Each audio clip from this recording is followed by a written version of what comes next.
And we're doing this shit again. Welcome to another Any Given Sunday. This is Kev. This is Black Men Being Brutally Honest. And tonight's topic is who are the actual lames? Oh, we got 10 watching already. That is great. Make sure on the way in you hit that like button. And if it's your first time here, of course, whether you're watching right now or we'll be watching the replay, um, go ahead and hit that subscribe button as well. Um, just kind of leaving this topic a little open. These kinds of things are for edutainment purposes only.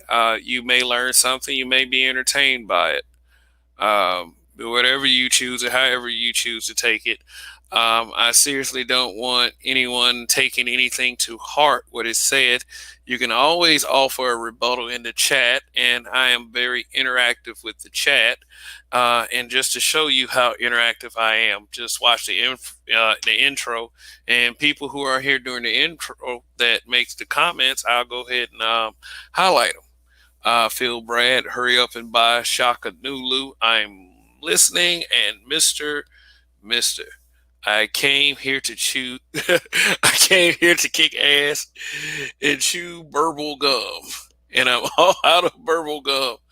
Oh man, that's gonna hang on to that one, ain't you?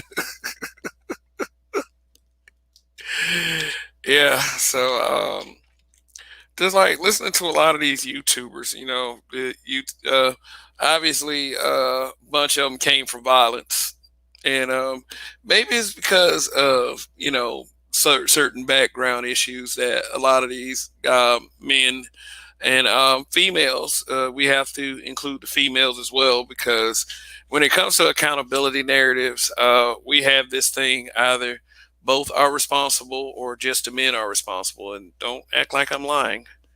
Said that we're gonna do this, if we're gonna do this whole shit on black men thing, we're gonna do these, we're gonna start setting some standards.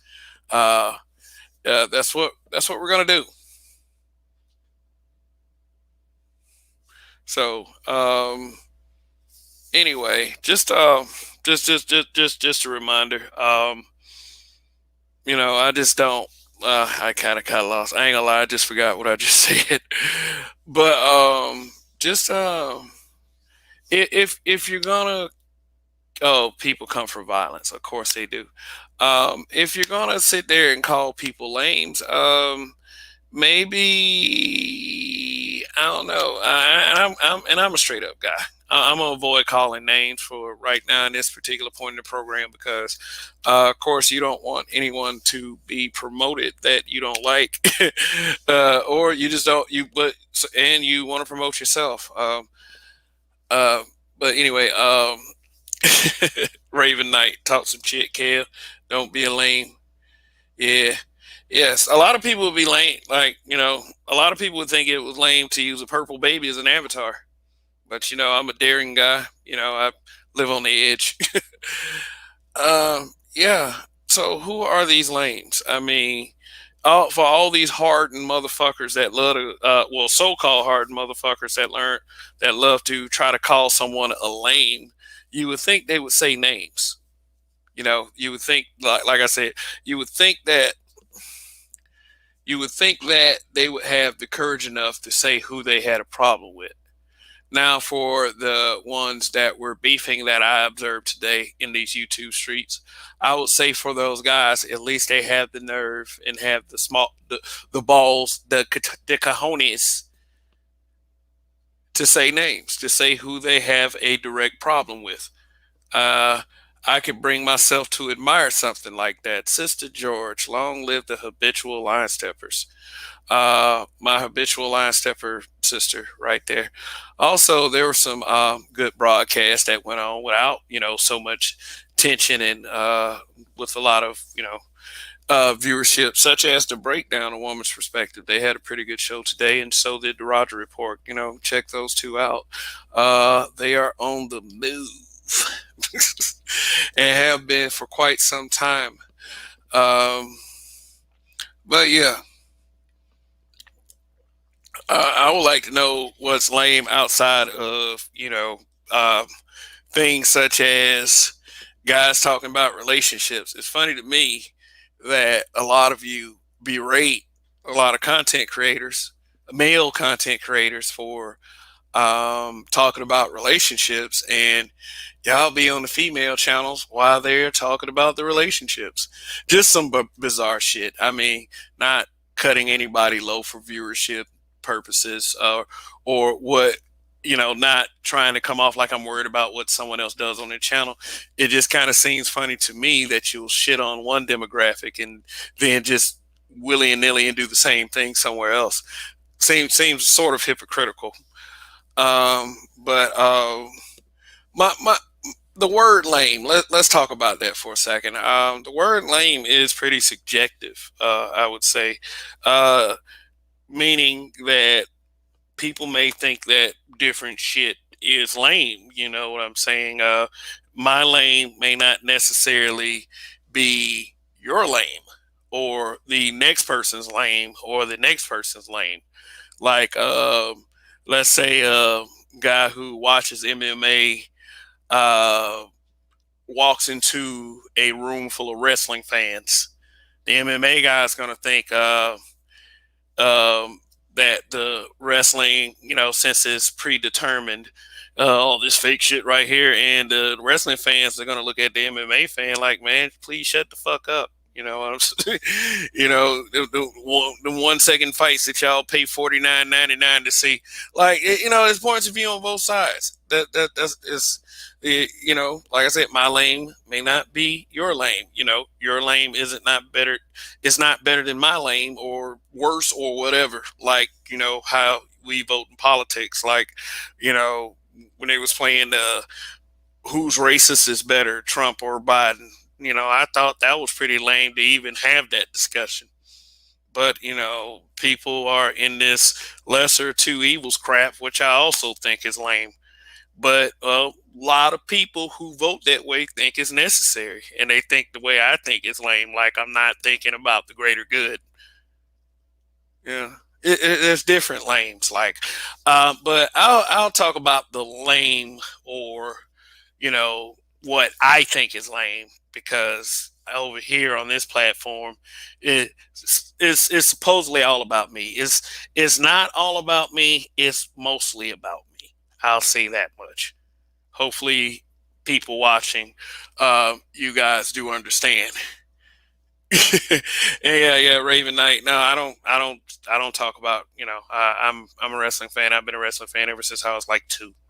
So, yeah, I got respect for it. I can, people are gonna say wrestling's fake. What you would do watching men jump around in underwear and blah blah blah. That's like, god damn. It's like niggas sexualize every fucking thing.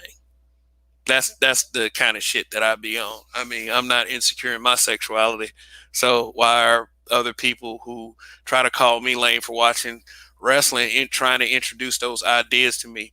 Never cease to amaze me the vivid imaginations of people that are trying to cut you down when they're trying to call you lame for whatever reason. I would be the guy that would sit in the room and play my video games. And, this is when I was a single man, living by myself.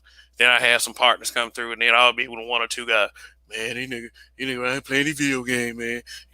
And really deep down, it's lame for them, because one thing that I do understand about each one of those archetypes is they didn't possess the hand-eye coordination. Therefore, it made it fulfilling to beat those guys. And then, they want to start throwing the little shots when they get, man, when they actually finally try the video game and you devastate all their hopes. Man, you need to be trying to, like, and then they trying to get the pussy, man. Everybody on the street gets the pussy. And see, like, I get that, okay? I get that. Some guys in the neighborhood believe that instead of, um, you know, guys playing video games, minding their own business, and that this is not the only. When a guy plays video games, it's not the only thing that motherfucker does. But all these little old subpar thinking types, they believe otherwise. But see, let's put it like this: you guys who play video games are not supposed to be playing video games. You're supposed to be out here in the streets, attempting to impregnate chicks. See, that was the message I was getting from these would be baby daddies, these already baby daddies. I think it's lame to be on child support by multiple women. I think that's shit's pretty fucking lame. You know, so I mean, we all have our lames. People think I'm lame for playing video games and not bothering anybody. I think people are lame for bringing children into the world that they don't want to raise or take care of. So I don't think that's much of a stalemate. I think that's pretty much a overwhelming. Hey, I'm doing the fucking thing that makes a lot more sense. You can get some pussy and not get women pregnant. Like, I'm just saying, you can do the responsible right things. Guys who play video games fuck too. And I know everything, in this space, in this community, everything boils down to two things: sex and money. Because those are the two main complaints that everybody makes. Okay, even with like I will say, as far as things like child support, that's money and sex. This all this relationship talk, that's sex. All this nigga you broke, that's money. Bitch you begging, that's money. Submission, that's relationship, which is innately sexual. Yeah, money and sex. These money and sex based terms. I mean, topics. And I think that everybody who acts like that's not what they're into and tries to do this big ass virtue signal, I think that's lame. But I mean, I'm carrying it more into the action part of what makes something lame. The question that I asked for this broadcast are, who are these actual lames? Who are these lames that people keep talking about? Local to this space, those guys over there, that kind of passive aggressive bullshit, without actually saying who you're talking about, that little sneak diss and that little hating and shit. Hey, when I had a problem with somebody, I said their name. I do it every time. If you don't catch it, hey, oh well, go back and watch some of these replays. I've said plenty of names in the past. Some positive, some negative.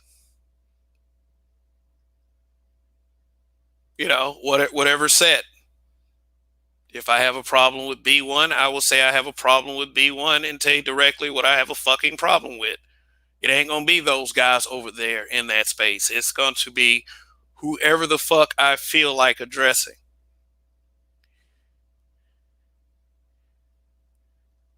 I don't think you have a spine if you got to do that.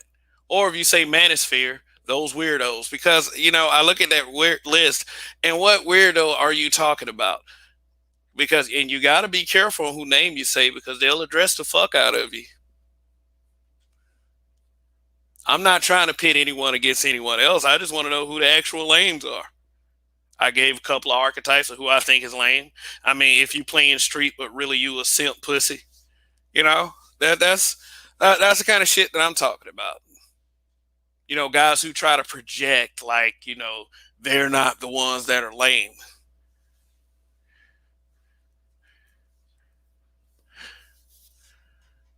Yeah. I mean, like, I think guys who are lame is the ones who keep themselves in this little pussy game. Like, who's getting the most pussy? It's okay. It's like, okay. Let me put you like this. If you fuck 3 women a week, 3 women per week, if you fuck 3 women per week, but I'm in a serious, loving relationship where we get shit done amongst ourselves and each other, who's in a better situation? Some people will say the guy that gets to fuck 3 women a week. Some people will say the guy that's in a serious loving relationship. We have some jaded points of view. I'm not saying my way works. I'm not saying the other guy way works. Some people might say my serious relationship is lame. Some people might say, hey, you know what? Fucking those 3 girls a week. I mean, the only way that might not be somewhat lame is if they knew about each other. But, player shit. That's what they call it. Lame is subjective. Who's the lame? But I think that a lot of this lame talk, who's lame, who's not lame, I don't know. I think it's kind of like some weird insecurity.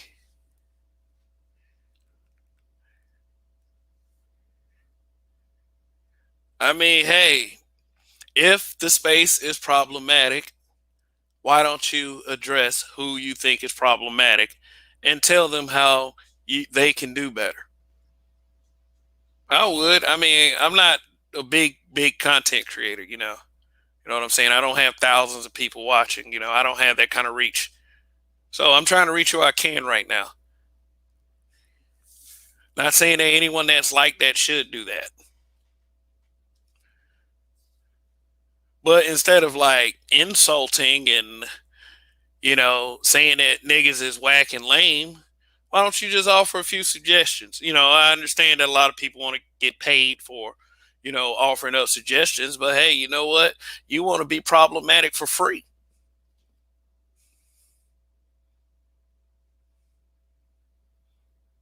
There are guys that are pumped about this space, and I'm not talking about me.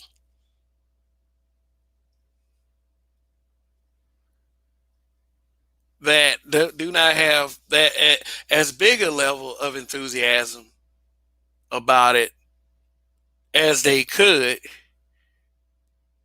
because there are people who are spreading poisonous cancers, thinking that it's lame to actually want to be a part of the space and rep the space, or be a part of something great. Doesn't even have to be the space, it could be your own personal platform. Either way, some think it's better to insult than to build, and I think that's lame. I think those people are lame.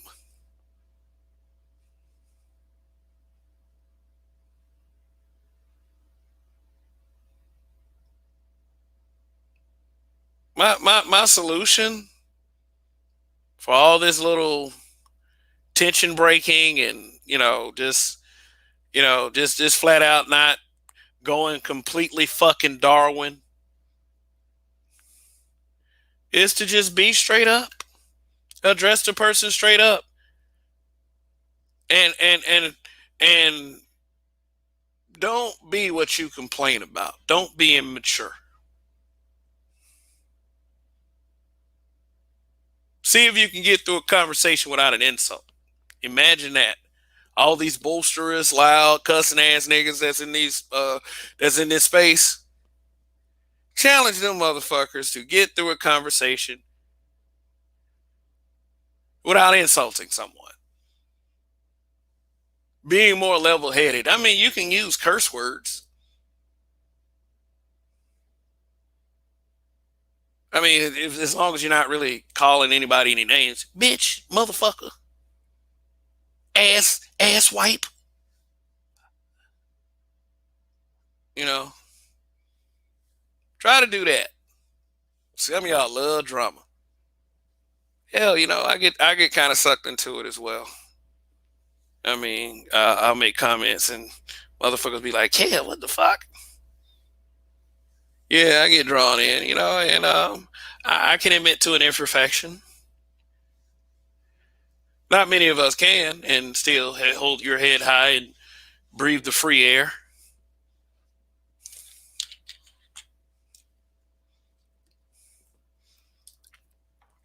But if you sitting on a broadcast on a microphone, like I'm doing right now, and saying these niggas are lame, and then go off make all these little glaring ass accusations and making little hoe ass misrepresentations. I mean, shit. At least say the talking point, the timestamp, the title of the video, the content creator. Seriously, I'm not even I'm not even bullshitting anymore. Seriously.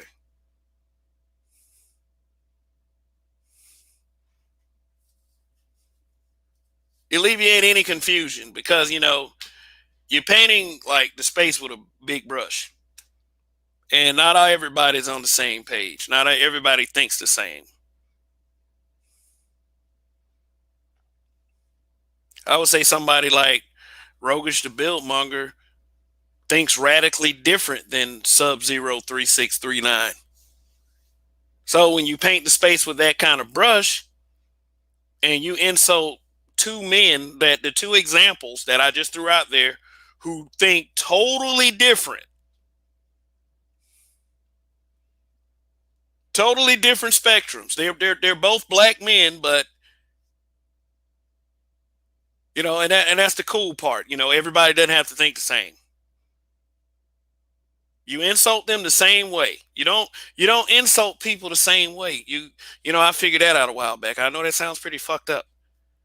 But if you're painting Rogish with the same brush you're painting Sub Zero with, and neither one of them, like from what I've observed about the gentleman, are like what the characterizations of the haters. If you're painting both of them with the same brush, you're being a jackass. You're being a lame ass nigga. And most people who got hate for the space, they lame ass Negroes. Seriously. One of them actually has expressed, "Oh, I used to get turned down by girls all the time."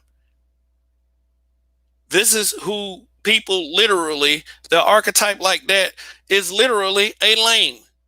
This is how a lot of you out there describe what lames are. What lames do. They don't get any pussy.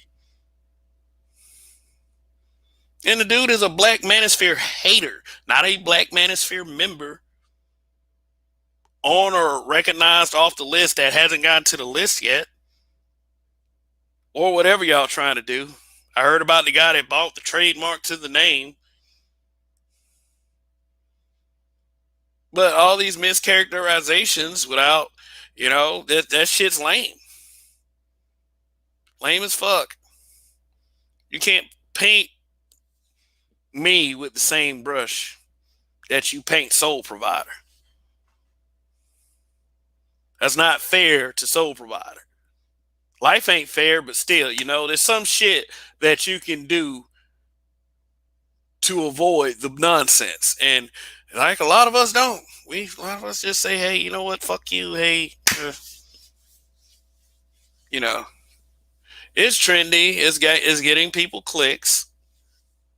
I mean, and I'm not knocking the hustle. I mean, I personally think it's lame, but hey, everybody ain't Kev.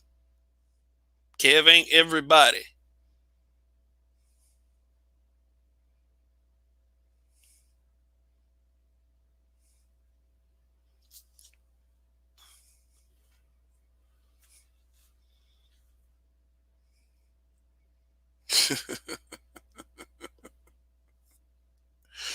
Indigenous TV, what's going on?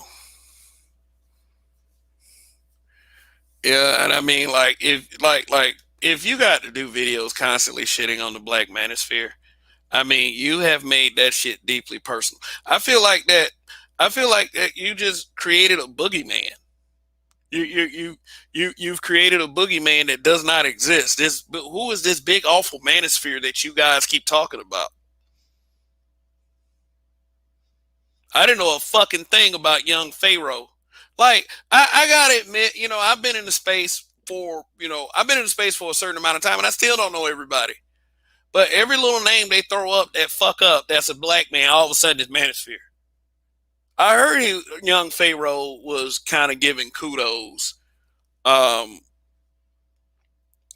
by someone that was within the space, but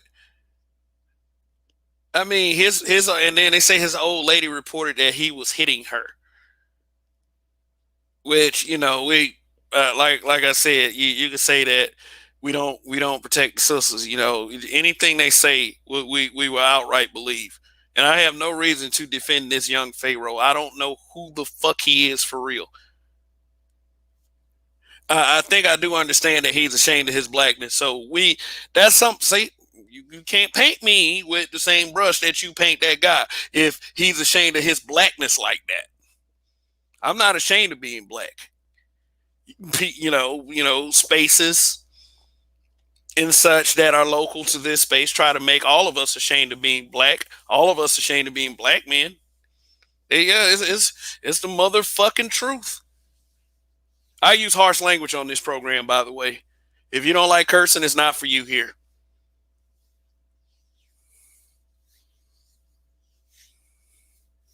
I don't get y'all sometimes, but I do get a lot of you. If you are repping this space in a positive way, I mean, kudos. I get it. I, I mean, long live the habitual line steppers. We're a clique. I wouldn't say we were big enough to be a space, but I'm gonna put this out here right now, and it's not. It's something that I haven't really. In fact, I won't even say it. I'll talk to the others first and see what they think about it.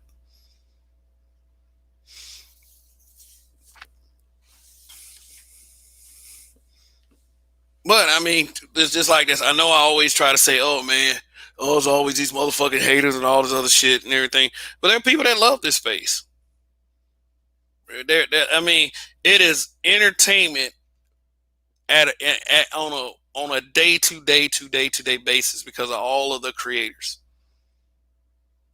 If the Black Manosphere disappeared, if all of us disappeared as creators off this platform, of course you'll find somebody else to watch that may be doing some stuff, but you'll feel that something was missing in your life. The haters will have no more content because see, here's the thing about the haters. They always got to find something to hate. If it won't be the Black Manosphere, it'll be black men as a group. Their hate will continue. Their lame ass content will continue somehow, some kind of way, because somewhere in this motherfucking country and in the world, there's always a nigga fucking up.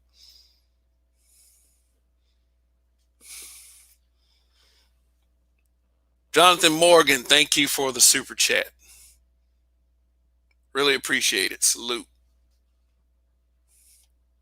All right, we got 40 in here. I'll look at the likes in a minute. I'll start going over some of the comments and start reading. Let me see. Just bear with me one moment while I take a look at the number of likes I have for this. All right, 28 likes so far.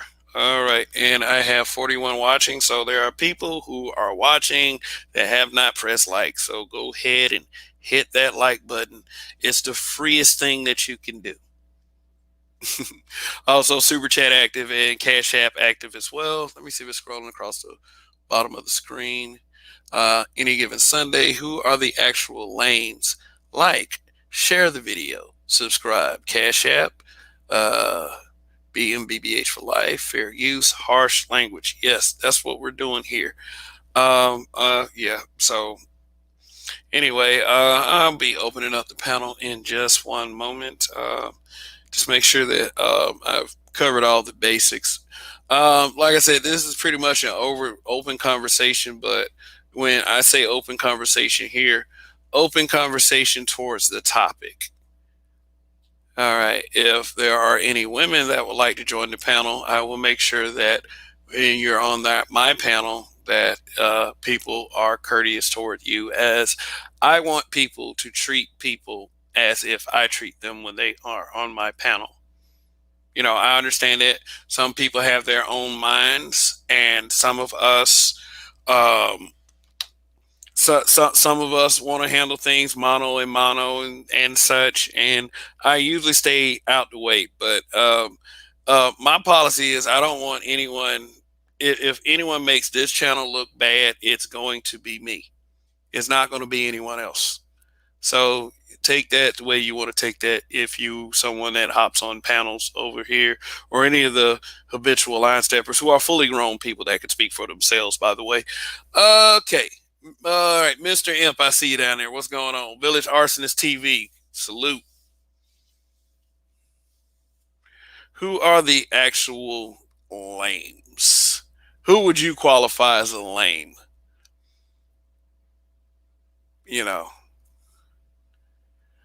Village Arsonist TV will probably say fake conservatives.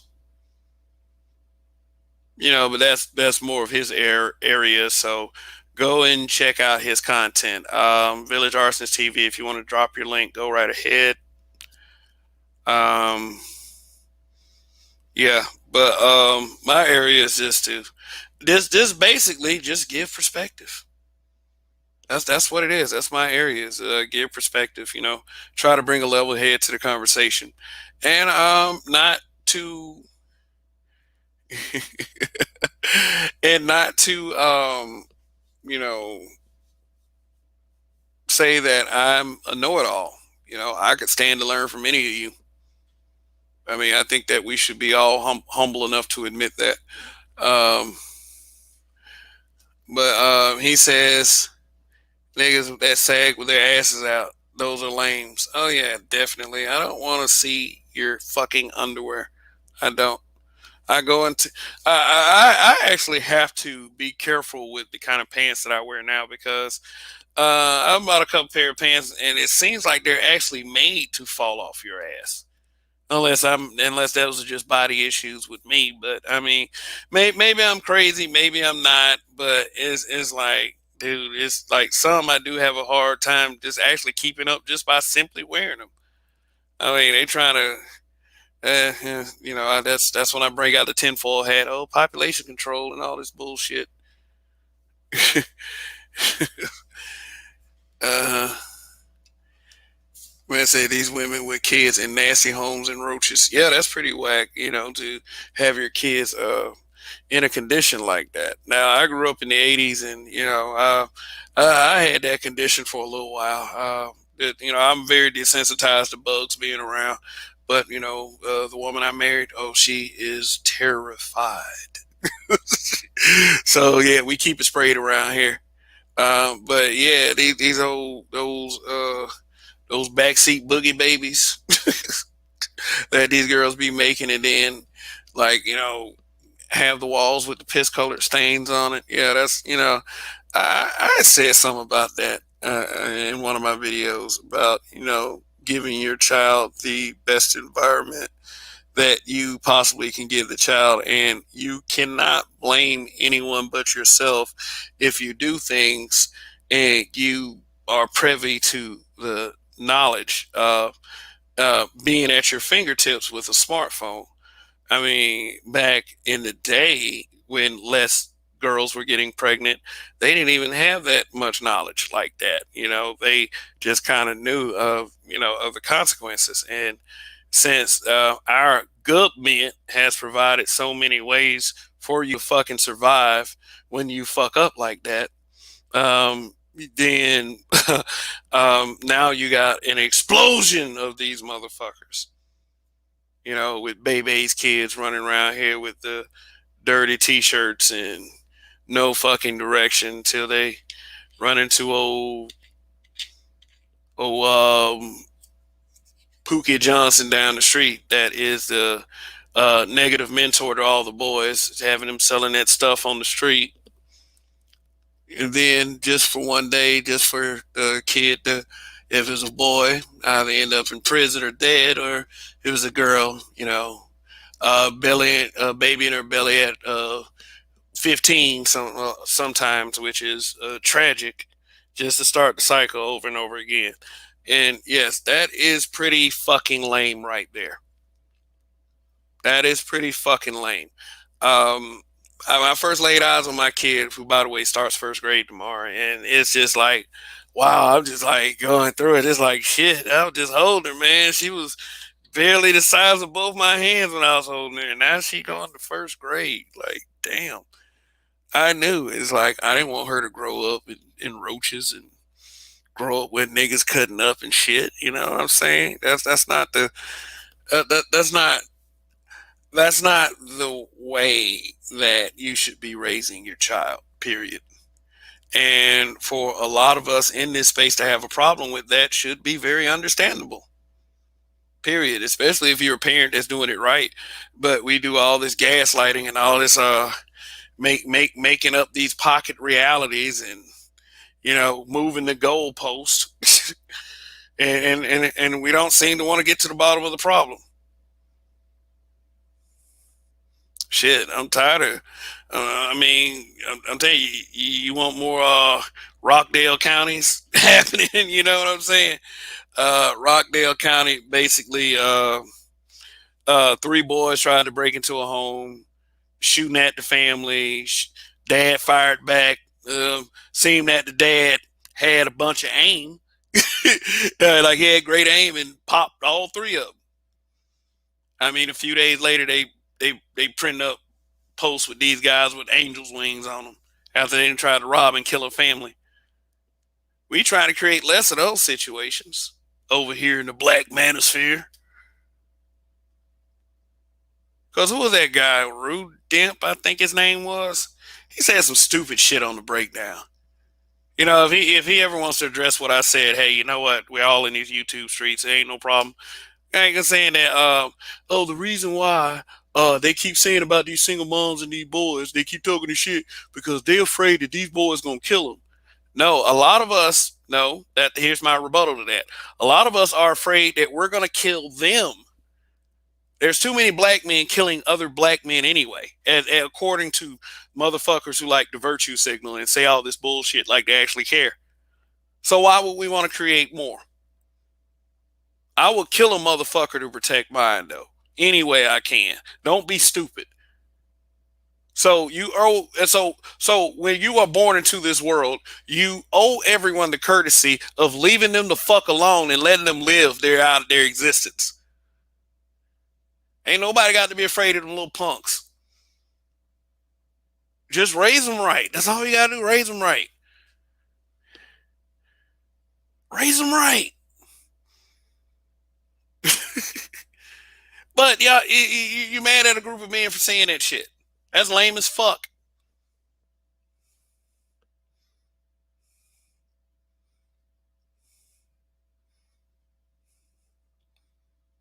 Shit, what else are motherfuckers supposed to be talking about? Mad at black women all day because they won't give us pussy? That's what y'all say. That's what that. And I mean, like, for okay, let's keep it all the way 100. If you are a person, literally, that comes to this platform and complains about black women because you are not personally getting the results as far as sexual control and, oh, what's that other S word that all you motherfuckers like to bring up? Submission.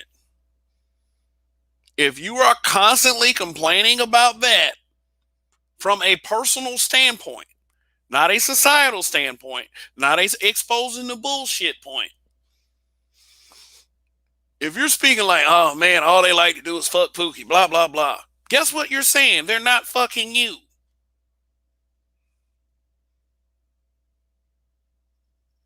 Yeah, I mean, I do that to sisters all the time. Why are you worried about who this dude dating this white woman? Why are you worried about that? You know, I say that to sisters who don't like that shit. I say that to the old slow tap simps. Why are you worried about who they fucking? Same thing with the guys.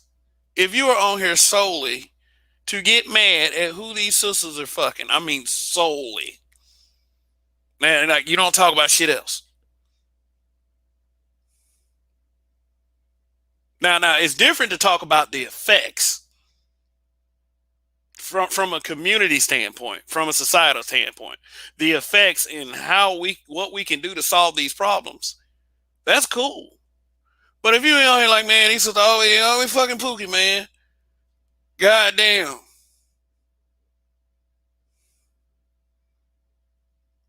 If you're up here for that, then you don't need to adopt certain labels or something like that. There's a lot of guys. There's a lot of men. Black Warrior Spirit, what's going on? There's a lot of men who co-sign with these platforms. Like, you know, they'll call themselves, I would say, a part of the Black Men Being Brutally Honest with Everyone Facebook group. They'll call themselves that, but they'll use that label just to insult and bash. I don't want to say the word bash. That's such a dumb. Like, let me tell you about the word bash. Bash and bussy. Bussy is like, I guess, butt and pussy put together is really disgusting. Don't trust no man that just use those words freely. Don't trust a motherfucker. That's a low key feminist right there. The male feminist, oh my god. Traffic you shall walketh.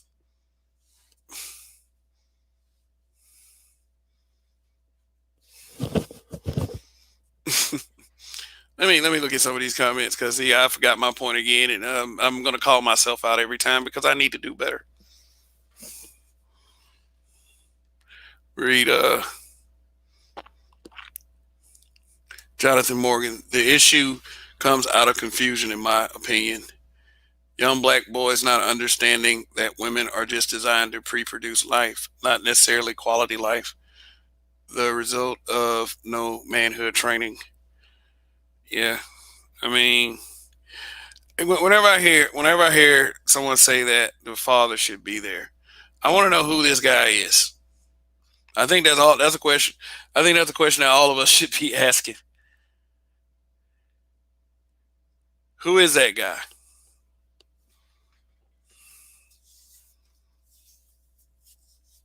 Who is this father that isn't there?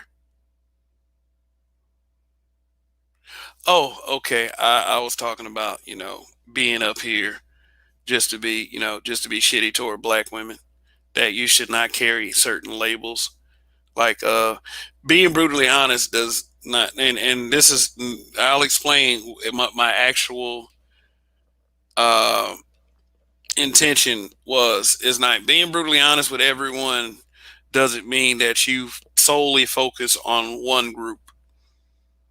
That was never my intention. I would think that as much as and I would probably even say as much as a lot of people say racism is a problem, that all these people would rather fuck with each other. They rather fuck with each other and not discuss the problems that impact us all. And then turn around and say, well, why are you not sitting up here why are you not here to save us? Why are you not talking about things that, you know, can help us all, so to speak? And this usually comes from people.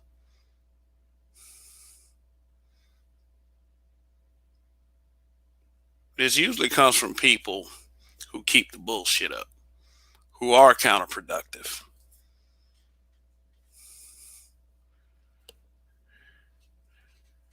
And there are legitimate criticisms. There are legitimate criticisms. I'm not saying that what we do is just trashing black women and everything. There are some things that do need to be addressed. But like I said, to reduce the issue to who they fucking, then I it's it's more. It's how the children are being impacted. Is the way they carry themselves, the way they address us or not address us, rather go on smear campaigns, the way they will purposely address. I mean, they will purposely worship their ex-slaver just to spite and insult the brothers. Yeah, there are legitimate criticisms when it comes to like in the scope of social media and the behavior itself and how it's displayed in public. Like there's another video of BWs twerking in a restaurant. I think I got that video somewhere. I'll show it during the program. There's another one. They gotta twerk when they hear music. How? Same one ready to meet to a brother in a goddamn restaurant twerking on top of tables, going the fuck off.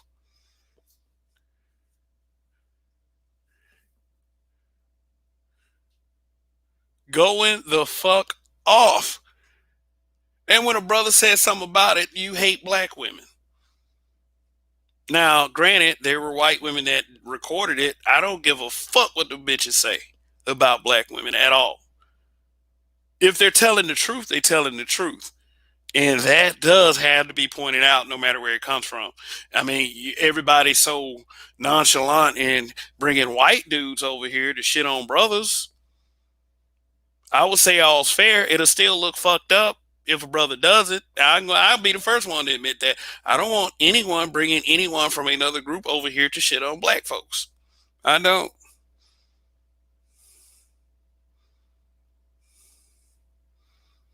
But the truth is the truth. It is what it is. Same folks want to talk about race, but would love to see brothers shitted on. That shit is hypocritical as fuck.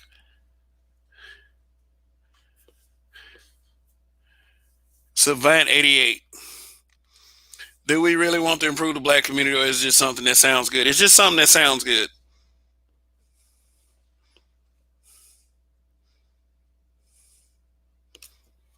It's just something that sounds good.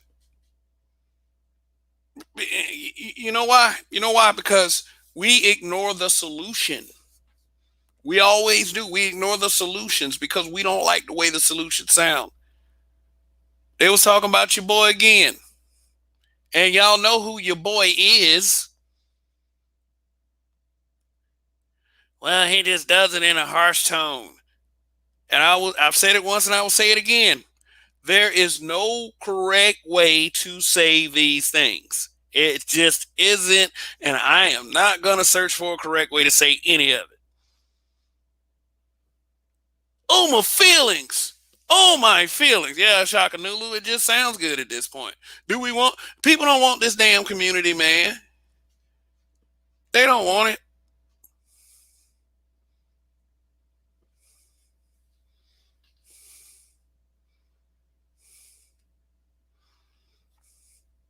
We don't want it. We want to fight. We want dissension.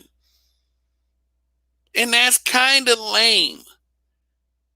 But it's fun beyond our control. All right. 55 watching. Wow. Thank you very much. One who shared me. No, y'all here to watch the Weekend Warrior Kev. Y'all here to watch the habitual line steppers. Long live the habitual line steppers once again. So let me check out my likes. Okay, 56 watching. Let me see how many likes I have. Oh yeah, also read the message scrolling across the bottom of the screen. Take all of that into consideration.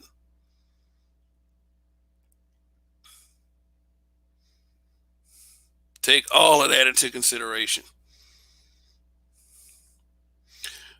When I also take this into consideration, when I come up to this platform, I am a black man.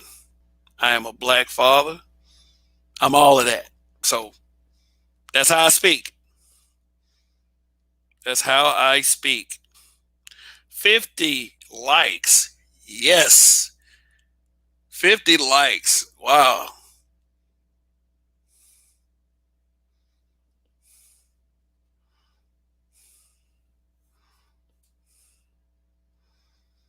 All right. I don't want y'all to I mean when I say stuff like walking traffic, I don't mean that. I don't mean walking traffic for real. You know, I don't want to be responsible for anybody's death.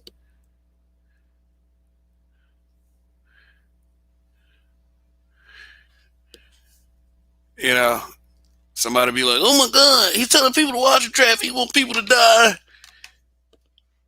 He's inciting self violence."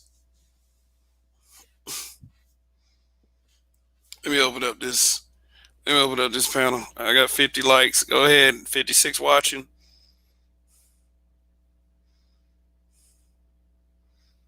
Oh, okay. Awesome. Thank you for your support. Oh, shit, I ain't even copied it.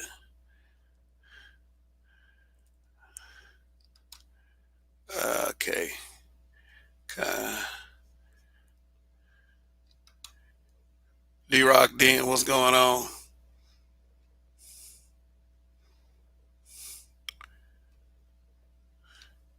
Lotus Scalper. Nope, it can't be saved. Too far gone. All black men can do is date and marry out. Our children will still be black. Look at Steph Curry and Devin Booker.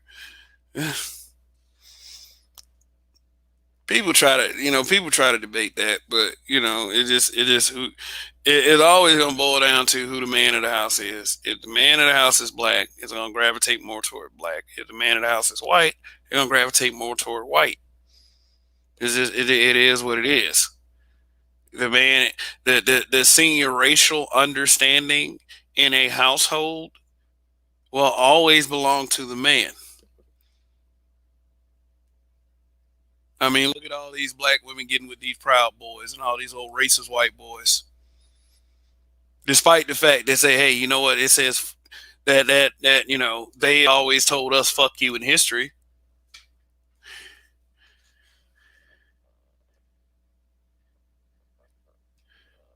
What's going on, village arsonist? What's How how going on, big dog? how it goes, man? I had to leave the stream in order to jump on the stream yard. I had to leave the YouTube stream. So I kind of caught part of what you were saying. It sounded like you were saying that, in response to the guy saying we can do is date out. It sounded like you were basically responding like, it's up to who the man is in the household at the end of the day. It's not really based on marrying out. Is that your argument? Is that what you were saying? Because I have to disagree with that, bro. And this is why. If that's what No, that's not what you said. Okay. no. What I was saying was it seemed like the racial understanding always gravitates toward whoever the man is, whether it's a white man or a black man. Like if it Oh, okay. I mean, just for clarity purposes, what did you think I was saying? Just so No, like no. so, I thought you were saying no, no. Dating out isn't the answer. It's based on who the man is at the end of the day. okay, Because I'm look. like, shit. These women got this system on their side, though, bro. If that's Uh, what you were saying. no. I don't dig police. I do understand why brothers date out, especially with the sentiments and behaviors that we're seeing out here. It's like if you're not even trying to rep the black race in your behaviors, then why do you expect some man to be proud of you in sharing in his blackness? I mean, also if brothers have difficulty finding the perfect helpmate, just expand your horizons. I'm not one that promotes interracial dating, but I do understand why brothers do. And it's not necessarily to spite the black woman. It's to find happiness. It's what they say they're doing it for. But with a lot of these kind of these swirler types and these pink pill and all this other stuff, for them to have divested, they can't stop talking about black men, and that's just a strange phenomenon to me. Maybe it's some money. I don't know what you think it is. Bro, these chicks are out here literally. I watched the video earlier. These chicks are out here literally going on Clubhouse, doing whole streams talking about White Man Appreciation Day. But hang on, they're having to argue with each other. Girls, stop talking about black men. We're talking about white men. Girls, like every 5 minutes, they're having to remind each other, hey, we're here to appreciate white men. I'll talk about dusties, quote unquote. So it's like, yeah, but they just can't, even when it's White Man Appreciation Day on Clubhouse, it's still talking about black men. Why? And that's another difference between when black men date out and black women. Please show me the clubhouse of black men sitting around talking about white woman appreciation. We just don't do stupid ass shit like that. You have your coons here and there who that coon ass nigga that just did that slave shit during his wedding or whatever. That now that nigga does not represent brothers that take the other path. As far as dating out, as far as I mean, but that I gotta call that kind of shit out. That's crazy. Calling that kind of shit out is a must, but that's not the majority. The vast majority of brothers that choose to date out, hey man, they just go on about their business. Now they may still speak on the issues within the black community, and you'll have certain people that'll claim that that's not valid. They'll say, "Oh, well, you're dating a white woman now. Why the fuck are you still speaking on the black community?" I don't know if you agree with that, but here's my argument against that. At the end of the day, I mean, are you saying I should think I'm white now? I mean, make up people can't make their minds up. On one hand, you're telling black men, hey, if you date out, don't forget where you came from, don't forget your people, don't be a sellout. Just because you got a white girl doesn't. But on the other hand, you're saying, okay, I'm a black man that's with this Hispanic woman or this white woman, the Asian, but I can't speak on the black community. Well, make your mind up. Am I still black or not? Is my are my I still have siblings that are in the black community. Still got family in the black community. How the black community is perceived still affects me. Any legislation that affects the black community is going to affect me. So yeah, I should still care about the black community. So I don't really understand that perspective on brothers that date out. Well, why are you still speaking on now? I understand speaking on black women as far as who they date or whatever. Again, that's about the effects, and I salute you speaking on that. Brothers that just come on here just whining about who black women choose, that's lame. But speaking on the effects of the shit, a damn near 50% increase in crime right here in Atlanta, bro. Like what the fuck, man? Damn, 50%. Damn near 50%, bro. In violent, if I'm not mistaken, damn near 50% increase in violent crime rate here in Atlanta, bro. Glendon Cameron, shout out to Glendon Cameron. He's done a video talking about how even the people with money here out here in Buckhead, man, them people are tired, man. Mm. People getting tired, man. Them people tired of motherfuckers because these rappers and shit, these little rapper niggas come out here, they got the little money, so they come out here, they come straight to Atlanta. Lil Durk is out here, the nigga from Chicago. A lot of them are out here. They come out here to Atlanta, they got the money, but they go to the nice areas, but they bring that ghetto ass mentality with them. Mm. And so I mean, you got shootouts happening in really nice areas. They're getting tired. Like, it's crazy, man. Damn. Hey, let me see.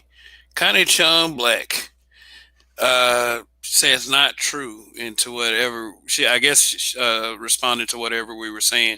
I love black men. Stay capping for a black man, but damn, why do some of you have so much disdain for us? Real question in peace. Disdain, I wouldn't call it disdain.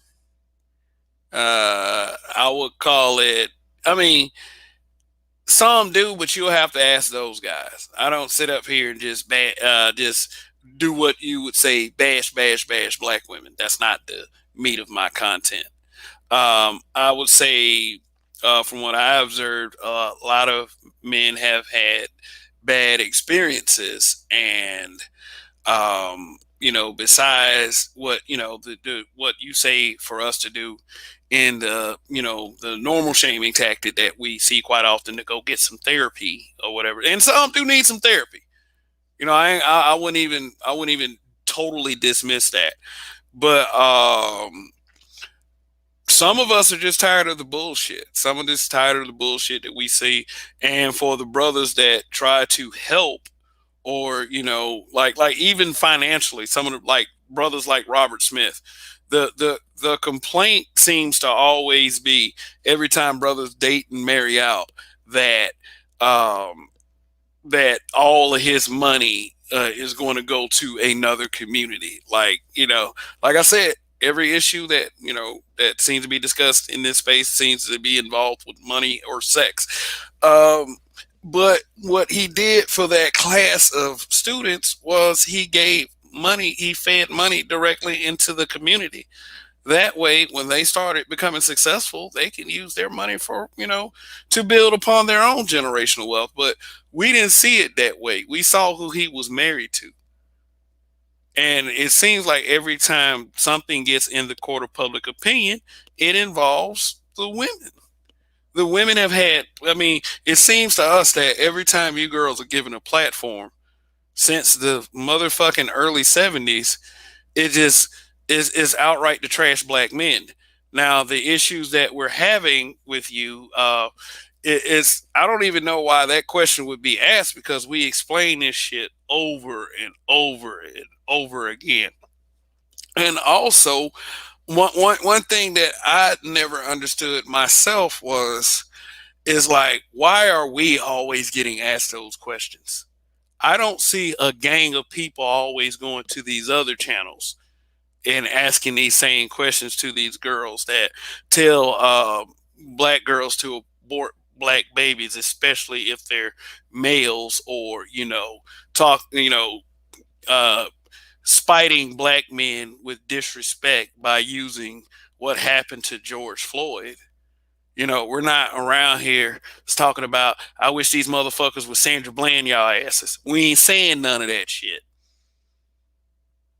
You know, one guy said, you then you're gonna die alone, as a result of a conversation, and that shit went viral, and it was seen as hatred and such. But we don't do things, it's in the black manosphere, these black male content creators, nearly to the level, nearly to the level of how people refer to us as black men.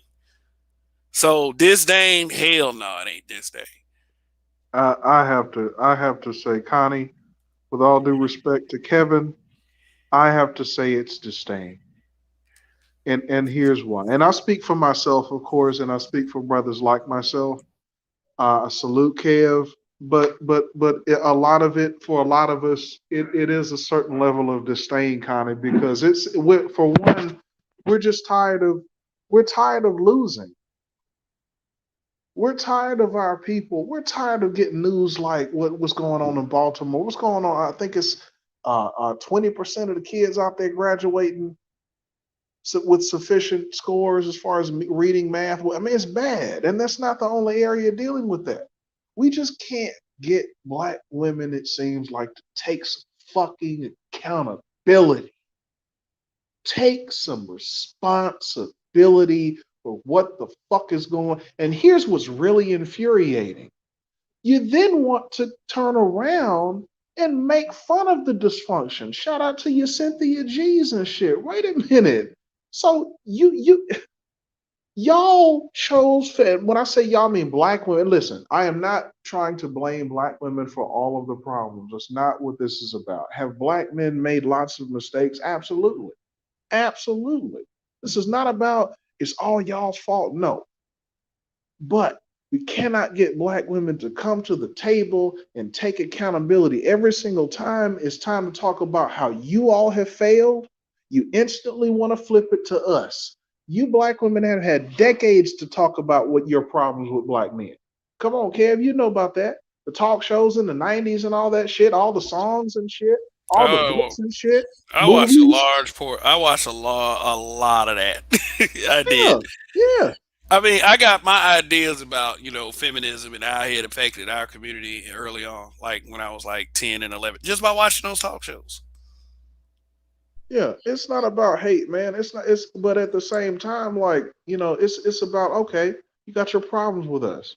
We made mistakes, absolutely. Do you have bum ass niggas out here making kids and not taking care of? Absolutely. Have black men been as assertive as we have needed to be as far as being industrious and building and whatnot? No, we have not. Integration, for instance, I have my issues with that. No, the main leaders in that were black men that made the decision to push us towards integration and things like that. So, I mean, yeah, black men have made mistakes in the past and in the present. All right. So we can say that right now. Notice there's no calls for censorship. Nobody's saying, but your daddy black. Nobody's saying, I hate black men. Nobody's saying that. Now, hang on a second. You need two people for black households, right? You need black men and black women, right, Connie? Okay, so we can criticize one side. All right, now let's try to correct the other side. You hate black women. You misogynist. Your mama black. Nigga, you gay. Well, wait a minute. If it takes two to get these households together and to get this community together, then why can't we criticize and correct both fucking sides, Connie? That's the problem with a lot of black men like me. At the end of the day, it just seems like black women just want to be childish and want to be selfish and would rather see this race go down in flames than come to the table and take some fucking responsibility for the failures that they have committed. And that's why there's disdain, because we're watching our race go down in flames while you got the black women jumping on tables, twerking booty cheeks, our babies graduating damn near retarded, crime. I mean, these boys are slaughtering each other in places like Brooklyn right now. This dysfunction ain't working. This single mother shit ain't working, but we can't get y'all to acknowledge it. So I mean, how else do you want us to feel? Like if you really care, you got any kind of care about your race and your people, you're gonna have some disdain for any people within it that just seem like they just don't give a damn. It's all about fun, fun. You still got black women out here talking about how they like thugs and stuff. And again, it's not about policing who you like to fuck necessarily. It's about the results. These thugs are not gonna stick around to make sure you got stable households so we don't have shit like our boys graduating from these schools damn near retarded. And then you got Cynthia G coming out calling us triple bag dusties. Well, wait a minute, y'all are choosing this. So I mean that's where a lot of the disdain comes from. And what I don't understand is when you address the insults, all of a sudden you sensitive and in your feelings. Right. Bully and victim simultaneously. And I say bully in the lightest sense because you can't bully me, especially if you're a female. But in the aspect of you use this whole "I'm a woman" bullshit to try to try to get away with the fucking insults. Like on this platform right here, it's like I get to use my words, you get to use your words. And I said it earlier. There's no correct way to say these things. Look how she's reacting to what we saying. And then she tried to put up the old dad defense. Don't do that dad shit with me. Oh, I do love black men. My father, my father. Yeah, my father too. Like shit. It's like we're the only ones with good fathers. Cut it out. It's like it's too much disrespect out here just to be ignored and to come ask us what's going on. Hey, that's what's going on. Go to one of them pink pill channels. Go to Cynthia G's channel. See what's going on. See. Uh, uh, Listen to how they express their love for black men. I would say. I mean, it's just and And also she's an example. one more thing. Have the courage to ask them the question about why do they hate black men so much? Why the disdain? Ask them that question, and you find that most women don't. I mean, some women in the space, yeah, they will drill each other with questions, but that's the environment that we provided. But generally, you don't see too many women going at these bitches like this. No, because accountability. I mean, if a woman does it, she's instantly the hive mind turns against her because at the end of the day, it just seems like the average black woman is like this Connie chick apparently. I mean, just would rather argue back and fight rather than just say, you know what, black men, you're right. Black men, you're right. Because you can't say I hate black women because I just spent all that time explaining both sides have failed. But they just keep pretending like they don't hear you. So even when you clearly say both sides, they still say you hate black women. And it's so it's like I mean the at that point it's like okay, dating out is the only option and just fuck it. And can it really be? So I asked you in the chat. I mean, can it really be saved? I mean, can you really save a community with women like that, man? That's my biggest question when it comes to shit like that. This black family and the community and all this. I mean, like, is there really any? What are we fighting for if we have these women who can't even ignore? I mean, look, if we're building a house together, right? And then shout out BJ. If we're building, I'm wrapping up. But if we're building a house together, right? And you're doing something clearly wrong, you're using the wrong tool, you're using the tool in the wrong way, but you refuse to acknowledge my correction. Kev, somebody please help me understand how are we going to build this structure? How is it possible? Well, I would say at that juncture, it really isn't. The only thing that we can do is hold on to the hope that it will fix itself. And right now, you got too many people pushing against it for in order for it to be fixed. And it's like this. It's almost to the point where I don't even know what else to do. It's just that we can just, hey, you know what, we can just put it out there that it's a problem. But like I said, I would, like I was telling you earlier, I would never not ask dude. I would never ask dudes to not date out. I mean, it's like until they as a collective start providing some kind of reinforcement as to why we should stick with them, which they're not doing. Until that happens, then hey, we're in this pickle right here. I mean, how the fuck do you have guys like Dr. fucking Dunbar having issues, dude, in a community that makes any sense that wouldn't happen.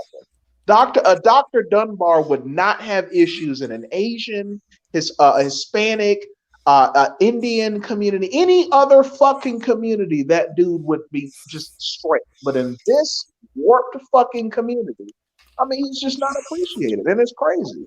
And how do you build in a community like that, man? You don't. That's why it's being absorbed, and that's how come you see your younger millennials and Z's dating out, and at a 50% clip or more, because you don't, and black women don't know how to reverse this.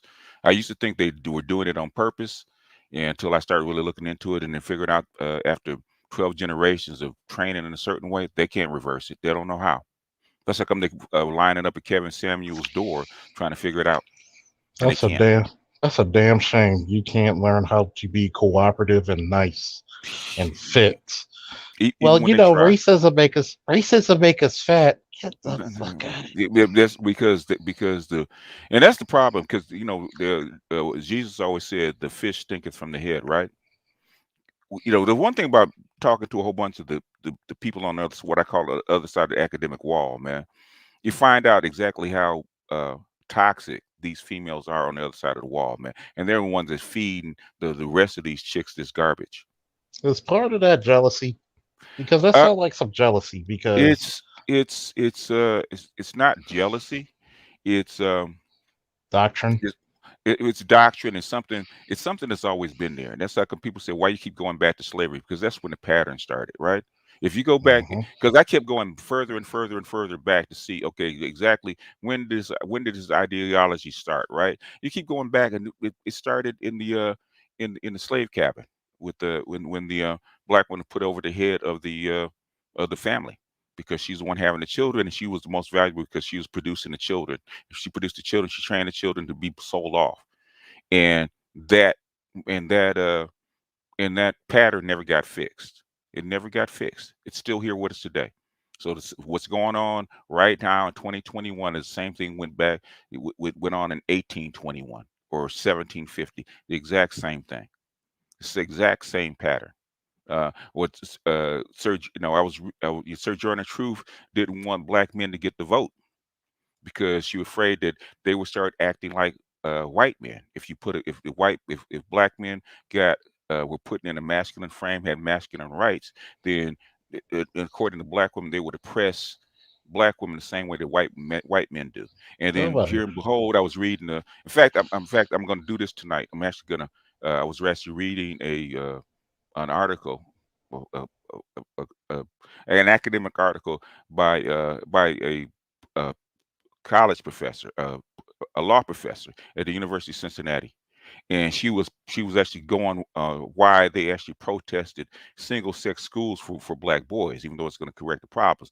She said the exact same thing as Sojourner Truth said back in 1850. If you put masculine boys in a masculine environment, um, it was taught by masculine men, that it was going to make them toxic, and it's going to make them patriarchal, and they were going to oppress black women the same way that white men do. The exact same shit.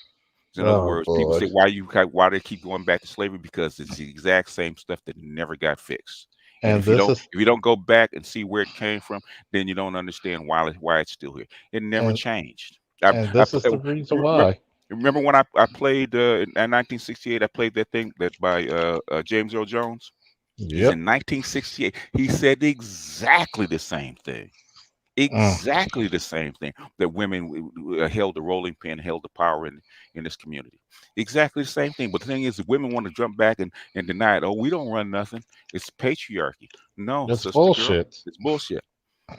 And And they see, don't- this is the reason why and they don't want to they give it can't. up. Yeah, go This ahead. is the reason why they don't even understand. You still pick the men. I had a good talk with a friend of mine out in the water, smoking cigars, and his sister's a PhD, and Mm-hmm. she tried to be on that men is trash kick. Mm-hmm. I said, trust me, I know that's your sister, but 10 minutes with her, I would tell she would be trying to get a refund for that PhD. What type of men do you attract? Well, you want somebody, you're a mother before you were ever a wife, but you can only attract the lowest common denominator. Why? Because men who got choices aren't gonna pick you. You already started a family with somebody else. But you go and you go out of your way to pick the lowest common denominator to have a baby by, but then you get to say men are trash. Because she picked him because she wanted to pick a powerless man that wouldn't have an influence over her and that baby. That's what she picked her. That's why they picked the lowest common denominator. There's a reason for Mm, that. bingo. And I told so many women that you pick these motherfuckers. They do. And but the thing is that you know there's an old Kev. You probably heard this story, right? About the three generations of women, right? That the wife used to cut off the end of the roast, right?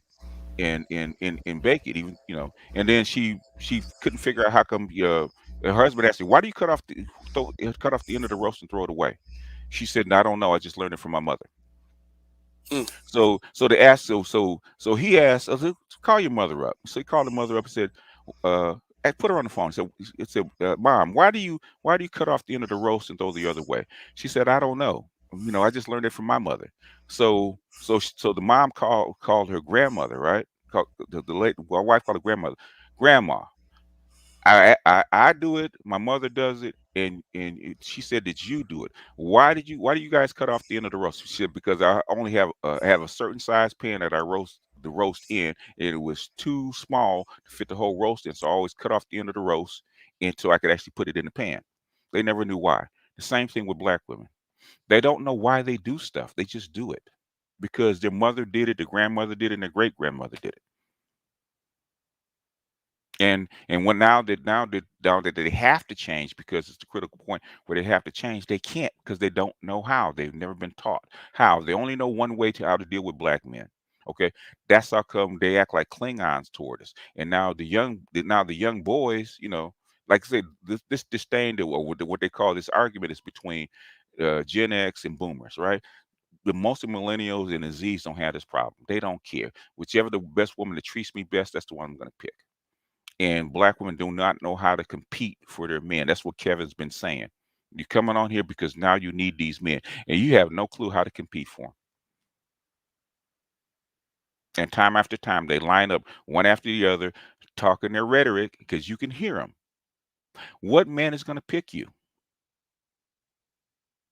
BGS, do you mind elaborating, if Kev doesn't mind, on this upcoming diesel issue? I love your videos pertaining to It's that it issue, it. man. Oh, These evictions are about to hit the fuck home, if I'm not mistaken. you're probably not old enough because you're probably not old enough to remember the crack era or the beginning of the crack era. No, I'm not old enough to Okay. In the crack era, you had a whole lot of women that got turned out by drugs, and then for them to afford the drugs, they couldn't work. What did they have to? What was the only asset that they had? Their the bodies, sexuality, yeah, their the body. sexuality, right?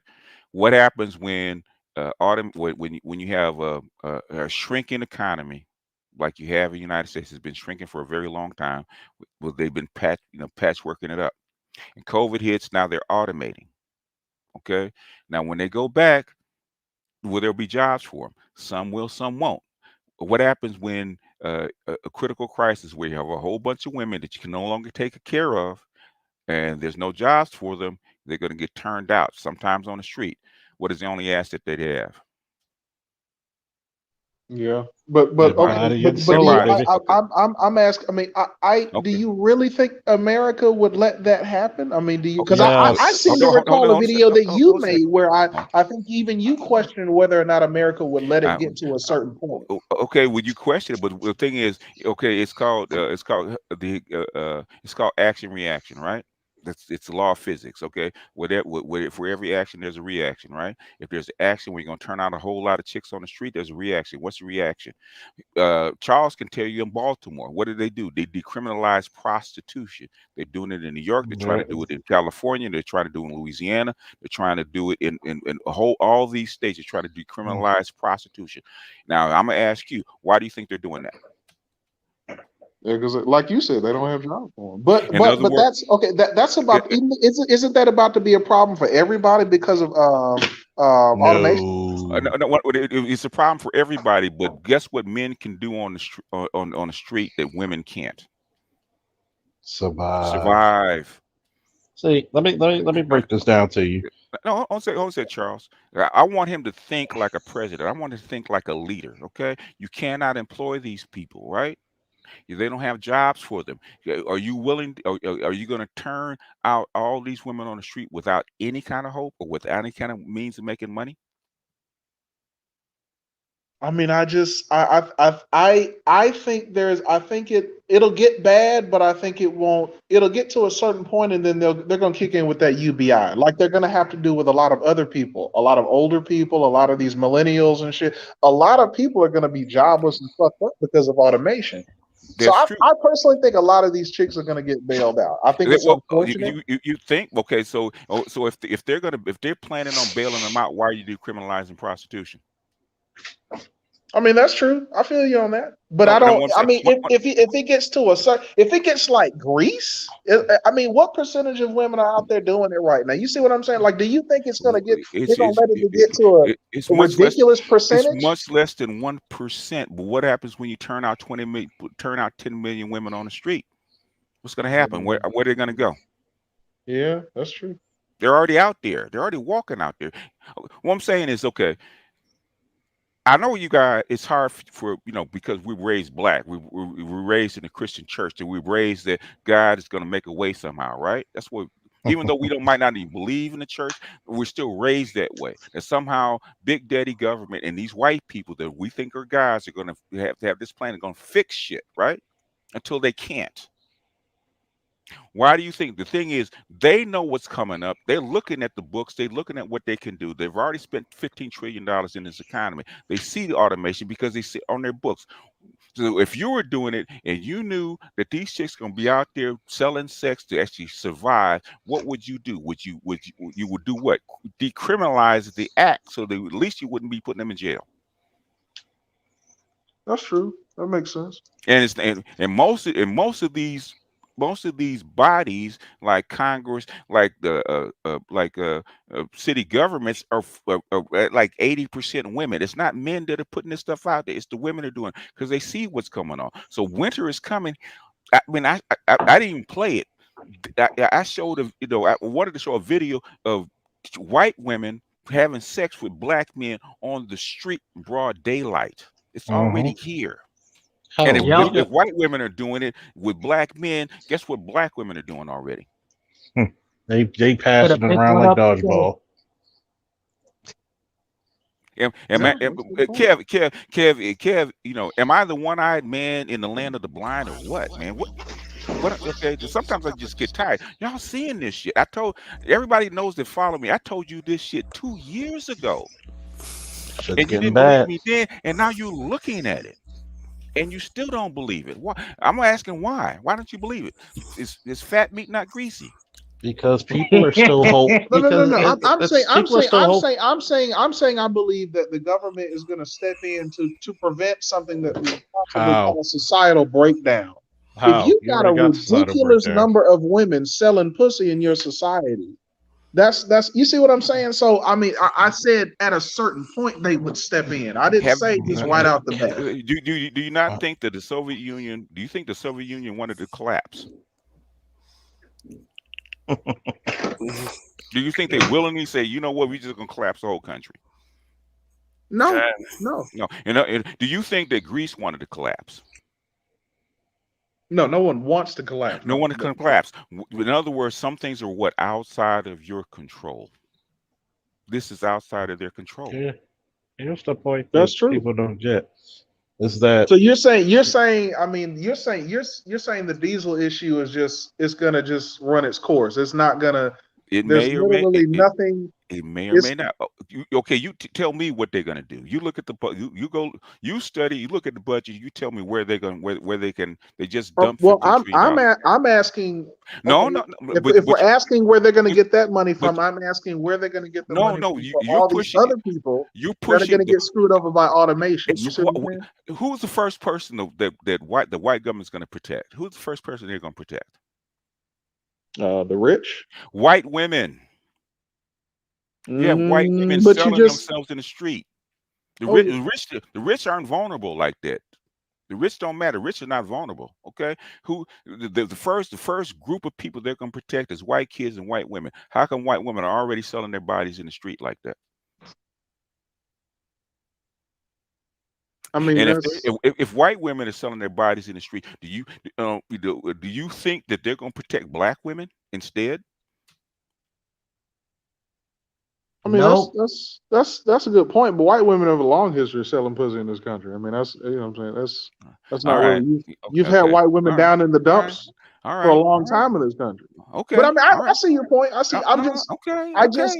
Okay. I don't know I'm if the government would let it just get okay. to where they I'm just just, all I'm doing is 50% of the women out here selling I pussy didn't because say there's no jobs. You okay. see what I'm saying? Okay. The thing is, okay. This is what I've said, and Kev has heard me say this many times, right? If you go back at what you need to do is go back and study this stuff like I do, right? At any one time, and I've looked at the stats. At any one time, there's never been more than 1 million prostitutes, male and female, in a country of 330 million people at once, right? Never been more than that. Okay, if it's high, it's like it's 1 million. Charles is a cop. He can tell you there's not, if you take the whole entire population, prostitutes make a very small percentage of people on the street, right? Even the less homeless make a very small less than percentage. one half of 1%. Less than One one half of percent. less than one half of 1%. What happens if that number goes to 10%? How many times have you multiplied that problem? Ooh, that's not good. Yeah, I And it mean, doesn't, you it got doesn't have to be 50%. Now, all it takes is like 5%. Charles can tell you if you increase homelessness and prostitution and crime by 5%, you have a crime wave. It doesn't and take then that by the much. way, Right. remember, So what I'm asking is, do you think that I'm not trying to argue it. I'm just asking, do you think the government would I, I, let it I get to that point without they stepping in with some kind of emergency They let me measure? can't. There's only so. So So in other words, it's called triage. At a certain point, you can only save so many people. Which ones do you save? Yeah. I'm Yeah. gonna That give you a makes good sense. I'm gonna give you a good example of shit. You got one person bleeding, one person not breathing, and one person who got a splinter. Who are you gonna treat first, next, and last? The person that's breathing first. The person who's what? The person who's breathing first. And hello, panel, by the way.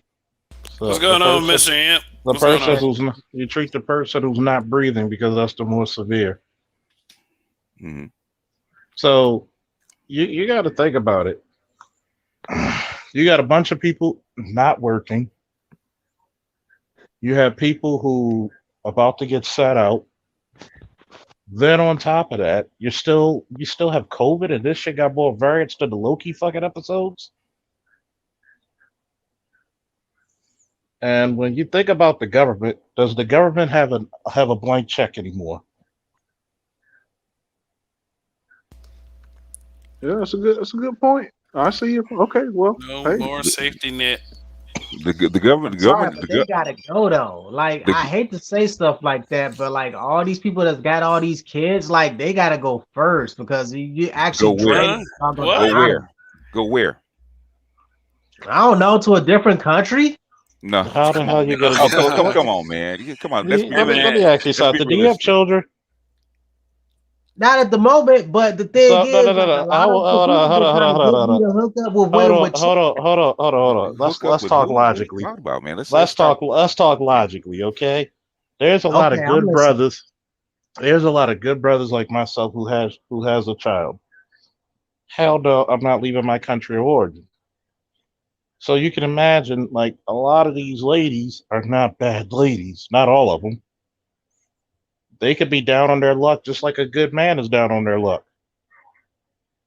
Would you like to see a woman who's out there taking care of her kids, not on some feminist shit, well mannered kids? Do you really want to see her and her kids out in the street?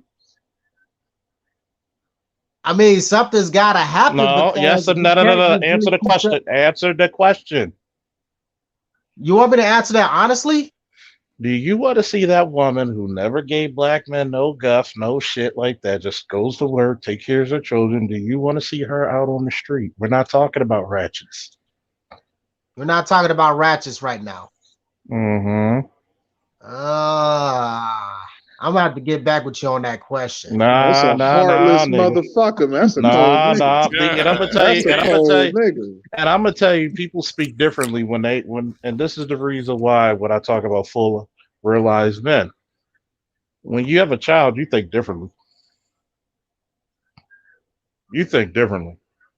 And when we say all this shit in the manosphere, I can tell who doesn't have a child just by what the hell you said. Okay, then I have a question for you then. So do you think I should leave to try to help the economy so I don't be a drain on it? Because I don't have any children. So where are you gonna go? To a different country. But I've been trying to get my passport and everything together, but now I gotta go to this And how old are you? 31. 31, and you just getting a passport? No, I've been had one for about a year or so. The thing is, I So wasn't thinking about no passport at the so in time. other words, here's the point. Why would another country accept you? Because a lot of these countries, people are spoiled by America, man. Correct. People are spoiled by America. Like, it ain't easy unless you got some sure enough business and some sure enough connects Hmm. or some sure enough skills. It ain't easy being an expat. Have you been out of the country? Have you visited the country that you want to go to? No, but that was my plan to do that, Wow. get the Wow. experience. No. You can. Wow. Okay, and you've never. Okay, so in other words, have you researched the country that you want to go to? Yes, I have. Which one is it? Japan being one of them. Oh no, Nigga, come. Oh, what? all right, man. But so are you? So you going to be a teacher or what? What are you going to do when you get to Japan? Farmer, because actually I'm growing food right now. I've discussed that before. Like the food I'm growing is growing right now in the backyard. Okay, So so have you reached out connect because you get the internet's worldwide. Have you reached out connect to farmers in Japan? I have not gotten around to that yet, but I have looked at and researched about it. The land is like very cheap over there. It's about $500 just to buy a house over there in the countryside. Go. I will tell you, bro, as somebody that's done stuff and traveled, go there, go visit there first and see if it vibes with you, and see if you can actually because you have to be absorbed into the community, and you got to make sure that community or that society that you want to go to, you rock with and you vibe with, because sometimes you don't, and you don't know that till you get there, till you get boots on the ground. All right, look, just one moment. You know. While we're hashing all of this out, I have a super sticker from D Rock Dan. Appreciate the support of the channel, and I also have a super chat from Fear to None. Thank you very much. All right, gentlemen. Gentlemen, you were just talking to. BGS was Mr. Imperfection Gaming Channel, Mr. Imp for short. Okay. All right, Yeah. so So what I'm saying is that, in fact, there's you probably can find it on a podcast. On the I forget what it's called. He does a podcast. He's been doing it for like God. Johnny Mueller's been doing it for like 15 years or so. It's called Expat Files, right? And he's got like 15 years worth of information, right? He relocated like 25 years ago to Central America. He does a very good job of breaking down how you go about being an expat and blending into blending into the society, even though it's Central America. But a lot of what he says actually translate when you're an American expat and you go someplace else. All right, I'll look into that. Thanks. Yeah. In fact, uh, look at what's his name? Charles? What's your man's name from Baltimore that moved to Japan? DeAndre. He's actually in Japan. He's the one other one to connect to because he's there. He got out of the military, got out of the Navy. He actually expated to Japan, and he's black. He comes from Baltimore, and he has a pretty good insight how you actually blend into the society. So if that's the place you're going to go, those are two resources that would actually point you to. But the thing is, you don't want to just jump in and do this willy nilly, man, because that's a recipe for failure. You Exactly, want to which is why I've been doing my research on it. I've been doing my research on a few other countries too. Okay.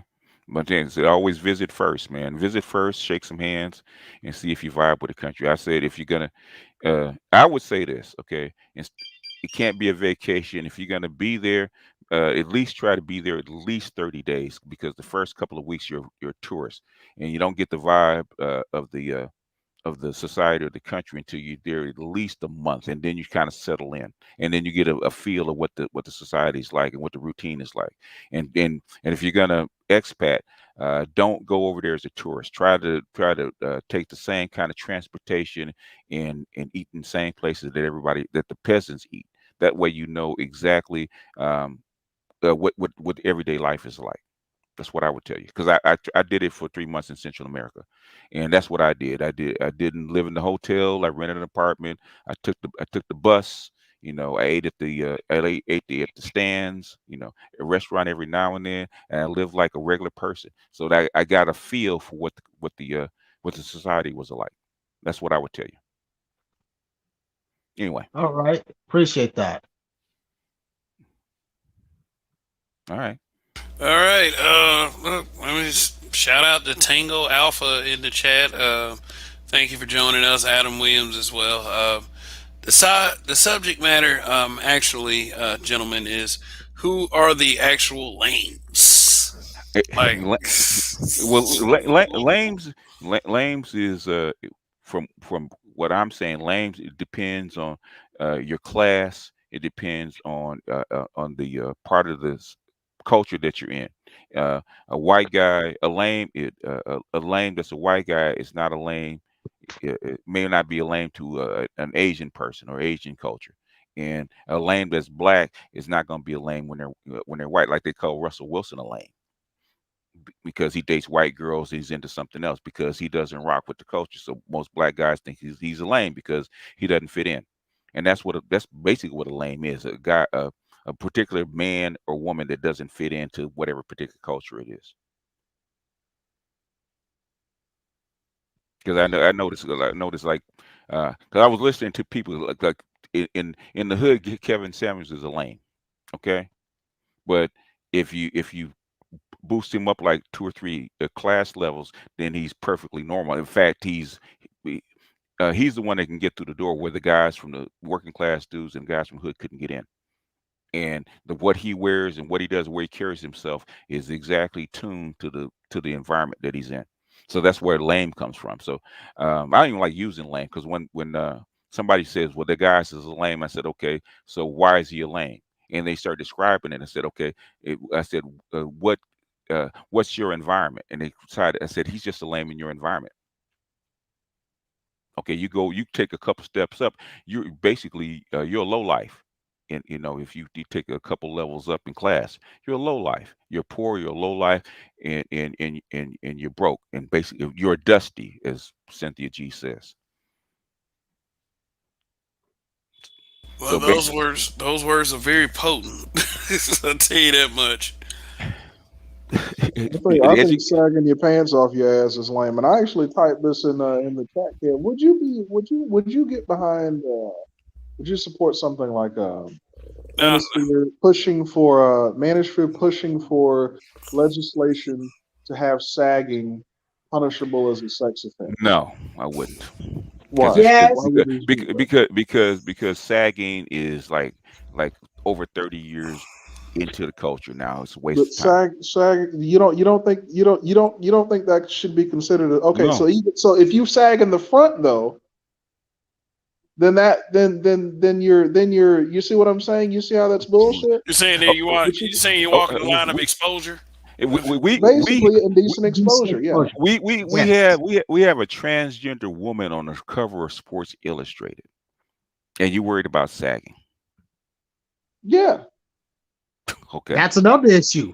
Shit. That's a problem too. But you don't what you don't you don't think this is a problem We for our image as black men?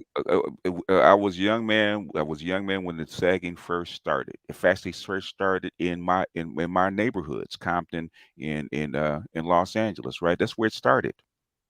It's a Yeah, mixture of and I'm tired of seeing it, and I'm tired of that we being we we planted, put in well, the media as our image. I'm tired of that shit. a lot of the dudes that in the manosphere is not going to support it because they grew up with that. It is not a problem to them Well, that's that. I don't know why any guy would support sagging. Why would because they? the same way Is the it same cultural? How is that it it cultural? it's same because you grew up with it. These guys grew up with it. So My son grew up with it. you're claiming men walking around with their booties hanging out is black culture. That's our culture. That's where it started. It is black part of black culture. Yes, I Okay, saw it. I saw it from the That's time. called can't. And upbringing, you man. can disagree with it all you want, but it's part of black culture. That's I saw black. it from the time. You're claiming sagging your pants is It's black culture. it's Come on, BGS. Come on, man. culture. Okay, come uh VA man. Culture is not all positive, sir. Okay, is it black culture or hood Yes, culture? it's black hood culture. Did it come out of the black community just like rap and hip hop? Is that black culture? Okay, Is rap, gangster rap? rap, Is gangster rap black culture? right, but not all rap supports that It behavior. doesn't have to. It's part of your culture. Don't have everybody Fact, don't have to support. sagging your pants and shit wasn't It's around when rap started, was it's it? but it became part of black culture, just like Oh lame Yeah. and all the other. man. Well, Yeah. you go look it up, man. It's part of the culture. All right. Oh We tr- yeah. I we like we Oh, that. try God, that's we try funny. we try for I mean, like, look, we tried for let 15 me years trying to step get it in. out of the culture. Let me step in real quick. Everything that's part of the culture should not be a part of the culture. Unfortunately, like is even if it is a part of the culture, I will go along with village arsonists. I don't want sagging pants to be a Good part of luck. our image. Good I luck. I get that. I get it. It's a bad look, but they're gonna once we try to do something like that. Let's say realistically speaking, once we try to do something like that, they are going to double down and they're going to triple down, just like these Yes. bonnets. And we okay. The thing is why I said it's a waste of time because we already tried to do that shit Hmm. when it first started. When it was I'm just just like, getting off the ground. And what uh, did they do? Just like Kev said, they doubled down. Okay, because I they're, had to they're get on double my down in son's ass ignorance. about when he was like 10 years old trying to sag, and we made a They, deal. Okay, we cut a deal. I said I can't prevent you from doing it at school, but guess what? When you turn that corner, come from home, pull your pants up and clean up your language because it's not allowed in the house. Now, if you can get to every black woman and every black parent and say stop your kids from sagging, I support it. If you can do that, hey, I'm 100% behind it. But they are not going to pass a law against sagging in a white community They because the did white people already. don't care. Yeah, let me read the super chat real quick from Savant88. It said, in the red state of Georgia, sagging was an illegal offense of indecent exposure, fine, and receive a citation of roughly $75 to mm, $100. The uh, legislation is still active. And, you know, and it's yet and funny. yet You and know, yet they still sag. yeah. You know, it's funny. I have a lot of history in Georgia. Rock of the Mar in Fort Benning, Georgia. That's where I went to basic. God damn it. How many guys in the chat went to Fort Benning, by the way? And I'm going to say this. See, weed is decriminalized under 10 grams. If you're smoking it, it's a citation. If you have more than 10, it's an arrestable offense. Does that stop people from smoking weed publicly? I'm pretty sure if you Nope. get a sex, I'm pretty sure if you get a sex charge for sagging, No, that will significantly get it down. Are you, That'll get it stopped. how are you going no. to get a sex charge for sagging? It's What's against a the sex people's charge? What's a Indecent sex charge? exposure. Indecent And exposure. decent exposure is not a sex charge. Nope. Okay, well, I think it should be. That was my Well, original whatever Well, good idea. luck. whatever you think it should be, it doesn't. That's not the law. That's not how law works. Okay. I'm saying I believe sagging should be considered a sex crime. That was Okay. my original thought. Now, Good whatever luck. indecent exposure is under in Georgia law, that's a Hmm. totally different thing.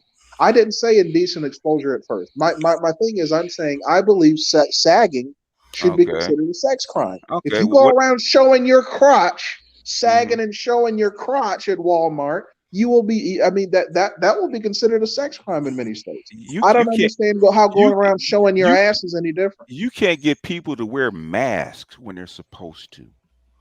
Then on top of that, When it is if a we law, an if emergency law, if where you if can't we're even gonna come go in to the sex store. laws, then we guess what? Mini skirts should be outlawed. Yeah, women shouldn't be able to walk around with their asses out in public either. I agree with that. Good luck with that. Good luck with that. Unless it's a Um, Y'all beach can't or even something like that. No. y'all can't even get black women to be nice to you. So do you really think that's gonna? yeah, Yeah, I okay. mean, I'm shit. telling you, I'm telling we fought these battles Uh, and uh, we lost. We've been losing. We've been losing for the last 30 years, man. It's like, to me, Yeah. people keep talking about sagging. I've gotten so used to it that I see guys, we actually before it was just a little bit, right? So you see the little line of the underwear, and it got to the point where you see their butt. It got so bad that shit got down to their knees. They wear jeans so skinny that Mm, they Yes. prevent them to pulling it up, yeah, and that's some foul ass shit. no, what that's how happens bad it is got. How are you this is what sagging they with skinny jeans, bro? You this have is to what pull they them shits down. You got to this pull is them what down. this is what they do. They get them. They don't. It's like they don't they don't get the jeans and then sag them. They measure it from their ass low, and that's how they wear them. In fact, So in if they fact, pull them up, the fucking pants leg will be about 3 inches high. and guess what they did? Now the people that make the clothes, they design the ability to sag inside. Like Kev was just arguing, talking about it, because it's gotten so popular. They actually cut the clothes so that you can sag easier. Yeah. So in other words, I'm gonna ask you something. Why do here's the $1 million question. Why do the boys sag? Because the black girls like it. Style. Are you gonna? Rebellious, rebellious. It's the rebellious style that boys want to be rebellious. It's no different than you being a James Dean motherfucker with a fucking white t-shirt, a leather jacket, and a cigarette and a comb over. It's the same fucking shit. And guess what girls find so attractive when they're young? And I dare one motherfucker tell me that your dick did not dictate how you dress when it came to females when you Yeah. were at a certain age. Go back and look at the Fab Five for Michigan. That's where had already started, but when the Fab Five for Michigan actually came out, it got adopted. It got into popular culture through the Fab Five. It just exploded. Yeah, they exploded so quickly with the tattoos and the sagging and the long shorts and the Nike slides. The thought uniform that we talk about, the Pookie uniform that we talk about, that's where it started. And that's 30 years ago. And the thing is, it's so ingrained into the culture. Good luck trying to get it out. That's all I'm saying. If Well, you if we you want we as if you we if as we as we as black men, we can't jump on black women for not caring about their image if we're not going to give a fuck about ours. well, Hey, I'm just well, I'm just saying. here's the thing about that. We do give a fuck about that. We have been for the longest. We've trashed this kind of behavior for forever. So I mean, even with it starting with myself, I don't sag just based on the reasons that I've discovered people sag for. I was more on the thing of prison shit. You know what yeah, I'm that's where it started. That's where it saying? started. And honestly, I get where you're saying, village arsonist. Is like you shouldn't expose yourself Yeah. indecently, especially around children. Yeah, You're 1987, easy. Why you wear your pants? Why you pant? Where your it's like pants at? Yeah, for the easy access. 1987. That's exactly where it started. so. What you're NWA and Easy. So what you're saying, village arsonist, is that we as black men and as a space should push for legislation um, that prevents sagging pants because of the implication that it presents. One thing we can do though is we can launch. We can campaign against it. We can campaign against it, and we can do what we do with all this stuff: set standards. You know, Okay, good luck with that. I'm serious. I'm serious. I mean, set the standard. You know, set a standard as we always try to set these standards. I it, That would respectfully, brother Kev, that would take a lot more time. I'm It, talking about legislative action. Punish this shit. You sagging your ass down, all you got your buttocks all out and shit. You got kids around, lock his ass up and put a sex charge on him. That's all I'm saying. good luck with that. That's I sex. think I called have I to think that agree I with think that one. that's To more be honest, practical than trying it's to called change it's the culture and all. I mean, it's that's called a because we have to care about it's our called image, it's man. We called gotta clean this shit up. unconstitutional, sir. Right. Well, okay, but there are already laws that you can't just go out here and just start showing your groin and your genitals. I mean, there's already laws against stuff like that. So I don't understand how that would be That's difficult. why you sag from the back, And sir. I guarantee we would, and it's fucked up. I know it is, but we would get lots of fucking support from the white community for that legislation.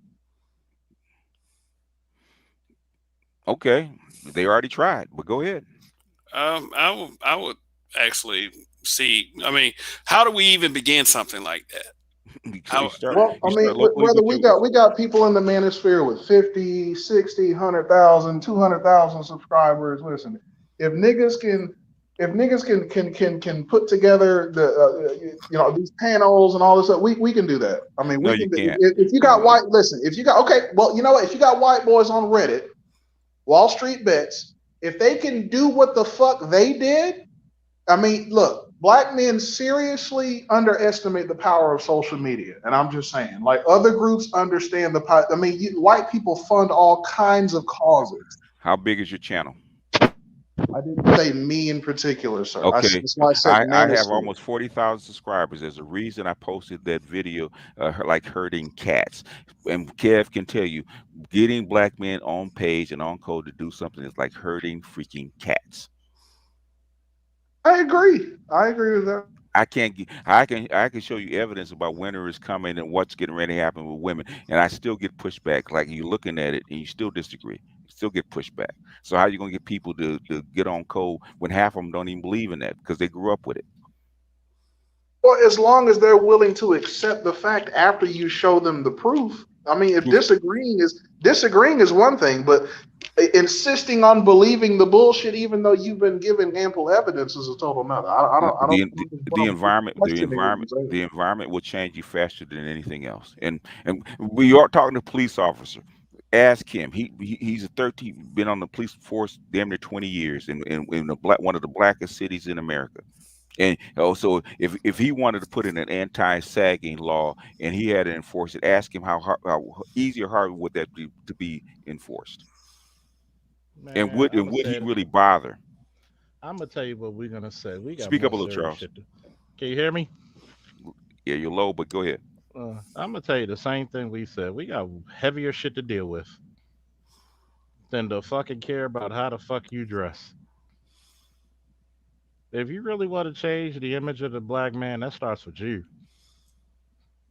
That starts with the children you sire, and it starts there.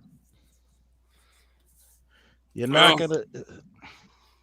I'm sorry, but Well, guess what? Charles, here's my respect, and I respect that. But I guarantee you, most of the time, the same little niggas out here terrorizing, shooting up shit, doing the serious, heinous crimes, are the same ones walking around looking like monkeys with their pants Not hanging out the everybody, back. not all criminals sag their pants, dude. It's half and half. I didn't I'm gonna say put it. all, but I'm gonna you put know it. what I'm I'm gonna put saying. it. See the problem. He's a cop. The problem is this. Some, let's say half the dudes sag and half don't. That doesn't matter.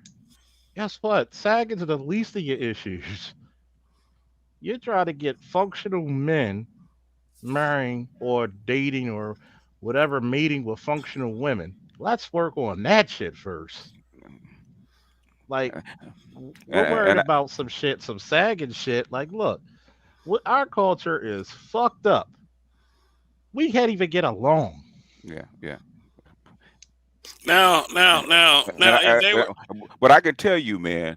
Uh, sagging is not a hood problem. It's also when the middle, it wouldn't even be popular if the middle class didn't accept it with the tats and the sag and all that kind of stuff. The middle, if you ever go to a suburban neighborhood, right, especially in Los Angeles, and you get out of a kid gets out of BMW and his pants are sagging.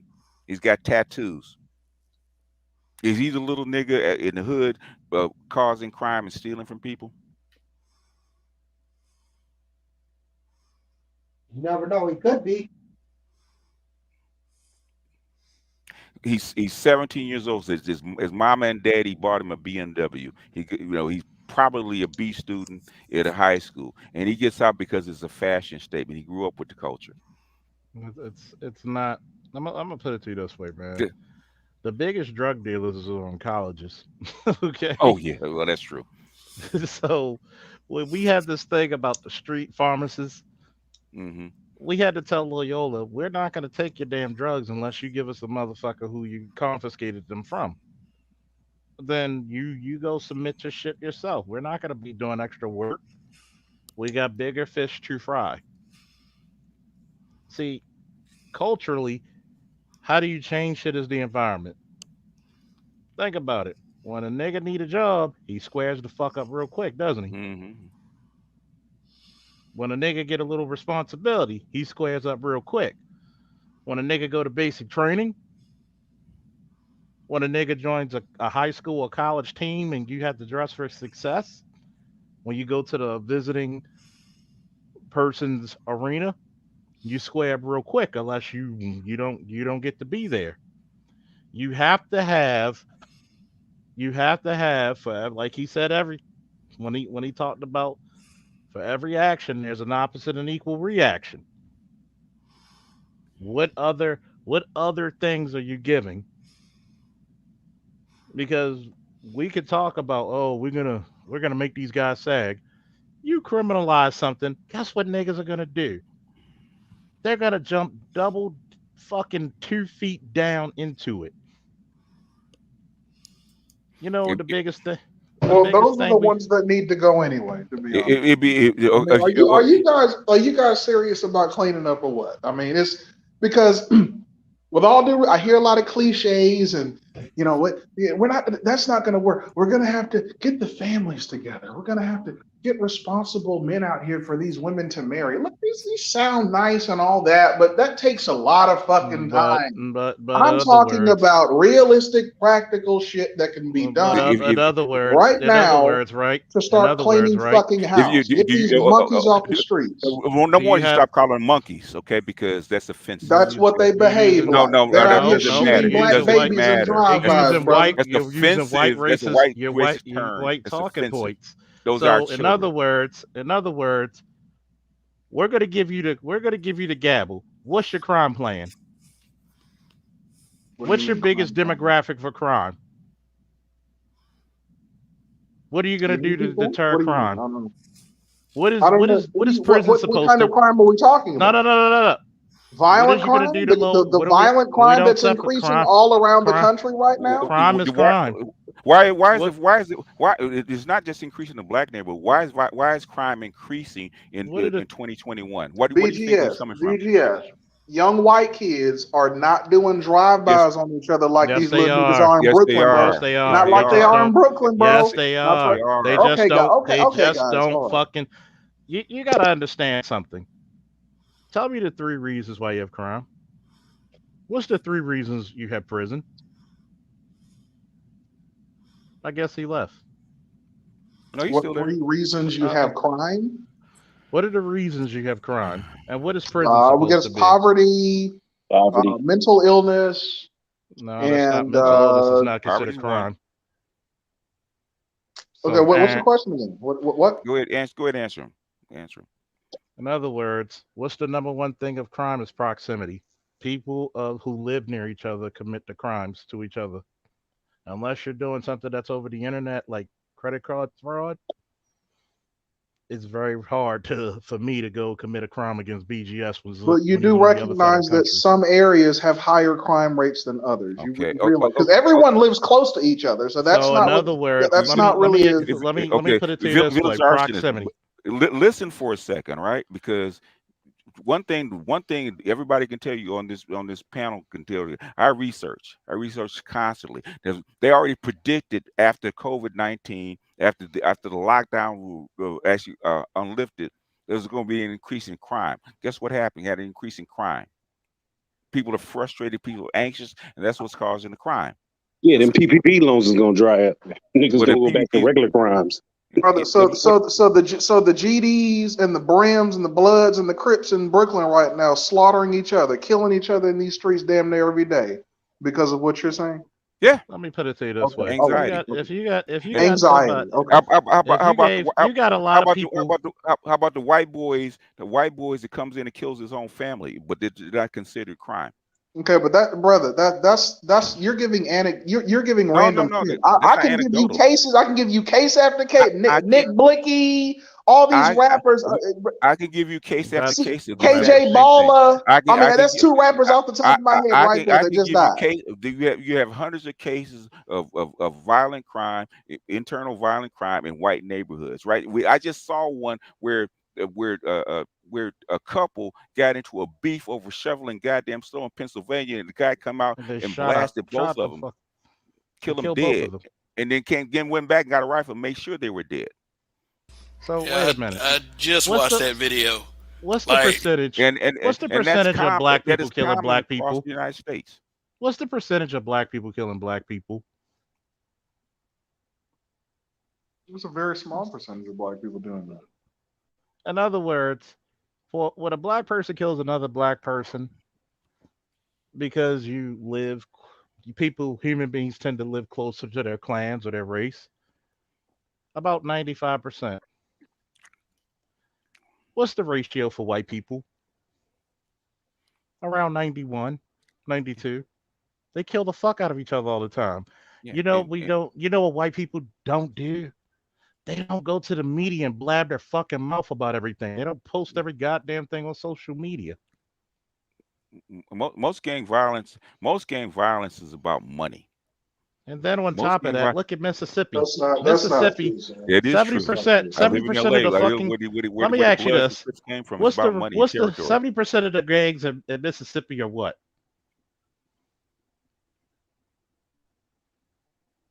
Say what Are now? white. They're white. You're talking about these biker gangs and shit. Come on, dude. That's a gang, sir.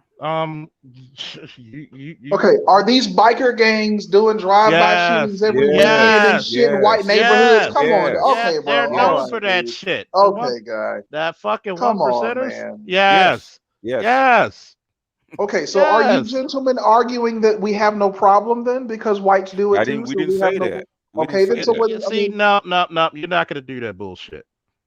You're gonna try to say that every no. time a I mean, black you person. guys are No, no, wanting to no, no, no, no, deflect. no. I'm talking No, about we're black not people. deflecting. We're not deflecting.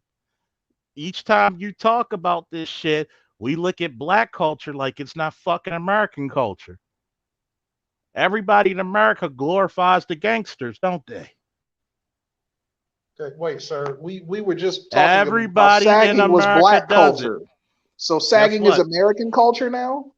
It's always been American culture. It's become, yeah, because we're Oh Americans. God. Yeah, So we're Americans. We're not did separate. when these guys went to No, no, prison, where nobody they else, sent nobody else around the world is sagging. I've been to multiple countries. They wear tight ass Oh, jeans. They wear shit, their pants up okay, with shit, belts. they starting it. They oh, starting it now. okay, They okay. starting it now. I'm gonna tell you where it actually came from. It didn't come from black culture originally. It came from Hispanic culture in LA with the oversized pants and where the belt sits. They came out of the zoot suits and out of the Mexican gang culture. Right? They took your The belt, cholos. the cholos. That's where it started.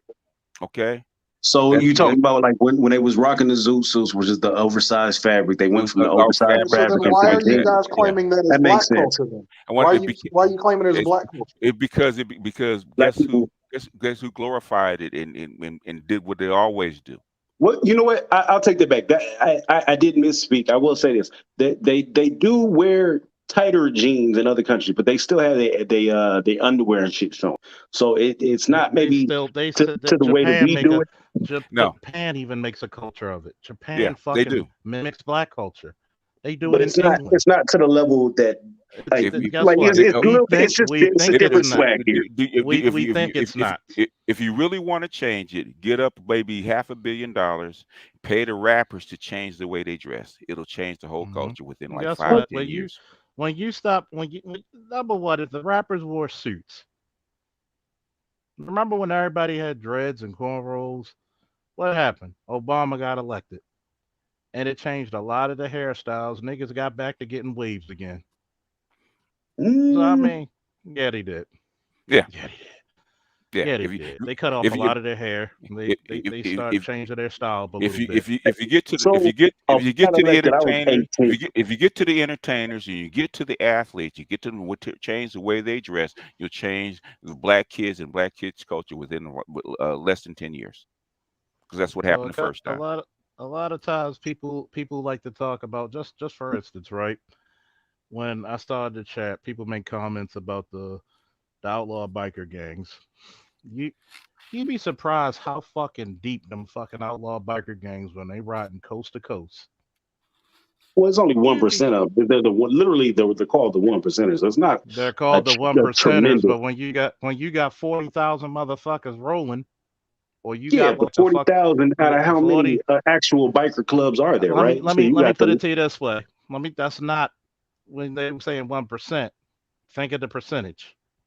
When you got 40,000 people riding into a town, because once again, a lot of motherfuckers are spoiled living in these fucking cities on the coast. When you riding into these rural towns in the country, hell, in the South, and you get 40,000 motherfuckers riding in your town, hell, 400 motherfuckers. They do it all the time. Who the fuck do you think they kill each other for? Especially when you're not allowed to join a lot of these fucking motorcycle gangs because they're racist as fuck. yeah a lot of the 1%ers are racist, but there's plenty of So biker they kill clubs out here. There's so the they kill Dutchman. so There's plenty of them. So you got to think of it like so this. they kill each There's other still a just small like percentage. You can't say they that kill there's just a whole bunch of them out here doing shit, even if it's there a whole bunch of them. 400,000. That like that's not a lot. Even when you just have white people by themselves, you have white people committing crimes and shooting at the police. They get shot, they get killed, or they'll shoot Yeah, at each other. there are more You white get a men lot of actually killed Let by me let police me let me than anybody let me else. let me Go let ahead. me let me step in for a second, gentlemen. It's never been my policy to worry about what other groups are doing, or how Hmm. that how it how what we do pales in comparison to what they do. Because Hmm. I will agree with this one sentiment: we need to worry about our own shit. Okay. Period. We need to worry about our own shit. And Okay. if we don't if we don't try to show the zeal into solving this shit, then what are we actually doing? Are we here to come up with a solution, or are we just here to bellyache about it? we Like, hey, you it's not talking coming to a up with guy. we're not coming up with solutions. It's actually getting people to accept the solution. It's So not you that coming hard. to a Okay. guy. You talking to a guy who came up with the Gray Faulkner Initiative Yeah. along with Cerulean Gray. oh, How many I get motherfuckers? it. Give me a problem. We get a solution right now because basically my Okay, solution. here's Go the ahead. problem. Here's the Okay. problem. Black men don't support each other. Don't support each other's good ideas enough. I'll say that, since Charles Faulkner just brought up the Gray Faulkner Okay. Initiative, which was a fantastic idea, but we couldn't get anyone behind it. Okay. How do we begin to solve that one issue right there? That's a Oh, huge problem. Black men not supporting each other. I'll tell you why. Because number one, how many black men out there have a rite of passage for the boys? When you go through something just like the military, just like fraternities, what do you call that person once they go through that same situation or that rite of passage? What do they become? What do they call yeah. each other in fraternities? The brothers. Yeah. Yeah. So Okay. when you Okay, okay. If you talk about on a broad spectrum, how do you really do it? Okay, first thing you have to do is you find out what the reason why they don't support each other. And there's two reasons. One is because we were raised by our mothers and we're raised to distrust each other like they do. The second thing is fear. Okay, what are they afraid of? They're afraid of loss. They're afraid of risk. Believe it or not, black people and black men are very risk adverse. They don't trust you because they're afraid of losing something. How do you get them to get over that? You have to say, okay, what are you afraid of? Why are you risk adverse? Hmm. Just like it's hard to get black people to get into Bitcoin because it's risky, right? It took time, it took patience, it took a whole lot of teaching to get them over the fear. You want them to get behind something, you want them to trust something. It takes time. You got to get over the fear. That's true because black people and black men and black people, because of the way we've been treated in this country, are afraid. I know that because I tried to get black men to learn how to trade and learn how to do stocks and just read stock charts. And they're So, too afraid to do it. They're too risk adverse. That's Most what of the black so, people. Negroes, so most Negroes are afraid to make a decision without a woman present. And I'm just gonna put it out. See, BGS is a little bit nicer than me at saying it. A lot of niggas. There's some probably listening. Hopefully you're not. But a lot of niggas are afraid to make a decision without their mother, their girlfriend, or their wife, or their sister. Nah. You're too Black when black they is not say a code bitch of me. conduct. And we know I've been dealing with this stuff for 30 years, man. I've been in the conscious community for 35. I know why black people don't trust you. Especially black men, do not work together. They don't trust each other because you're afraid of loss. That's what you're afraid of. I don't want to trust this nigga with my money because I feel he's gonna run off with it. well, let me go ahead and read his super Yeah. chat anyway. I do appreciate the support for the channel. Thank you. Black people don't work together because black is not a code of conduct. Black is not agreement on productive principles. Black is an oath of loyalty to plan. Black is a chain gang.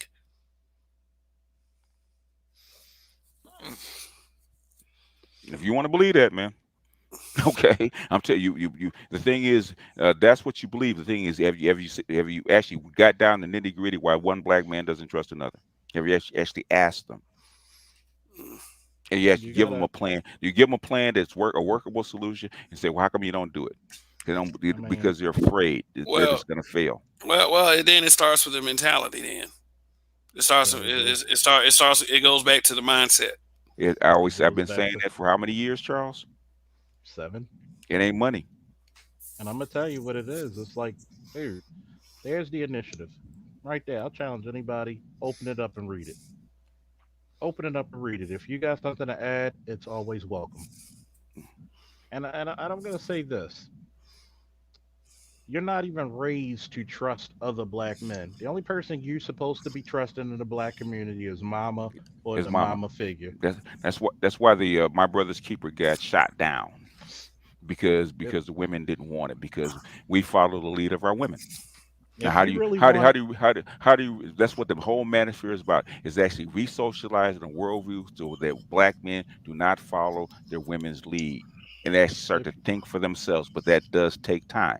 Okay. if This black whole this people whole really experiment we wanted, call the black manosphere is all about that. Okay. People say, why don't we do business? Why don't we do this? Why don't we do that? It's all about changing black men's mindset to get out of that let go of mama's apron strings. Okay. That's what it's all about. Well, I'm gonna say this and jump off, Kev. I really appreciate it. Shout out to you, brother Faulkner, man. I appreciate your input, man. I didn't mean any disrespect. I just, we had a few disagreements, and I just needed a few things clarified. That's all. But men BGS, hey, man, disagree, men talk it out. I really value your opinion on this one in particular, Kev's question, because heard about the brain trust and the work you guys do over there, man, and I really salute that. And so, I did just want to take this opportunity, while we're on the same panel, man, to just apologize for any bullshit or any friction that I caused in the past because I put the brakes on that bullshit because there's a bigger picture. And we all complain about how black men can't work together. I can't complain about that if I'm coming in and I'm causing drama and bullshit over shit. Hey, look, look, So you let gotta me say walk the this. talk. Let me say this, man. Let me say this. Dissenting opinions are welcome, and I do like impassioned conversations where there are back and forths, and we don't all have to be on the same page. That's just me, though. I mean, I don't speak for these gentlemen. They're, of course, grown ass men. I appreciate it, man. These guys and anyone that's in that chat and on this panel should know that I do not require you to agree 100% with me. I just ask everyone to be respectful. That's You it. know how some of these guys, man, some of these guys, dictators, man, you jump on their panels, man. You might get your throat cut. You come up there with some Well, dissenting opinions, so you that's their got. panel. That's their panel, though. But anyway, I'm gonna jump off, man. Salute to everybody, man. All right, man. I Salute. appreciate you coming by, Yeah, man, and yeah. contributing. Yeah. I'm Don't going forget a about 10 minutes. copy I of got to this. give my grandson something to eat. But what I'm saying is, man, I've been doing this stuff for so long, man. And at my age, man, I ain't freaking tired, man. And everybody can go back and look at my track record over the last 8 years, man. I have been calling this stuff left, right, and center, and still I get pushback. As you know, I'm actually getting tired of it, right? Because Mm. everything I've told you that was going to come to pass. I listened to Jason Black tonight, his last two videos. I've been talking. Well, he just started talking about it. I've been talking about that for the last 5 years. He's just coming late to the party. And the thing is, he gets 4,000 people to watch his live stream. It's hard for me when I talk about it. I can't even get 4,000 people to actually like the video. And so at this point, man, people keep saying, BGS, you don't, I know you're tired, but we still need you here. Man, I'm getting tired, man. You know, Hey, Negroes and Negroes, man, I am getting freaking tired, man. All this research, all this stuff, all pointing out and letting you guys know what's getting ready to come so you can get ready for it. Even down to I've been saying I came up with the idea of coffee girls like a year and a half ago. Said that women were that sex was going to be cheaper than the price of coffee on the street within a couple of years. Mhm. Hey, BG. Everybody, sound like it makes some of y'all happy. well, thing is, Ryle can tell. I've been said that 2 years ago. But the thing is, and everybody thought I was full of it. Now that it's here, I said, but it's not going to look like what you think it's going to look like. And It's now, gonna look and I said, bad. I said, you guys are gonna want to. You guys do not want to see that many women on the doggone street. And village It's arsonists came in, even though it's already happening. Well, the government. I know the government's gonna step in and do something because they're not it's gonna let gonna all these women on the street. shit. And then the thing is that the quote Papa Pope, man, in Scandal, right, when he's actually berating his daughter about the presidency, right? This is the white woman versus you, okay? Who do you think they will protect? Whose body do you think they will bury? Okay, a black woman, they ain't gonna save you. All right, if between you and that white woman, guess what? You're gonna die, Kimasabi. Mm-hmm. And I'm gonna But tell you, anyway, man, I'm gonna I'm tell you. gonna back off because I'll be back in about 20 minutes, man. I gotta go get this boy something to eat. All right, well, Okay, good. All okay, right, BGS. All right, see you later, BGS. All Thanks, right. man. all right. I'm gonna tell you. I keep telling you. I've told this many a times to black women. The only savior you got is not even Jesus Christ. It's that black man. Mm. Mm. That black man got you out of slavery. That black man got you out of Reconstruction. That black man got your goddamn black ass out of Jim Crow. That black man stood in front and told you to stay home with the kids and marched, shot, fight, and stabbed through civil rights. That black man pulled a lot of your black asses out of fucking the crack epidemic. That black man pulled you out of married a lot of these stepmothers or married these women and started families and moved their asses to suburbs or better places in the city. That black man was there when the housing crisis. That black man was there during COVID. If there's black women listening to the sound of my voice, if you got a black man that's making over $50,000 right now, you better kiss his ass because you got a superhero. Mm. Damn right. Because because if you really see, people don't understand something. You don't have options. You don't have options. You know, like today earlier, and even on my stream yesterday, I had to compare two people who are Olympic gold medalists. I had to compare Simone Biles and I had to compare Kurt Angle. What's the difference? Perseverance. Well, she has mental issues. When you fucking break the vertebrae of your fucking back and neck, doesn't that give you a mental issue? Yeah, you got to overcome. You gotta adapt and overcome. And guess what? When you start seeing large populations of prostitution and you start seeing it, you think you got crime now from these little motherfuckers. Remember, crime is because of proximity, lack of opportunity and education, time, and desperation. How many of all four of those will include once that shit happens? Oh, mama's prostituting, which usually leads to drugs or alcoholism because a lot of them bitches ain't gonna be able to, suck a nigga dick they don't know without, getting that liquid or that powdered courage. So, I mean, it may say funny, but that's some dark shit. And then, homeboy, imagine you a 12, 13-year-old boy seeing your mother just blow this guy just to keep a roof over her head. You're going to lose respect for your mother. And guess what?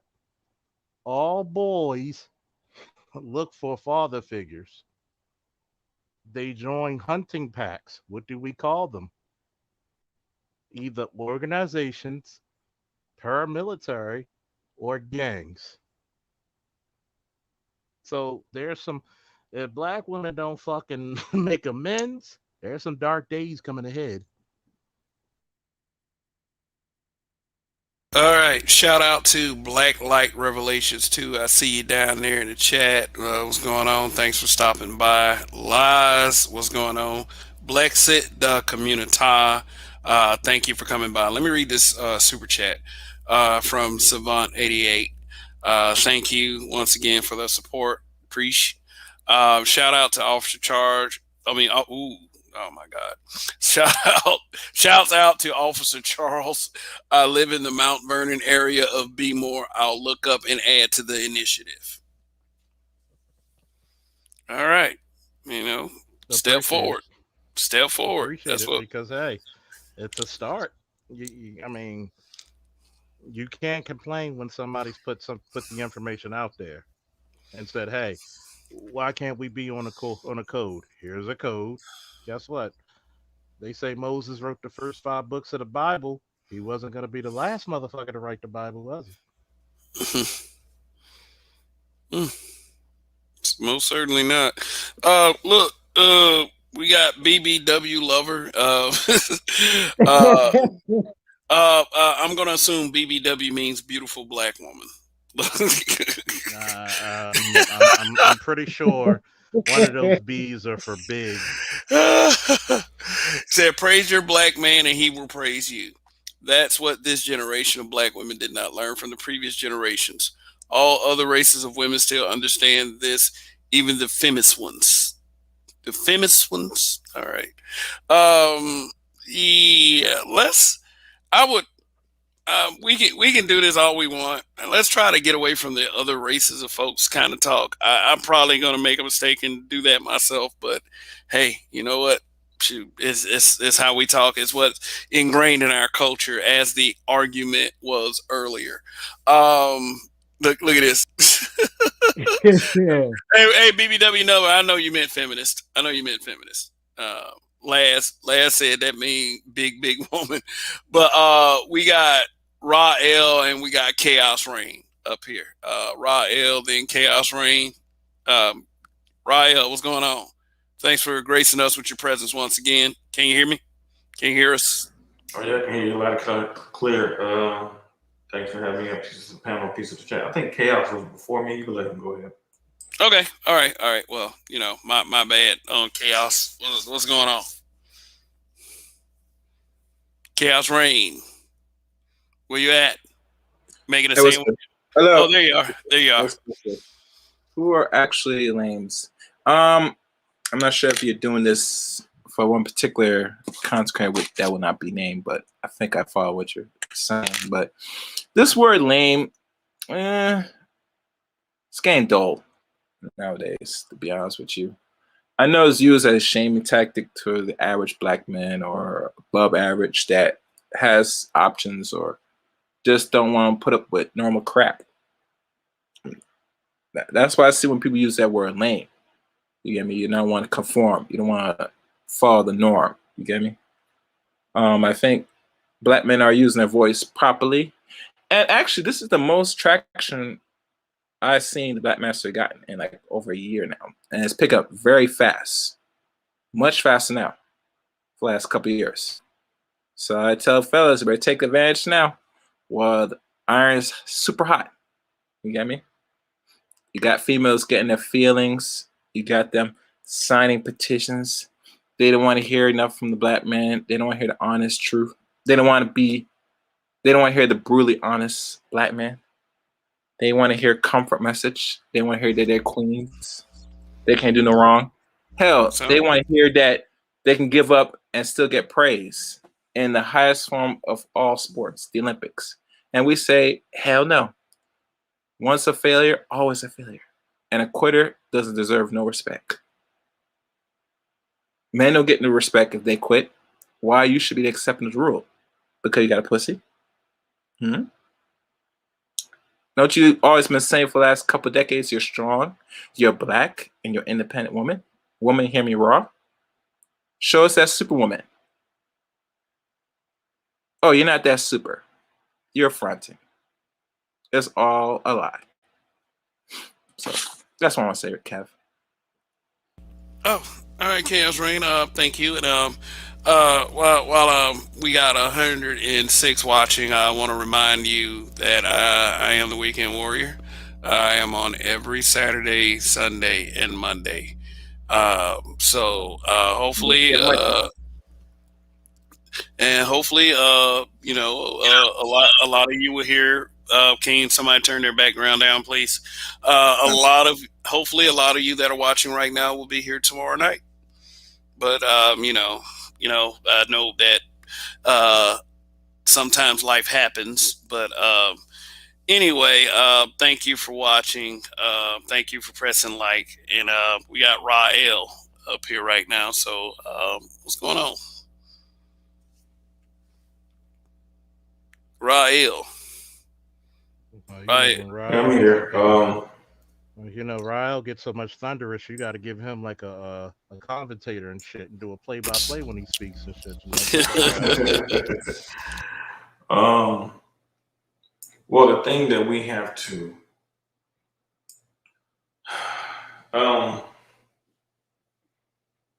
we have seen stories where men have they have had to decide whether they were going to, chase a woman or whether even if that woman was their own mother, or do their duty. This has always been a challenge for men. And a woman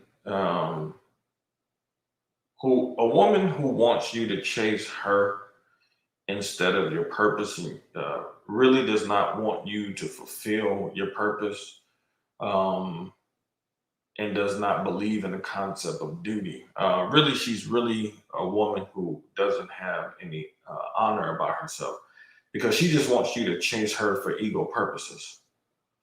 So when you talk about the concept of lame, make no mistake about it. The concept of lame, especially in Black America, but we've seen this in white America too. We've seen plenty of movies like this with this particular concept. And many of the movies that we were seeing, like in the early 2000s, like the what was that movie, man? With what was the name of that movie with your boy, man? His character name was McLovin, man. But I can't remember the name of that damn movie. Super bad. Super bad. Damn. In those types of movies, and those movies were hitting at the particular things that we were talking about. Like, it's just really surprising that we're actually covering these topics, because many of those movies in that particular time were really covering this particular issue. But really, what you have is all of us have seen women who were really bright in high school, like they were tight, like, man, like yo, man, if I could have got that, boy, it'd been good. And then you see them at 26, 27, 28, and they're gone.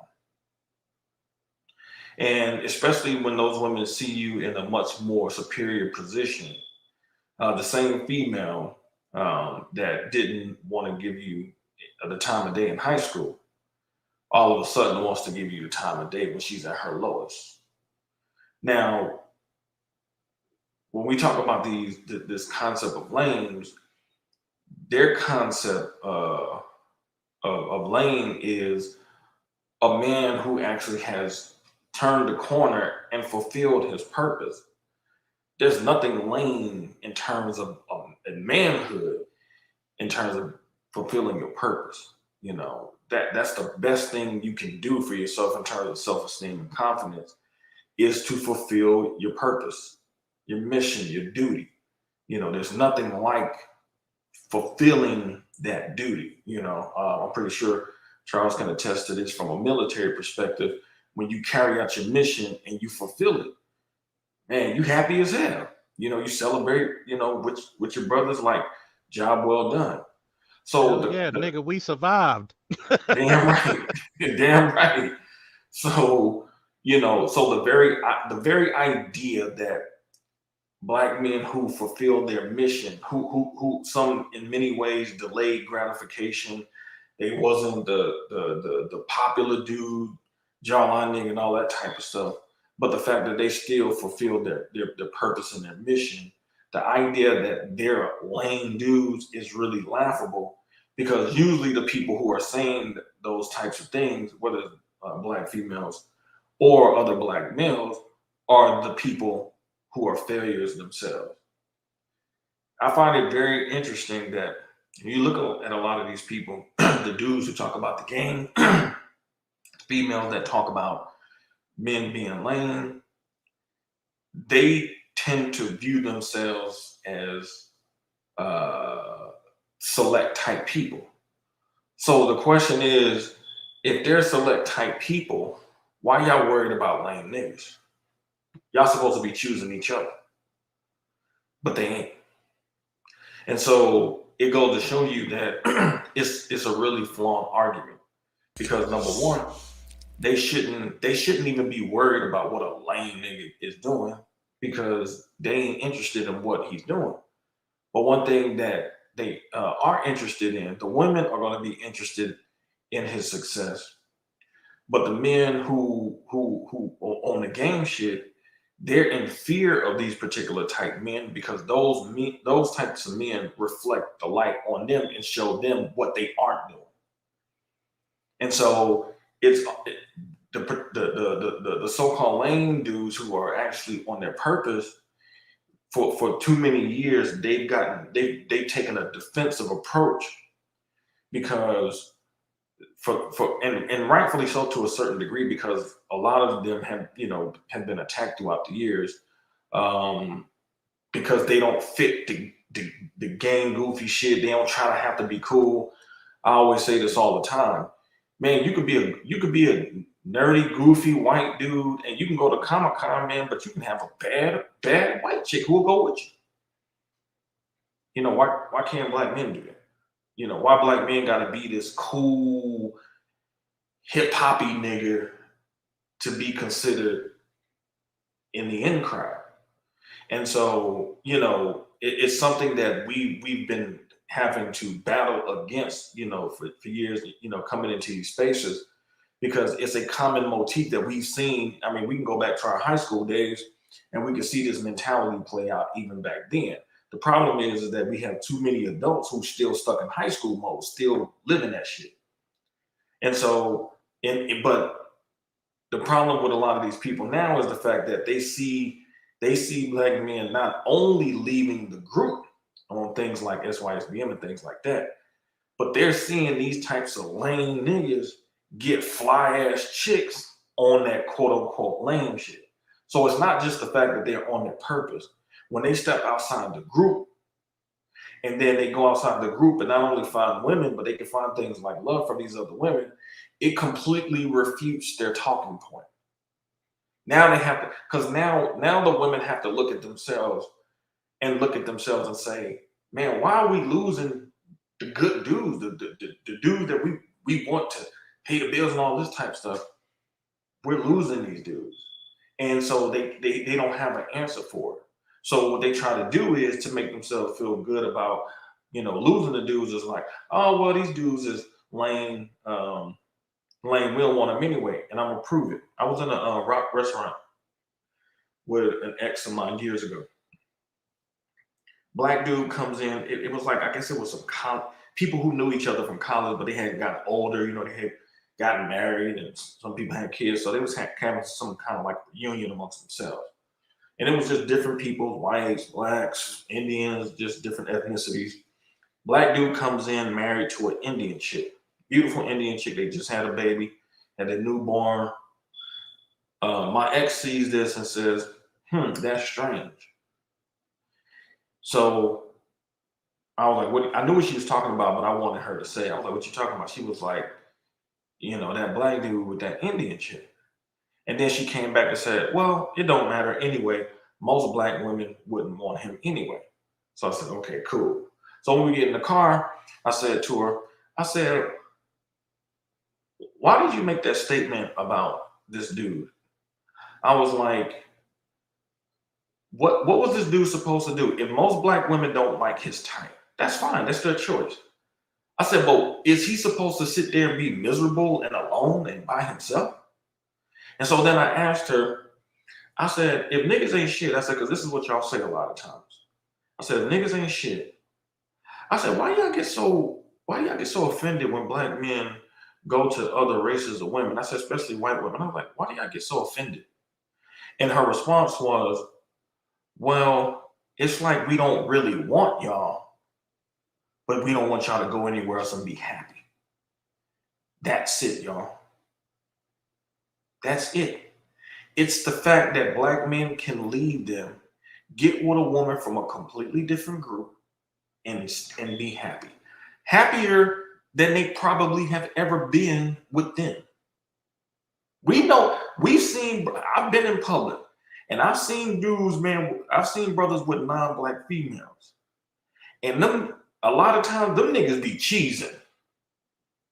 Them niggas be happy as hell. I ain't never been in public and seen a black dude with a non-black female and look upset, frustrated. I ain't never seen it. He always looked happy. He always looked like he's in a jovial spirit, just on some normal stuff. And that's the thing that a lot of these black females do not like. They do not like that the very men that they chose, that they didn't choose, that they rejected, because he wasn't a real nigga, not only has left them in the dust, but he's gone somewhere else and he's happy. They want to be able to control the happiness of all black men. Because a lot of times we've seen jawline niggas with fine chicks, and you know what? I've seen jawline niggas in public getting cussed out by their chicks in public. Chicks disrespecting them too. And so when you see these types of situations, conversations, that's really what's at play here.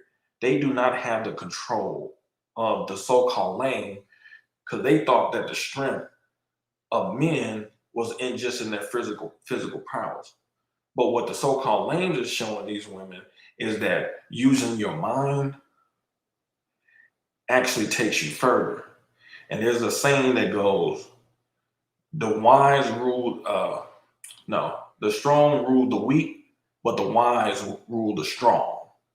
So even in that statement, it's the wise man that's going to be the one that's really going to be the one that's ruling. And it's a very humble thing for these females who, since high school, they have had this mentality that they were in control and in charge, and the lames of all men shows them to their face that they're not in control, and they can't stand that shit.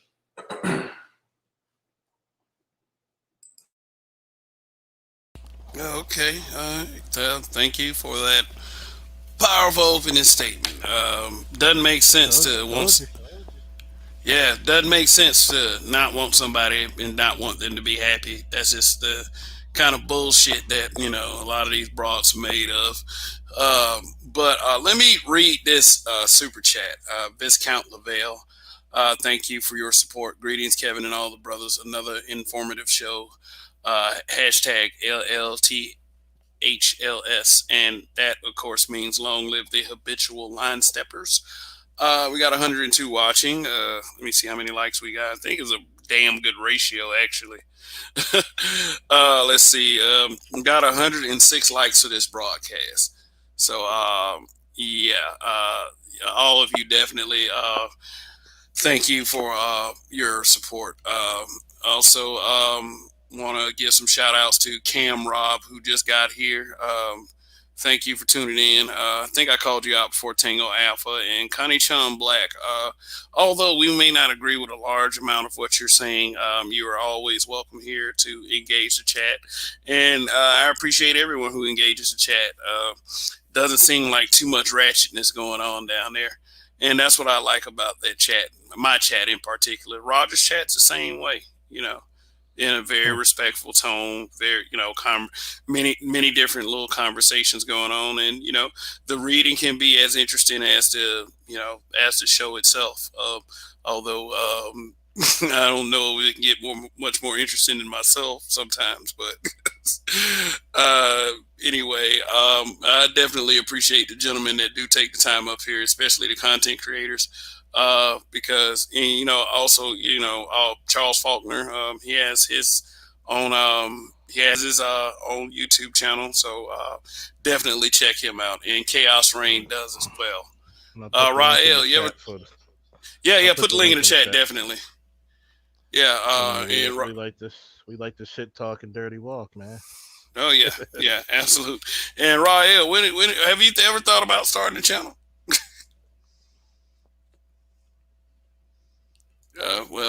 I guess he is wait for the mic for a second, but anyway, it's like, who are these lanes? I originally came up with this broadcast because people have a tendency to call people in the Black Manosphere lanes. But they always would strangely say that word without calling out actually who they have a problem with.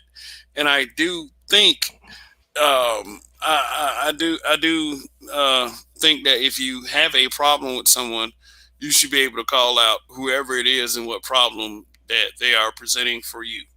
Otherwise, it just looks like a situation like this, a show me on this doll situation, which really, really I'm about to start doing anyway. Hey guy, hey HT, show me on this doll where the Black Manosphere hurt you. And about the anatomically correct doll. yeah. And I'm just like, when I hear the word lane, I'm gonna tell you, I'm a geek, I'm a nerd. I mean, not too many people walking terra firma who can cleanly whoop my ass. Last time I checked, I went to BlurCon, last month. Took my son for his 14th birthday. We had a fucking ball. I like looking at black chicks who are cordial and nice and dressed up as Sailor Moon with a fat ass. I can Mm-hmm. enjoy that. I like that when she's wearing her Spider Gwen outfit and it's extra tight. Like, I'm sorry, I like my video games. I was into tournaments with Tekken and Street Fighter. See, black men need to wear this lame shit. And this is the part, not trying to hijack your channel, but at my channel, we talk about being a multifaceted man. Black men are not just niggas on the street. We're not lames. We are multifaceted. We have a plethora of interests, likes, skills, training, education. You name it, a black man's done it. So we should be proud of our intellect. We should be proud of our style, because when we hear this word lame, I don't hear niggas really calling each other lame. That's what the chicks say. See, we need to stop letting females dictate masculinity and put the words in our own. We should have the right of we should be having the the rites of passage programs in each one of our cities and towns. We should be the ones who determine if you're manly stock or not. But I'll give it back to you, Kev. Okay, yeah, and with that being said, I have a dislike.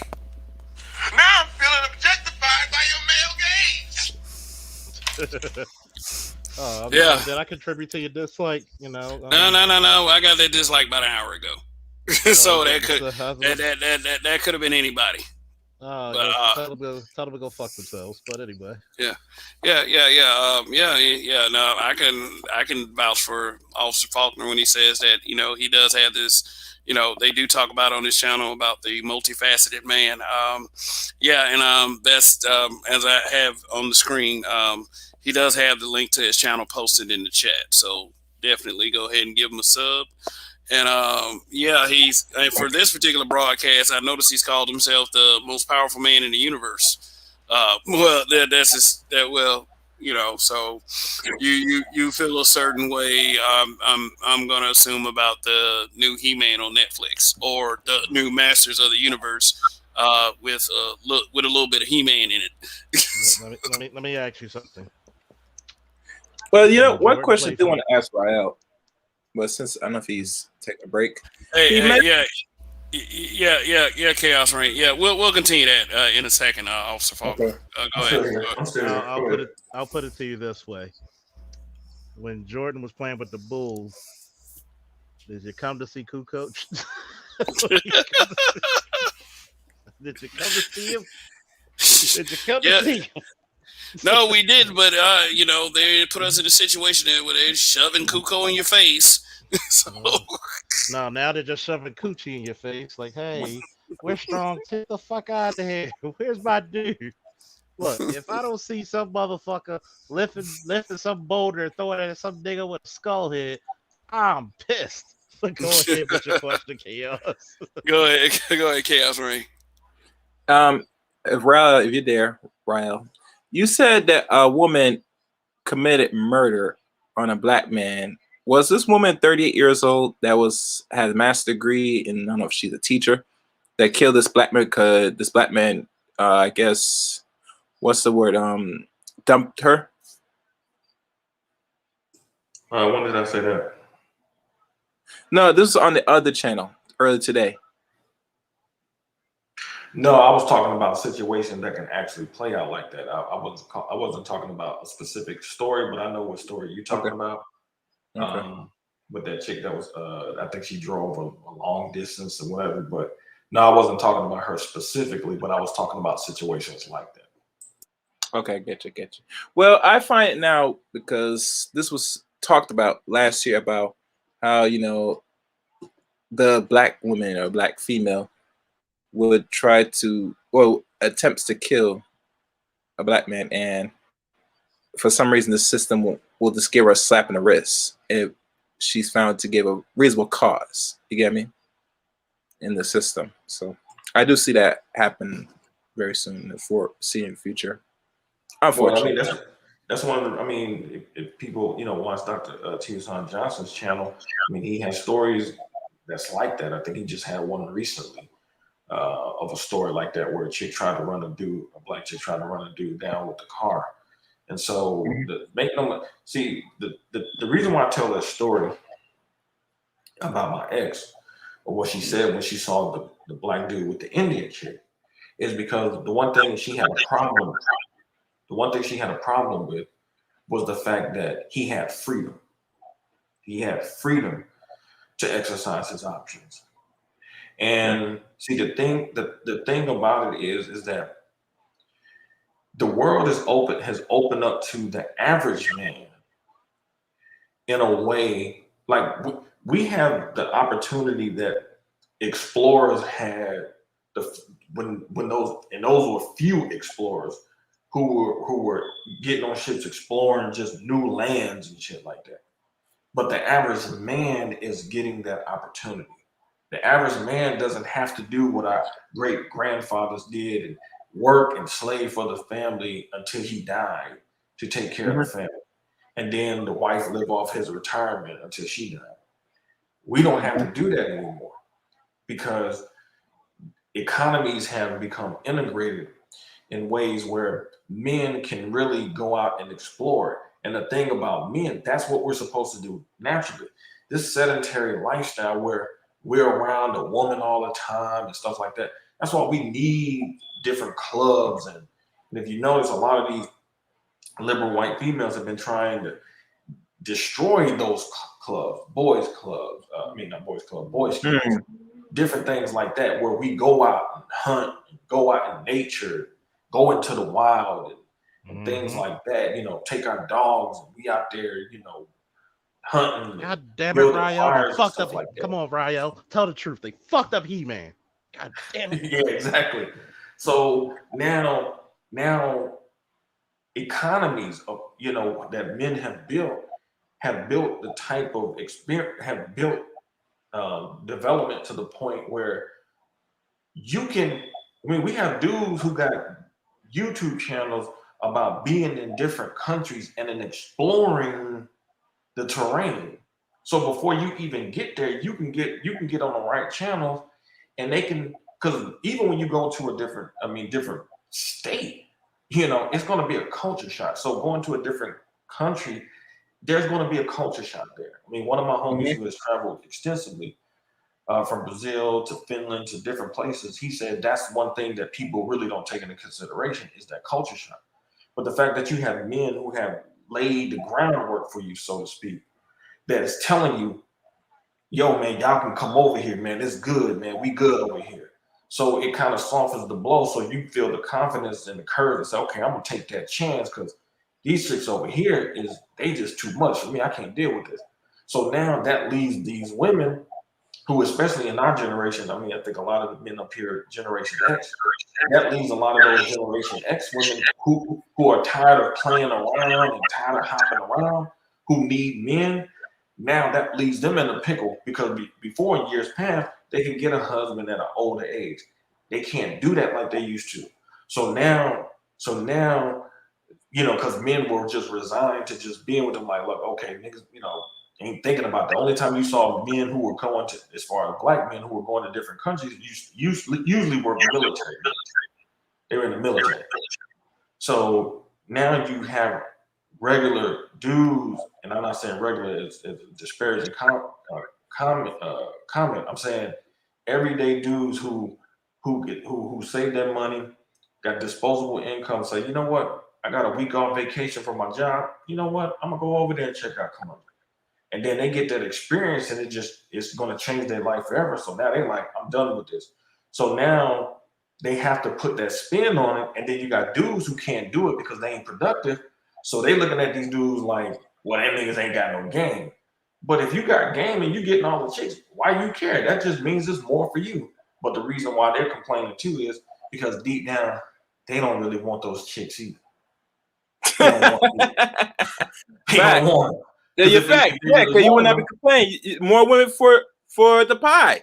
That's right. You would think they would be Why satisfied. are you complaining? Yeah, I agree. They ain't satisfied. They ain't marrying these chicks. They getting all the vagina they want, according to them. Why ain't they marrying these chicks? Because they don't want them like that. You know what I'm saying? Because they get tired of the fuglies, Ryo. Too many fugly women. It's like you fuck them in the night and then you move on the next day and say, why the hell fuck it? I need some better woman.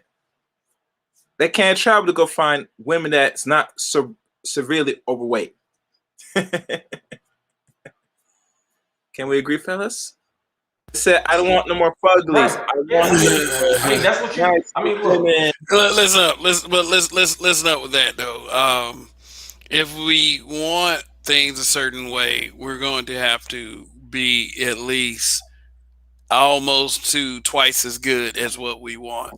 So if I'm going around here fugly, I can't really say nothing about fugly. But that's everyone has their own opinion, and good luck with that. But we got Savant. We got Savant 88 up here. Go ahead. You got the floor. Thanks for coming up. Hello, can you hear me? Yeah, I can hear you. Oh, well, thank you for having me. Just shouts out to the panel. I just wanted to give my interpretation as it pertains to the topic. And who are the lames, in my opinion? I'm gonna just make a few points and hop right off. The lames, in my personal opinion, as it pertains to females, are the group of guys that don't necessarily, as the gentleman, I think his name is Ryo, earlier mentioned, that they don't necessarily exemplify to the public some type of masculine strength.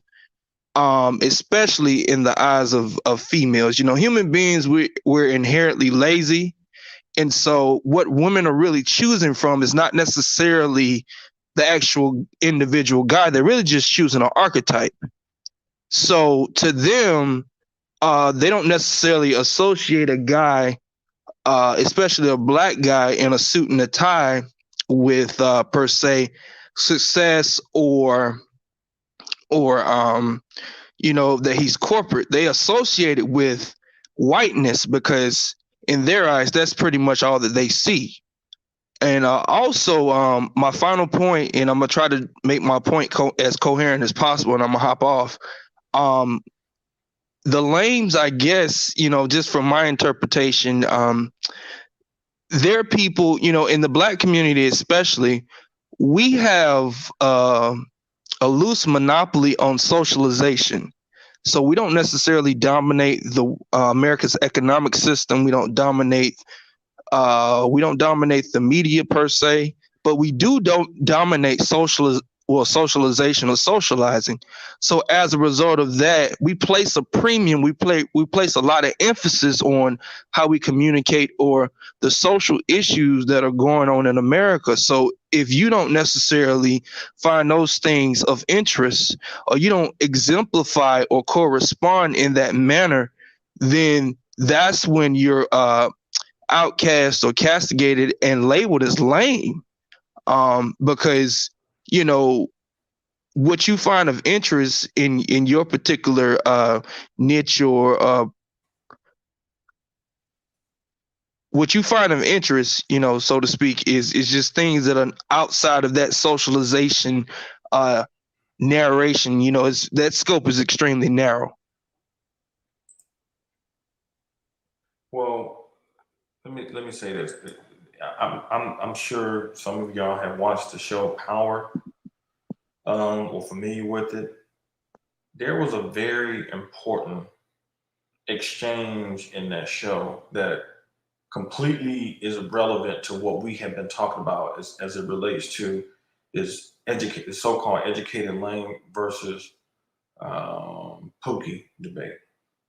In the show, the character Ghost was trying to make the attempt to be a legit dude. And the person who was fighting him the most was his black female wife who came up in the game with him. She really wanted him to try to be a successful drug dealer forever.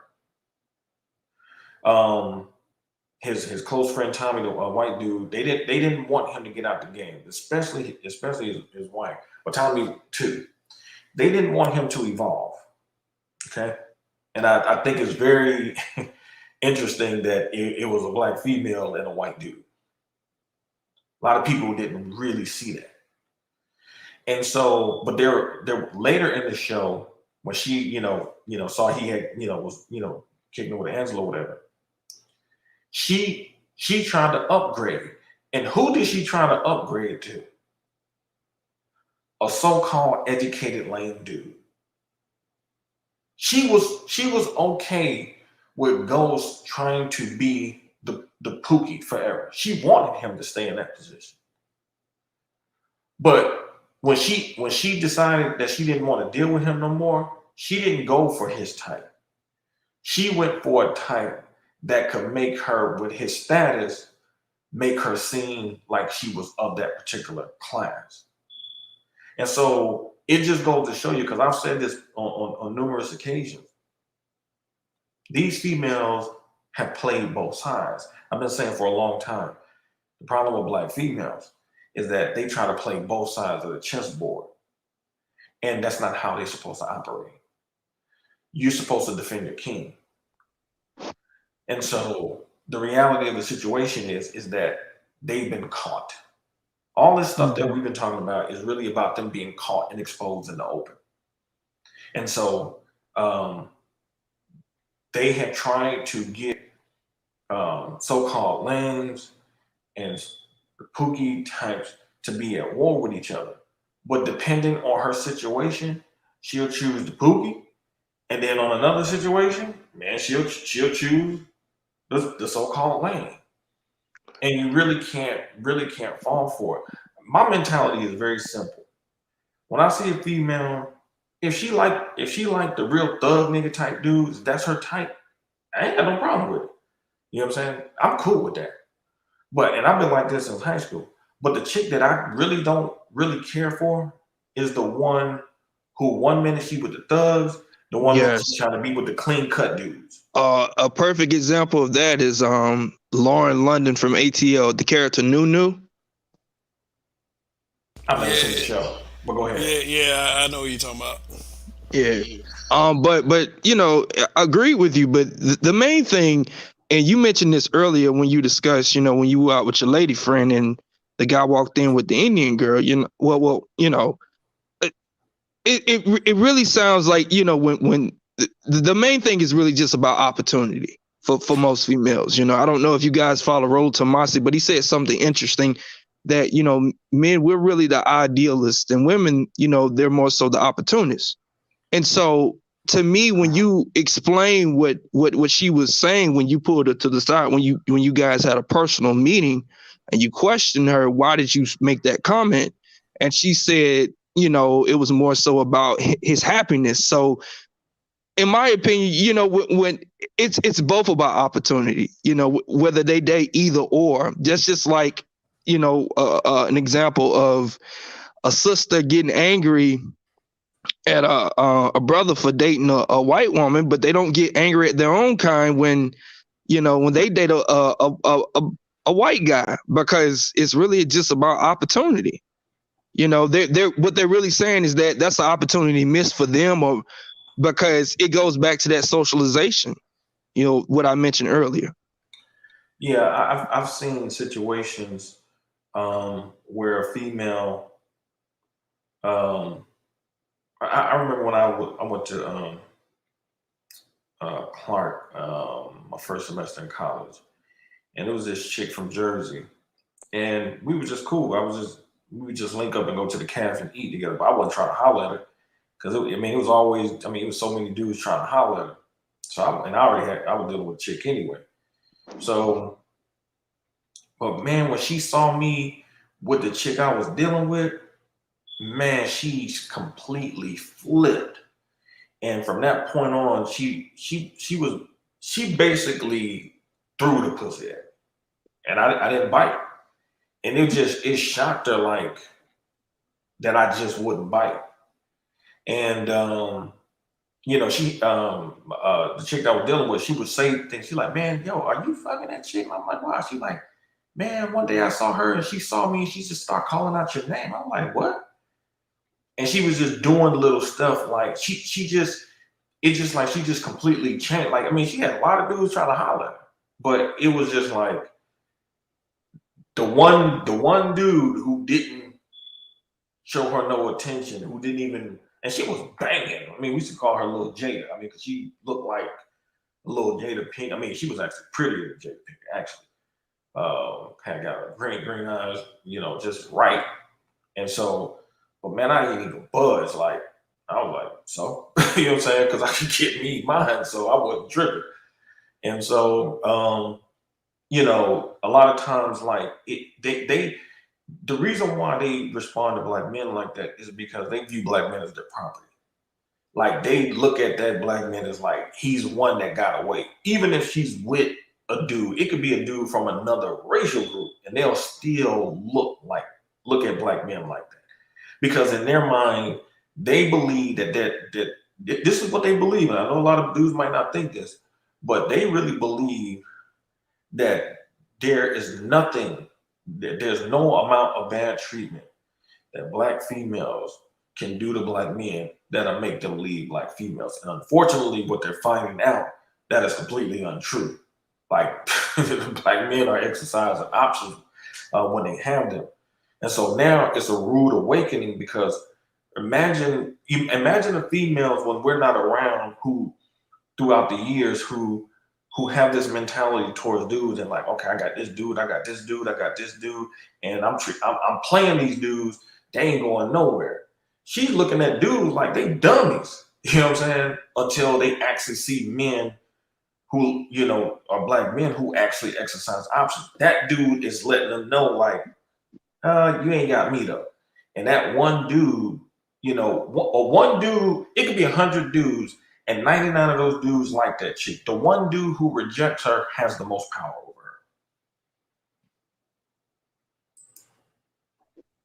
her. Agreed. Agreed. Because, you know, I guess she's forced to step into his world if that's something that she really wants to pursue. So, agreed. All right. Let me read this super chat from Gil Gami real quick. Thank you for your support of the channel. You know, really appreciate it.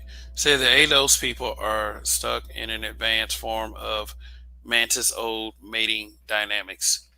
The SYSBM, in particular, Gen Z Alpha, are breaking away from that. ADOS, black women fear losing their substance. I just have a quick question for the panel, and thank you for having me. I'm a bounce. This is Savant. But how do we expect to move forward if, like I mentioned earlier, and like so many other of the other brothers have mentioned, if when it comes to black women, if their primary focus is on just mere socialization or just choosing the opposite sex based upon just how they see things through a social perspective, how do we plan on evolving as a race? You know, that's just my question to the panel. And thank you so much for having me. And I'm gonna jump off. All right, Savant 88. I really appreciate you. So, what do you think, fellas? How do you answer that question? How do we, if they're like this, how do we expect to evolve as a race? Um, uh, my quick answer for that is we don't. That's the sad part. If they're going to do that, so we Put BGS comment on the screen because he just said it. He beat me to it. he sets a standard. Standard. I emphasized standards last night. You know, and keep setting them motherfuckers. If they want to play the game dirty like that, you know, then let us keep doing what we're doing, is exerting the actual power that we have, the power of influence and the power to destroy your feelings. That's what it is. I mean, I can't explain it in an easier way for the people that are watching. And like I said, I do come every Saturday, Sunday, and Monday for those watching.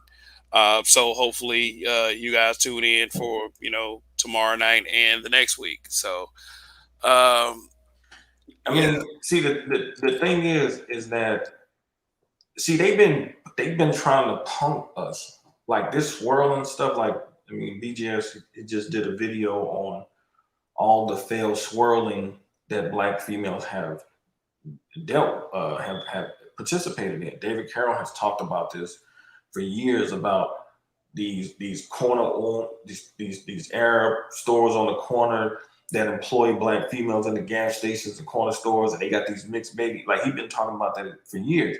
Now, you know, BGS put the numbers to it, so now we're seeing all this race loyal stuff that black people have been, or black men specifically, because collectively we've been the ones falling for the okie doke. We're seeing that stuff is not true. So number one, black men have to get this race loyal stuff out of their mind, and they have to be gender loyal just like these females are. They're looking out for their interests. And see, they try to punk black men by threatening black men of getting with white dudes, because historically they've been one of our enemies on that type of level. So they're trying to punk you, like, on some shit like, if you don't get with me, if you don't do what it's really saying, like, if you basically trying to keep the status quo going, because you so in fear of the white man getting your woman on some slave plantation type shit, that you will just settle in and deal with the bullshit she giving you, because you trying to undo shit happened in slavery that you ain't even had nothing to do with, because you weren't even born at that fucking time, but because you feel guilty. It's the same thing that black men do when they have children with these females. Your daddy wasn't shit, so what do? You put up with a whole bunch of bullshit from these females because you trying to spend so much time trying to prove that you wasn't like your dad. Even though most of the time, if you actually talk to your dad and found out, your mama was a fucking bitch. And she ran him off. Because if she didn't run him off, he'd have probably killed her. So now you trying to overcompensate for something you had nothing to do when you never asked yourself one of the most important questions. Why did you choose this dude to be a father of me? Because that will really set the stage for real conversation to really be had. And it's the same thing. They're trying to pump you into staying by making you feel like this dude is taking her away from you, when the reality is, we seen from BGS video in terms of the numbers, man, they busting all in these chicks and leaving them with babies and going about their business, no different than what they was doing on the plantation. Let me BGS, did you want to answer the question before I address this super chat right here? What was the question? Because I didn't hear it. Oh, the question at Savant 88, how do we evolve if they You are don't. You don't.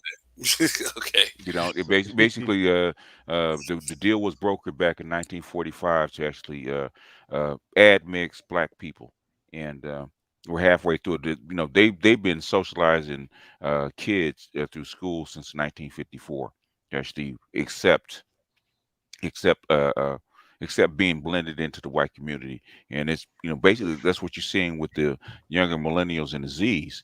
They're pretty much admixed because they're choosing mates outside of being race loyal, and the reason they're doing that is because black women don't want to, they don't know how to compete with other groups of women.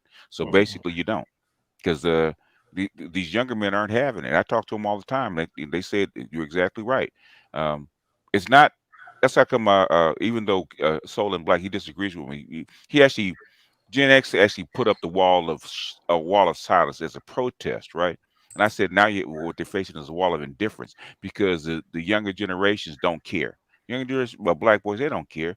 They're not against black women. They're not for black women. They're just picking the best mate, so they're indifferent Yeah, exactly. to the color.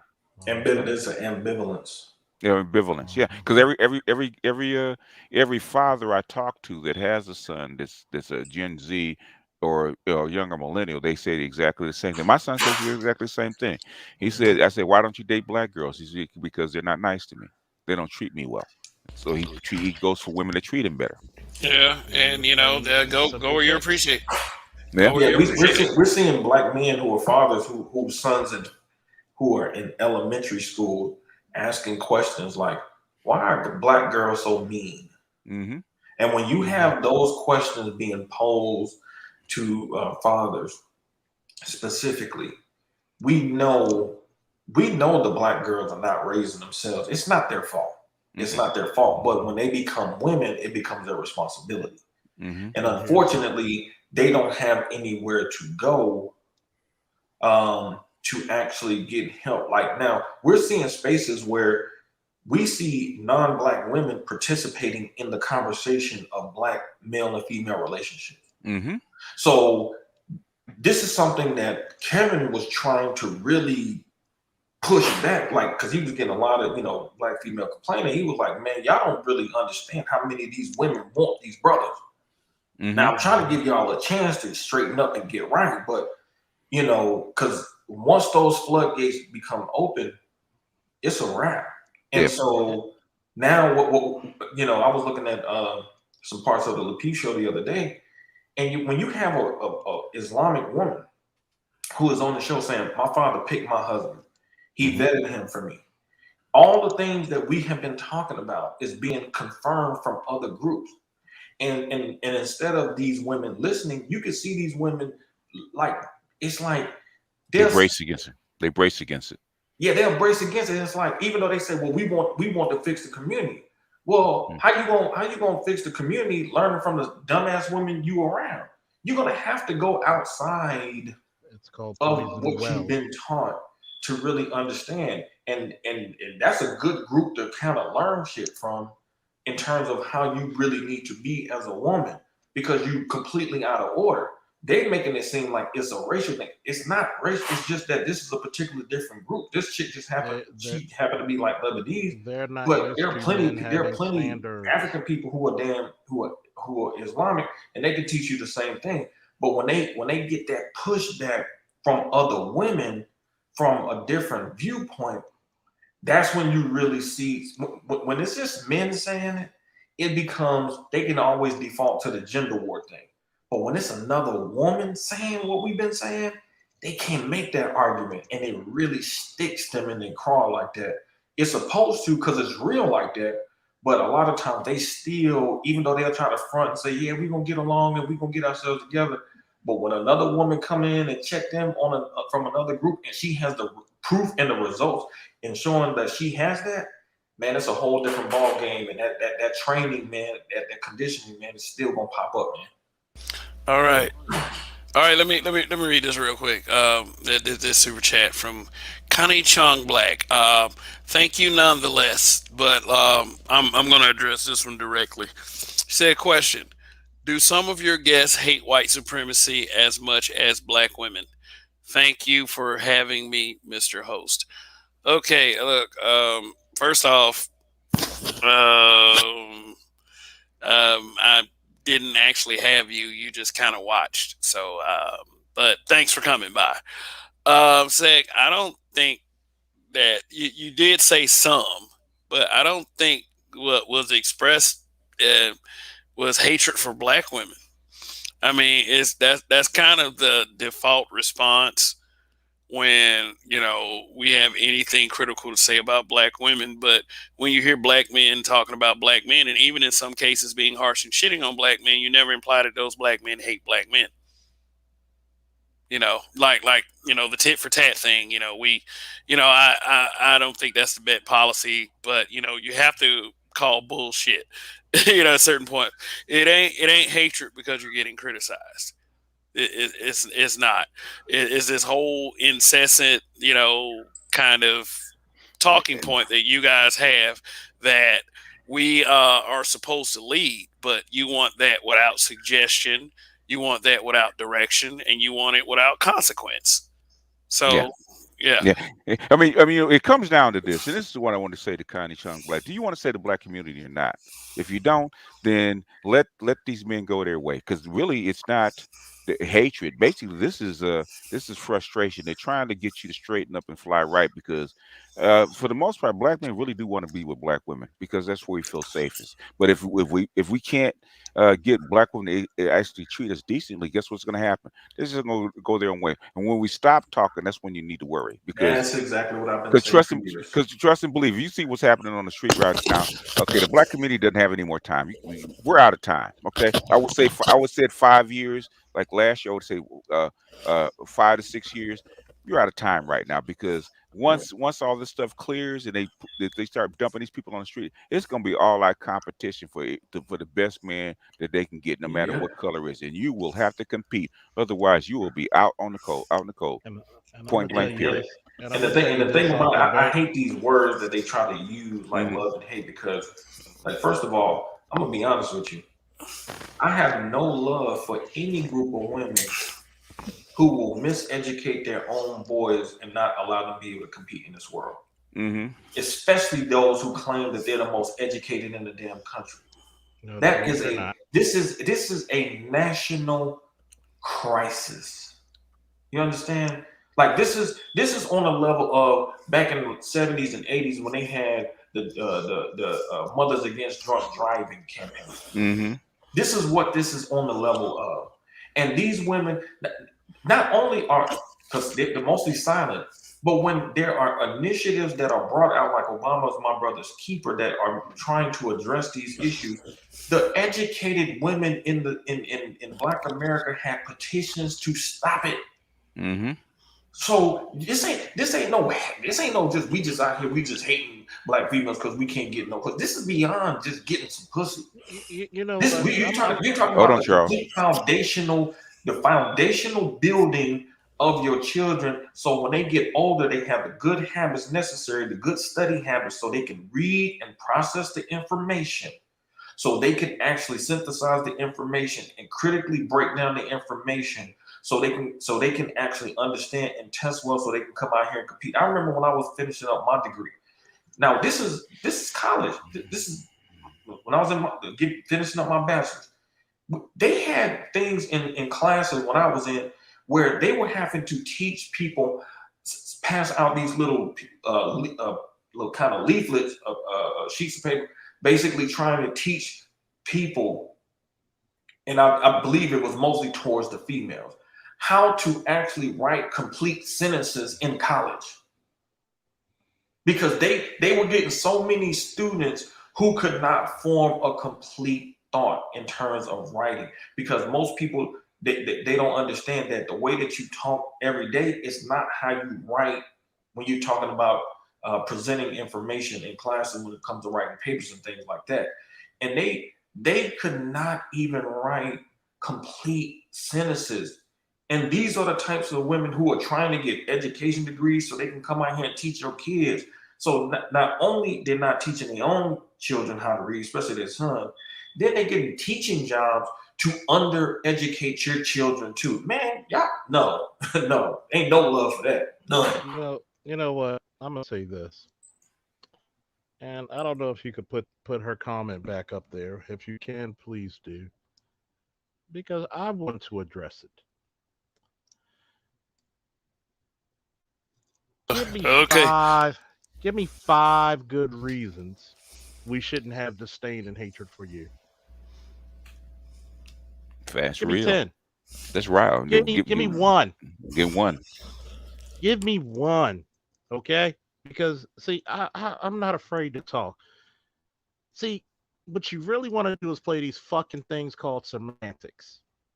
You want to use wordplay. You want to try to guilt trip people. Fuck all that. I'm gonna show you what black pill's all about in a minute. Fuck you.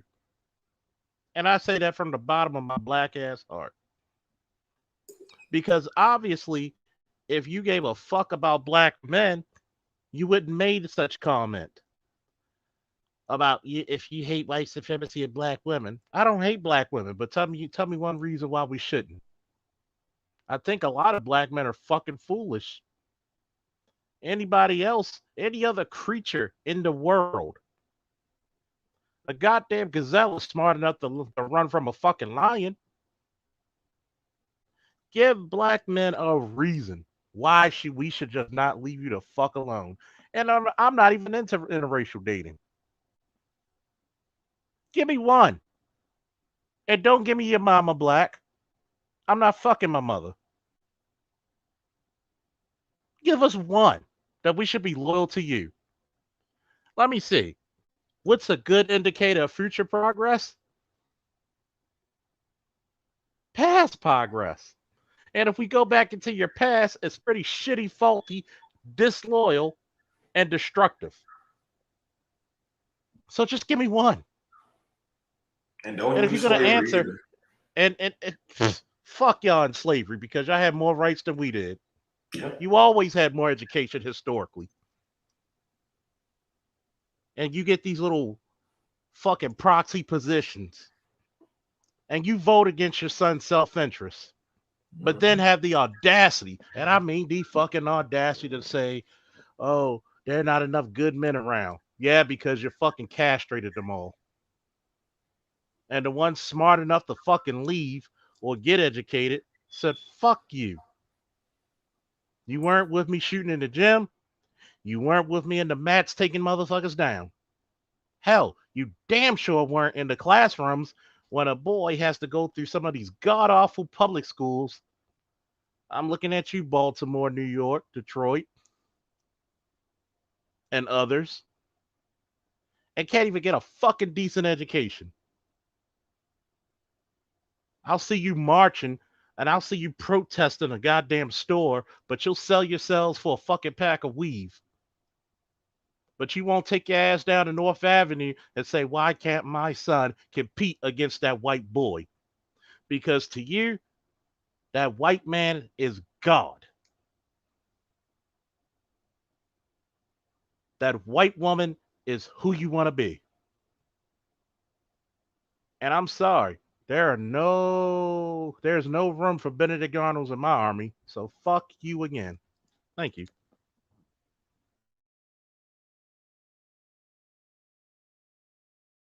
All right, all right. Hopefully that thoroughly answers her question. And I mean, the whole like this.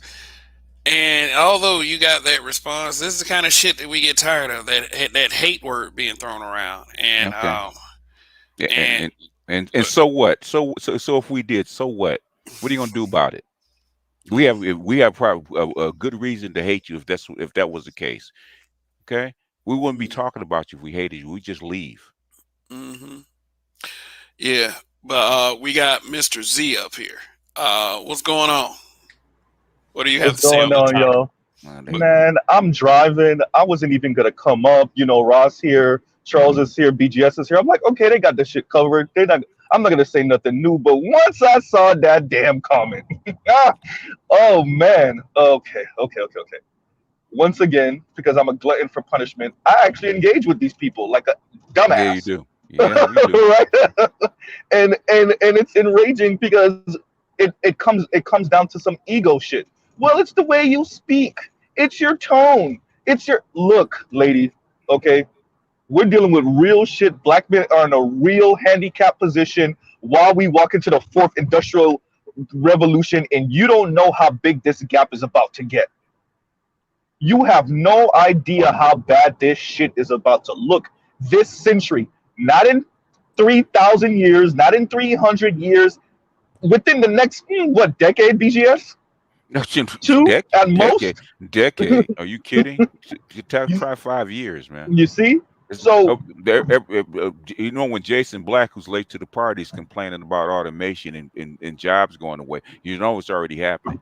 yeah. So So for me, the this hatred thing is a you're not kissing my ass sufficiently enough. That you're not placating me sufficiently enough, right? You're not ego stroking me efficiently enough. That's what that hatred comes down to. That's what happens when you've been coddled to a certain extent, you know, for decades, and now you can't take the slightest criticism, right? And you saw this earlier. I was trying to call into the breakdown, but my life was happening, and I was punching air because I was throwing my own damn temper tantrum.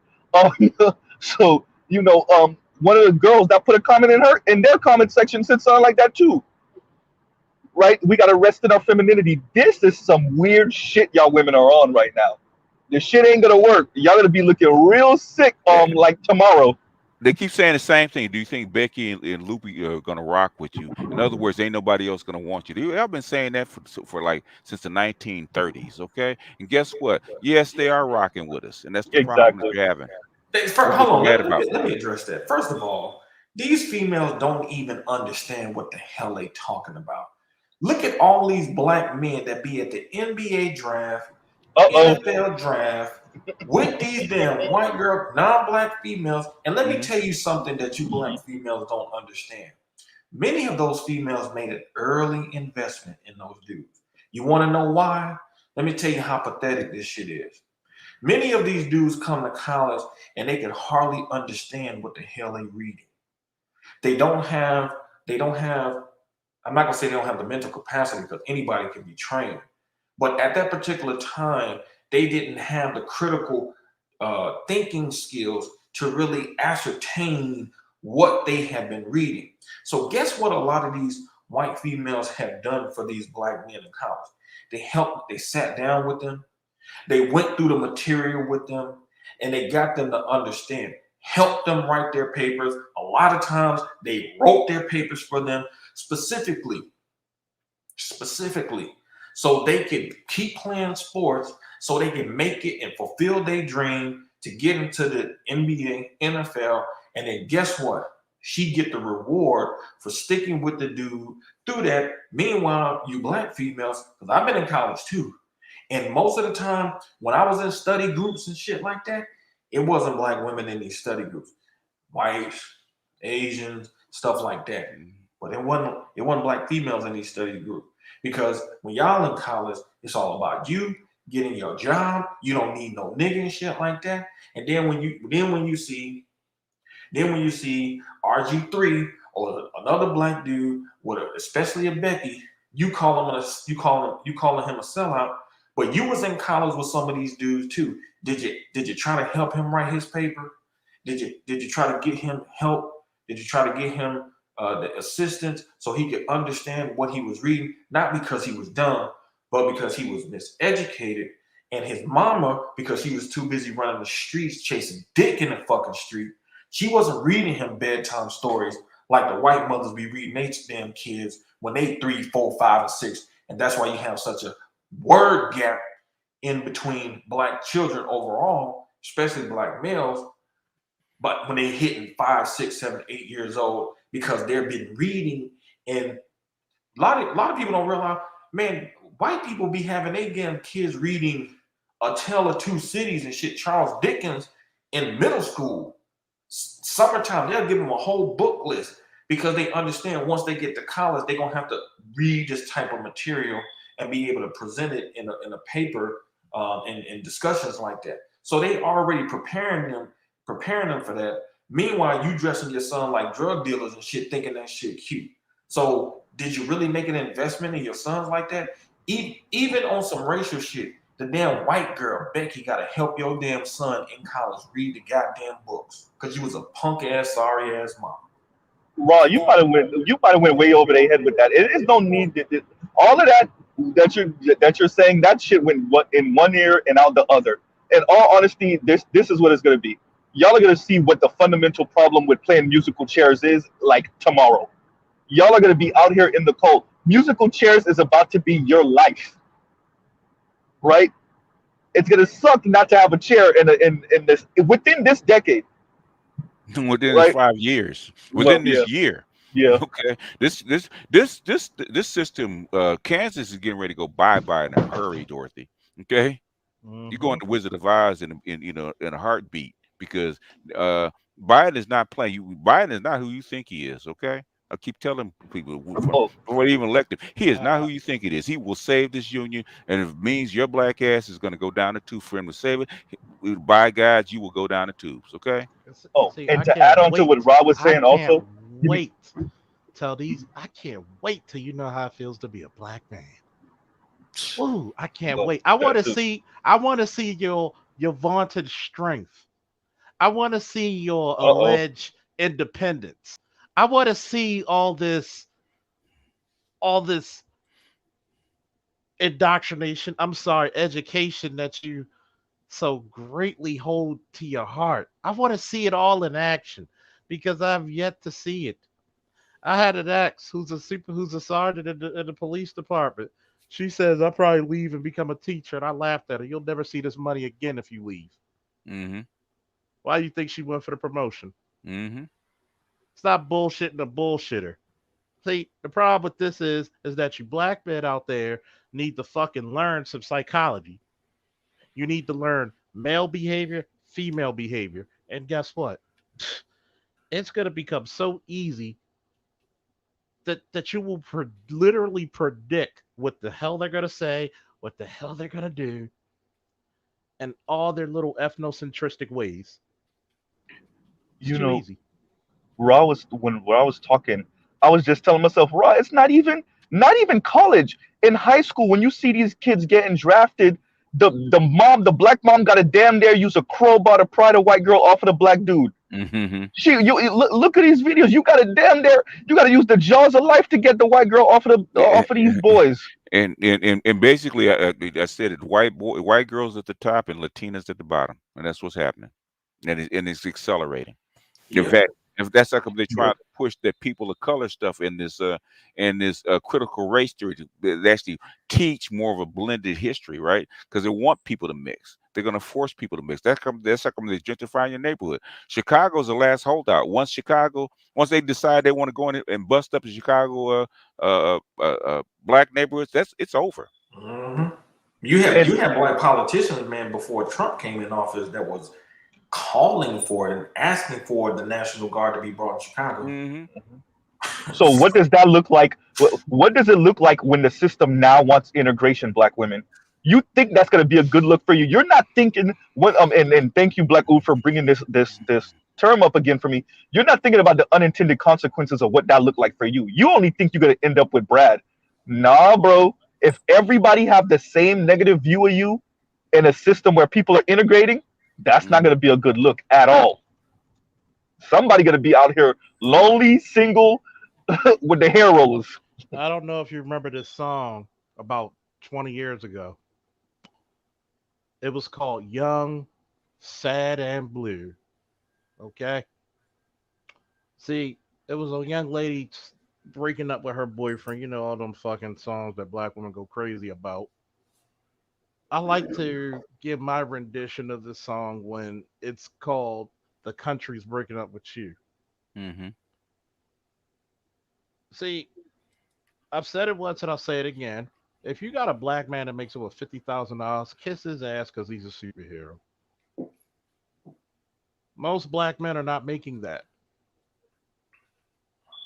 85, 85,000. You're in the top 15%. You really think, I swear to God, BGS, I will text or email you the goddamn, hey, big head. I had a Okay. chick, I had a chick, I had a chick I haven't touched in 7 years. 7 years. Except the time she came over, but that doesn't count. Mm-hmm. She literally started, not even a text because my phone number changed. It was a Facebook message. So you had to remember my name. I damn near forgot hers. She said, and I quote, "Are you single? Yes. Are you still looking? Maybe."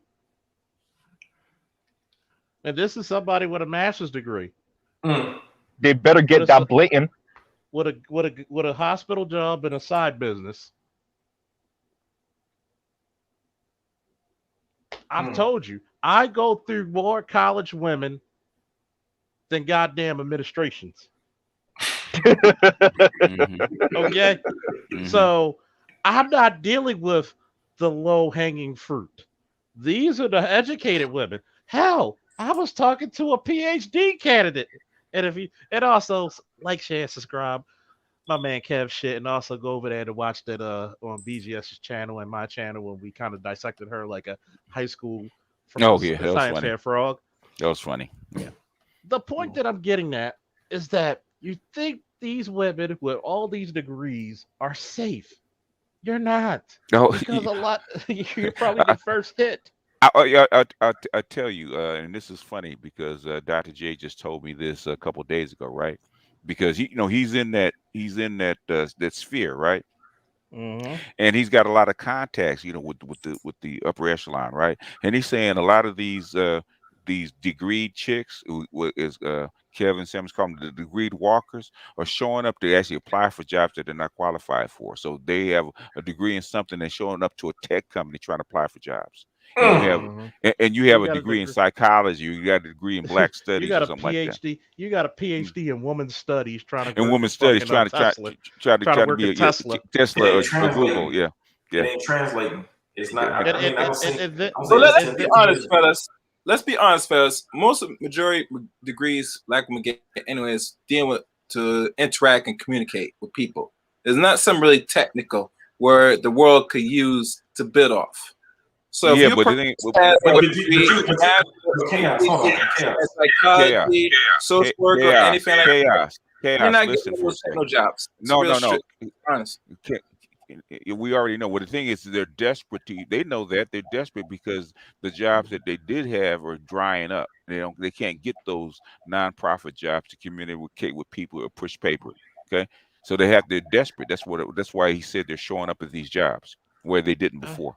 Well, I'll tell you. people gotta understand too. Well, they better Is go that back to school hold on? to Yeah, get you more gotta debt. understand. Hold on, you gotta understand too that when you go back to the welfare reform, many of these females were able to get jobs because, from a tax perspective, they were actually companies had an incentive to hire females, especially females who had previously been on welfare, because there was a point that wasn't didn't used to be on job applications. So what happened was they would give incentives. There were tax breaks where, okay, have you been on food stamps in the last 6 months? So they were able to kill two birds with one stone. They were able to hire you black, minority, and female, and get a tax break on that type of stuff. Now, because we live in a different environment where it's much more knowledge-based economy, so you need to have actual practical knowledge. And a lot of these females don't have that. They just have these general bullshit ass degrees. It's not translating in the marketplace. So now, and then on top of that, when you talk about your age, because I was watching PBS a few years ago, and the white woman on there, she actually said that they start discriminating against women in the workplace at the age of 32. So, for example, let's say you have a job, you make 120,000 a year, and you lose that job. Economy go bad, you lose that job. She's like, you're not going to make that kind of money again after that. So now you got it now. So now you have to, you might have had a decent little house over here. Now you got a downside. You might lose the house. Now you got to go live kind of in the hood, even though you kind of educated, because that's what's happening in a lot of these cities, especially like Atlanta. I mean, they had billboards, man, in Atlanta talking about, man, they trying to move black people out of Atlanta because the development that has come to Atlanta is basically pricing out a lot of the poorer blacks, and even the ghetto fabulous type of chicks who might have got a degree, got a little money, but it's gotten to the point where they can't even afford to really live in these areas that used to be predominantly black. So now you're just seeing a confluence of a whole bunch of things happening at the same time. So now they trying to show up to the party in black men's face on some racial solidarity type shit, like, hey, what's up? What's going on, big kid? And it's like, nah, it ain't that kind of party no more. Nope. All right, let me read this super chat real quick. Son is Hot Raw. Thank you for your support of this channel as always. He says hatred means that we still care to a certain point, and they have little time left to change their ways because they don't want that hatred to turn into indifference where we no longer care. It might have already turned into indifference. That's like I said earlier. Give us one reason to still give a fuck. I'm put it to you this way. You had black men on here earlier who were willing to let black women with kids. They were going to let black women with kids be out there in the street homeless. Like I told you, you really think crime is off the hook now? Wait till your 13 and 14-year-old kid, your boys, see their mothers out there prostituting to keep a roof over their head or at least gas in the car running. And have you noticed when they're doing this shit, these moratoriums, is in August. Right before school. Right before school, and guess what? You're only like a month and a half, 2 months at best, especially on the East Coast. Fall is hitting. Sure No, them leaves. Winter's coming. Hold on. We're not getting to winter yet because a lot of these bitches can't survive in 75 to 65 degree weather. Not in the East Coast. That's suicide right here, man. The leaves are gonna fall like nappy, like fucking $5 leaves. Now, when they start noticing rent's due and Omar's coming, you better pay up somebody. Omar coming. Hey, Charles Faulkner Sr., could you come get your son, please? This nigga acting a fool on this damn people live. This man acting a fool. Omar's coming, baby. Like Kevin said. Mr. Senior, we need you to come and get your son. This nigga acting a damn fool. I'm gonna tell you, when Omar comes, he ain't talking no more. Oh, shit. It's either cash, ass, or that's your ass. Because what I'm gonna tell you, I've lived over the Middle East where men are totally indifferent. Okay? You don't walk outside your house without a man. You know why? Women who in other countries tend to walk by themselves without a police state that we're in, there, see, there's sheepdogs, there's sheep, and there's wolves. The people who cannot defend themselves are usually women and children and weaker men. The sheepdogs are the men who protect people, like security, the military, the police departments, Mhm. the fire departments. Hell, let's even throw in sanitation because they actually protect you from mass disease. Disease, yep. And the wolves are the people who are not only scavengers, but when it comes down to desperation, are lethal hunters. Let You me go let out me. there I'm without sorry. I'm sorry. that man, and you're gonna see, like I told you before, and I'm gonna shut up. I'm gonna give it to Z. And I had to tell this to a friend of mine. The wrath of God does not mean a deity is invoking vengeance against you. The wrath of God can sometimes him not turning his back and not protecting you. And you got that, Z. I don't know how you're gonna follow that shit up, but you got it. I'm actually gonna follow it with a question to BGS and to maybe Charles. Because I'm not Charles, but Rob, because he might be old enough to remember this. How did it look in New York in the '80s? When the police didn't used to come, right? When a person called, we talking about Harlem mainly, right? Mm, How that used to yeah. look in the late '70s It, when a it, woman would call and the police wouldn't come. Yeah, yeah. With '80s it was crack era, so Man, it was a war zone. war You zone. see what I'm It was a saying? war zone. They. Washington D.C., Washington D.C., Los Angeles, Chicago were all war Mhm. zones, man, in the Mhm. mid to late '80s Yep. because of crack. And the reason why I'm asking that question is because, I was born in '86, but I'm a student of history. So I've watched these documentaries, right? I've seen what Harlem looked like. Y'all think Harlem look bad now? No, or over the past, because they've been gentrifying it and They building it just up. find it. But yeah, in the '80s and the '70s, oh my You- God. look at Harlem and look at the Bronx right now. What's going on is they basically stopped prosecuting prostitution, man. It's Yeah. sliding back. It's really sliding back, man, because of the economic crisis, man. So New York, Yeah. especially those areas, they're gonna revert back to the '80s, man. Maybe worse if they Mhm. can't stop this slide. I'm Yeah, serious. Especially I with the remember. mass exodus, it's already happening. They have the mass exodus happening right now all over the Mm-hmm. Northeast, mainly New York. So Mm-hmm. if number one, you don't see this coming. Number two, you're not a student in history. Number three, you actually think that there's going to be, and this low key, I'm gonna come off as a simp, y'all. I kind of want the system to be bolstered because I feel sad for them how this shit gonna look when that system fall apart. There's nothing you can do about it. Ugh. Trust and believe. Trust and believe. When you see them dumping $15 trillion to save an economy, save a system, man. And at Mhm. some point, that money is going to run out. At some point, they won't have any more bullets. At some point, people are going to have to fend for themselves, man. That point's coming Hmm. if it's not already here. Yeah, Shout out to So, Greece. I'm gonna ask you to Z.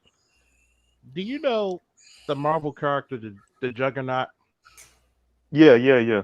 Mhm. Do you know I'm what the is? Do you know juggernaut, what? bitch. I'm the Juggernaut, bitch. That's what Mhm. automation and COVID said. I'm the Juggernaut, bitch. Do you know what is? Do you know what his perennial power is? Other than being able to go through walls. His perennial Now, And what? power is that yeah. Once, once he steps forward, Hmm. no force in the universe can stop his forward momentum. You can slow hmm him, Yeah. but you can't stop him. Look Hmm. at automation. Look at COVID. Look Hmm. at this moratorium. It's the juggernaut. Yeah. Even historically, they talked about the juggernauts. They talked about that force of nature. This is what women are going through. This shit like this to men is like Tuesday. To women, this is like a fucking Holocaust. Yeah. Well, you know what I'm seeing, and Rob, I'm sorry, I cut you off twice. No, go I'm gonna be ahead. done after this. You know what I'm seeing, Raw. You remember the conversation we had on Roger's show.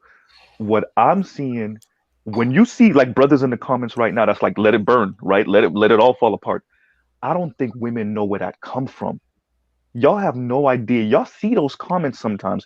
Y'all have no idea where it come from and how real this shit is. When G what's I can't remember the second part of his name, but when G was talking on Roger's show and I said I felt what he was saying, I felt that shit for real. Even though I didn't experience that, right? My mom was very crucial in my upbringing. She was a great mom. She is a great mom, right? But for a brother to speak like that about his own kin, right? Then you wonder why your society is the way it is, why your community is the way it is, because these men forget hatred, the indifference. There's a term, the um hateful indifference, which is just like a I, I I'm not gonna save you, and I might even snicker a little bit because low key you Yeah. deserve it. Yeah, yeah, because Villain Yeah, Arsonist, you heard him, man. When he yeah. asked me to lay it out for him, man, he's saying no, it can't happen, man. The government, Big Daddy government, is going to come down and save these people, right? And they're not going to let these people go on the street. I said, Okay, well, prove to me a scenario where they can actually do that, because you actually going by hope, okay? Black men, most of black men don't want to see this happen either, man. They don't want to accept it either. So how the It's women are gonna going to look accept this? bad. If even the Yeah. men that are logical, they can actually see it, won't accept it. It is what it is. Hmm. So that's like half the time I put it out there, but I don't go back and forth with people about it. Hey, if you don't believe it's going to happen, then okay, all I can do is say I hope you're right. See, Well, people they for they years. see the thing Go is ahead, brother. that they like you was telling him, like, you just think, white daddy's just gonna come and save the day, and it's just like y'all putting them on a pedestal like that. You know what I'm saying? Like the reality of the situation is that women have to deal with what's in the environment, and unfortunately, they they just push too much, and they wasn't ready for the pushback for black men, because I've said this, man. I've been saying this, man, for a long time, especially since I've been in this space. The one thing that I don't think even the white dudes calculated. I don't think they ever calculated that black men will be there will be black men that were willing to walk away from the group. I think they just really never calculated on that. It is such a it is a it's a psyche breaking type of thing when people when men are saying women and children, not my concern. That's when you know. That's when you know the women truly have fucked up, because men generally don't have that mentality. Um, and so now, because the environment has opened up to men in ways where they can explore other environments, there's nothing you can't use the well we black slavery argument, because we can even go back to that time and see women who were also sell our shit back then. So you can't use that, because enough of us have researched and read to know, like, man, well, we can't really say that. And so if you take away the slavery experience, if you just took that away and had the same conditions, what the fuck do black men and women collectively really have in common? Really? They don't really have anything in common across the board. Black men, we have a fundamentally different way in which we think the group needs to go in, the family structure, all these types of things. Black females have a completely different viewpoint in terms of family, uh, politics, child rearing. I mean, the list can go on and on and on. So if you take away the slave experience, it's like you literally have two different groups. I would say black men and black children, they're in one group, because they want the family structure and things like that. But black women, the last thing that black women want in America is a family structure, and that's some sad shit to have to say, but it's some real shit. So if you can't even get the family shit going, everything else is moot, man. Because at the end of the day, like, family is the foundation. If you got good families, you're gonna have a good society. You got bad families, you have a bad society. So from the ground level up. I say this all the time. When you approach a black female, much of the interaction when you first approach her is a dance in the conversation of who's going to be in control. Say that again, bro. Say that again. The, Take the the, people the, back. the very conversation, you, man, god damn, she fine. Man, I want that shit. You talk to her, she in the conversation in which you trying to holler at her and you interested, she is jockeying to try to put you in a subordinate position. Like, what the fuck can you do with that shit? You can't build nothing with that, man. You can't do anything with that. Meanwhile, you can go to different groups of women, no culture that you share, no history that you share together, and because you come from a society or a group where men are in control, if she feeling you and people vet you and they say you good, man, she yours, and she'll come up under your will and your control and your leadership, and y'all can make some shit happen. That's why I say that the slavery shit is just some trauma bonding shit. I ain't trying to be with no females based on a slavery fucking story. That's not black people's full fucking history. It's a fucked up part of black people's history, but it is not the full range of black people's history. And so outside of that shit, black men and black women collectively just don't have shit in common like that. And the only way that a lot of times that you're able to actually coexist with black females is if you agree to subordinate yourself to them. I didn't really fully understand that, Raw, until Roger's show when Black Uru asked me that question directly.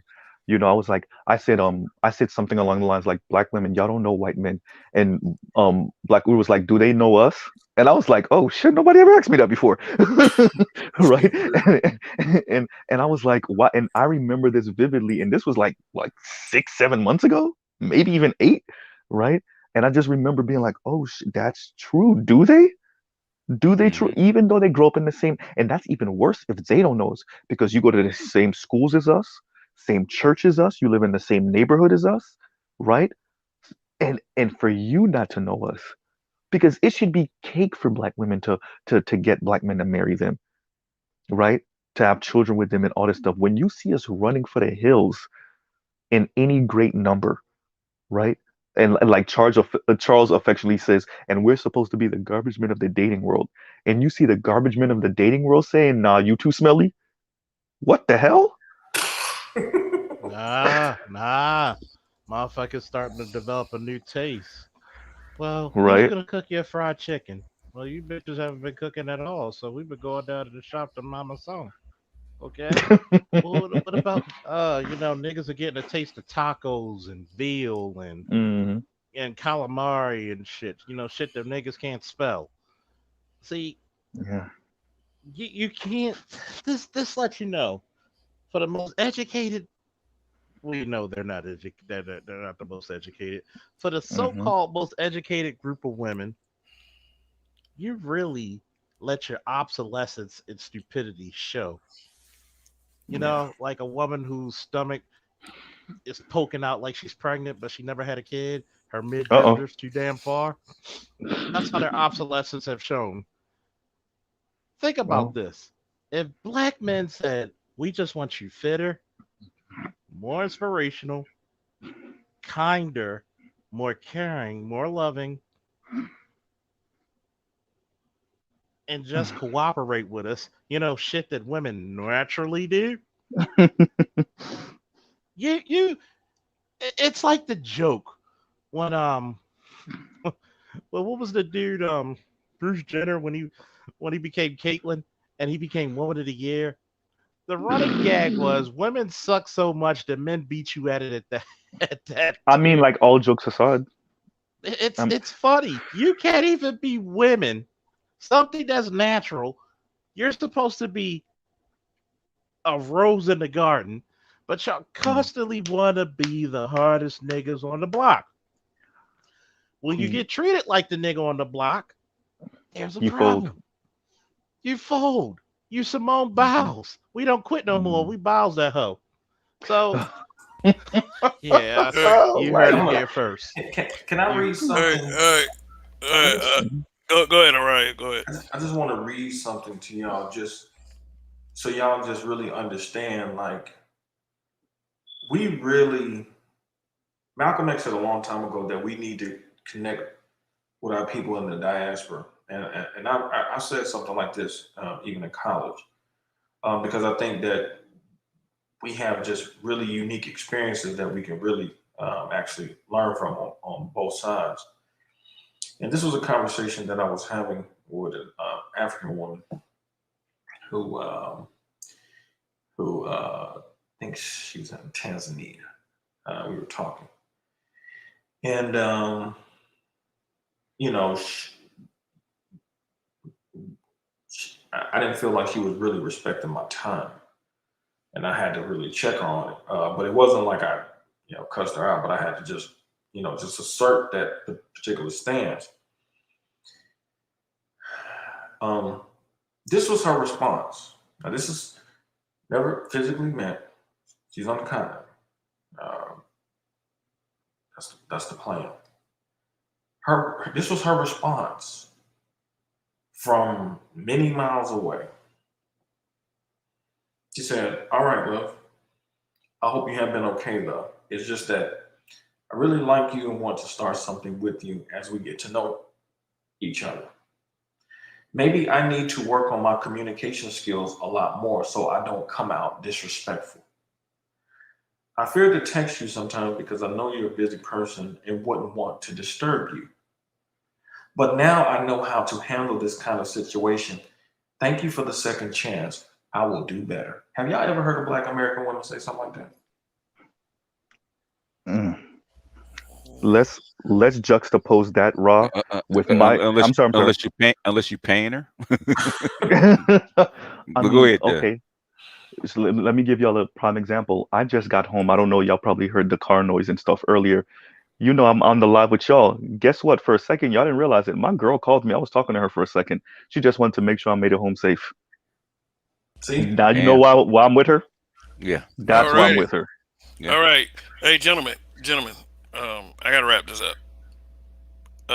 It's been a great live, but it's been about 4 hours, if I'm not mistaken. I will be back tomorrow night, but tomorrow's my daughter's first day in first grade, and Hey, That's congrats. what's up. yeah, and I gotta be ready for that. Just to. I mean, I even remember vague elements about my first day in first grade. And that was a long time ago. So I mean, it's kind of hit me in the chest a little bit. But Don't be the this is parent that cries, Kev. Don't be the parent that cries. we understand when you went to first grade that we were still under Reconstruction. We understand. Hey, but definitely, yeah. Thanks for your support, gentlemen. But we got to go to the final statements. Whoever wants to go first. I'll go first, but Woo! It's Mr. Z always always a be scared, pleasure. scared. Wait a minute. Thank you Damn it, again. It's Chelsea, I done cut always you a off. God pleasure. damn, Charles got me.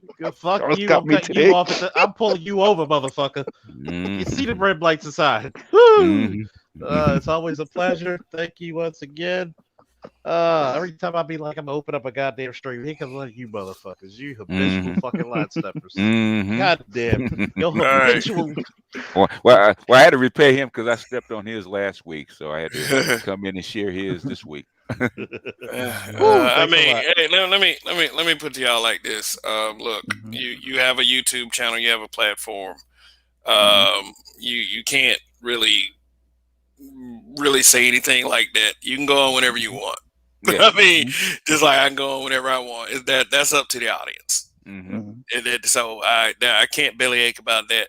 But I will, however, address Lady T in the comments. We have to look out for ourselves. The white man take care of his women. Shut the fuck up. Like fucking seriously. I'm so sick of hearing that coon ass shit come our way. I mean, if you can't find a fucking man to take care of you, that's your fucking fault, man. Something Mhm. must be wrong with your pussy. You know how easy it is to get a dick these days. Yeah. Like seriously, a black dick that can take care of you. I Yeah. mean, like for real, it's like y'all Be fucking be these dusty ass fucking bums and act like everybody is supposed to just be like all willy and nilly about you and your fucking criticism. Fuck off. Yeah, but thanks for watching. They, All they right. don't have. Oh, They don't want to well, be nice. Okay, mm, they would dusty dudes because they don't have to be nice to them. That's all. mhm. All right. Well, What's up? I'll make my ending statement like this. BGS has this thing that he says about when he went to South America and he saw how women were living with their men in loving relationships and practical shanties, right? And I always, I'm Haitian descent. I've been to Haiti, and so I've seen that also, but it still was difficult for me to really process that as an adult. But I have a few coworkers who make a little bit more than me, but they're not making 80. They're making 55 or whatever. And guess what? Their wives and girlfriends are stay-at-home moms for two kids, for a kid on 50. Now they're not living glamorous, but they still got relatively recent automobiles. They live in an apartment, right? But they're not living bummy. They still have a couple of nice things. They're all right. They're not, it's not super plush, right? But it's all right. It's straight. And that's when I just started to think like this is possible at 60 grand a year, maybe 65, Yeah, 55. yeah, When you start dipping under the 50, then I don't know. But yeah. in a city like Miami, in a city, so it's possible, it's doable. It's it. And it I go, see it, Mr. Z. I see it all the time. mhm, I see yeah. because I'm in California. They come right across the border and they have nothing. And Hmm. their women are just as nice and smiling. They be working their ass off. They're still feminine. Hmm. They're still pleasant. They're still nice. They're still kind. And so black Hmm. women that have all this luxury have no excuse. You don't need Hmm. $100,000 to be a decent human being. I'm sorry, but go. Yeah. That'll be my Yeah. final thought. Yeah. But go ahead, Mr. Uh, Z. God damn it. See, this is what I get. This is my fault. This is my fault because I be Go doing this ahead. shit. So, but I'll just end out with that just, I'm trying to rewire my mind to think about these things a little differently. I do still think and I still contend that environment has a lot to do with this shit, but the way I see some of these women reacting to the environment, it's it if I'm right, they're still wrong because the reaction to the environment is just woefully inadequate at best, right? And just detrimental at worst. Maybe more than detrimental. And I'll end with that. Thanks once again, Kev, for having me up. And it looks like the women are really the lames, but that's what it's looking like to answer the question. But yeah, and I'll end out with that. Shout out to you, Ra, and go ahead because I know you're about to nuke this shit. All right, thank you. And please subscribe to Black in Effect.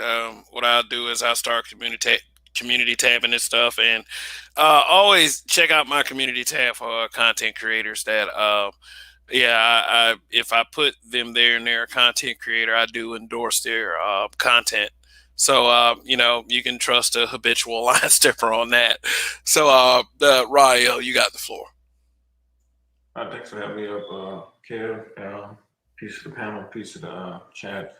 Um, yeah, man. I mean, at the end of the day, like, um, black men have freedom. Now, what black men do with that freedom at this point is up to them individually, but they do have it.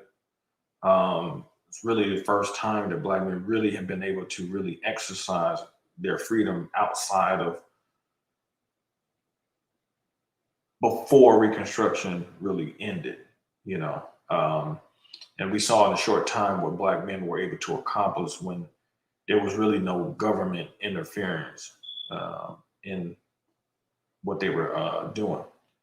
Um, the only difference now is, as opposed to then, um, you know, it looked as if black women were on the side of black men. Now it doesn't look like that from a collective standpoint, just from the family structure alone standpoint. Two different philosophies at play, and two diametrically opposed ideas just cannot occupy the same space, which is why there's the fragment that's there. Um, the lame stuff as it relates to black men has just really been a smoke screen that was meant to. It was all to me. It reminds me of the thing racist white people used to do to black people, um, calling successful black people uppity.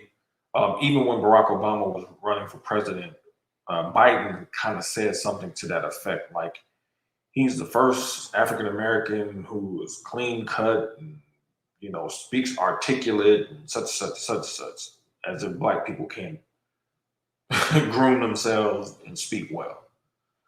Um, and so, um, this is a ploy to try to get black men who accomplish great things in their lives to still feel low about themselves from a self-esteem standpoint.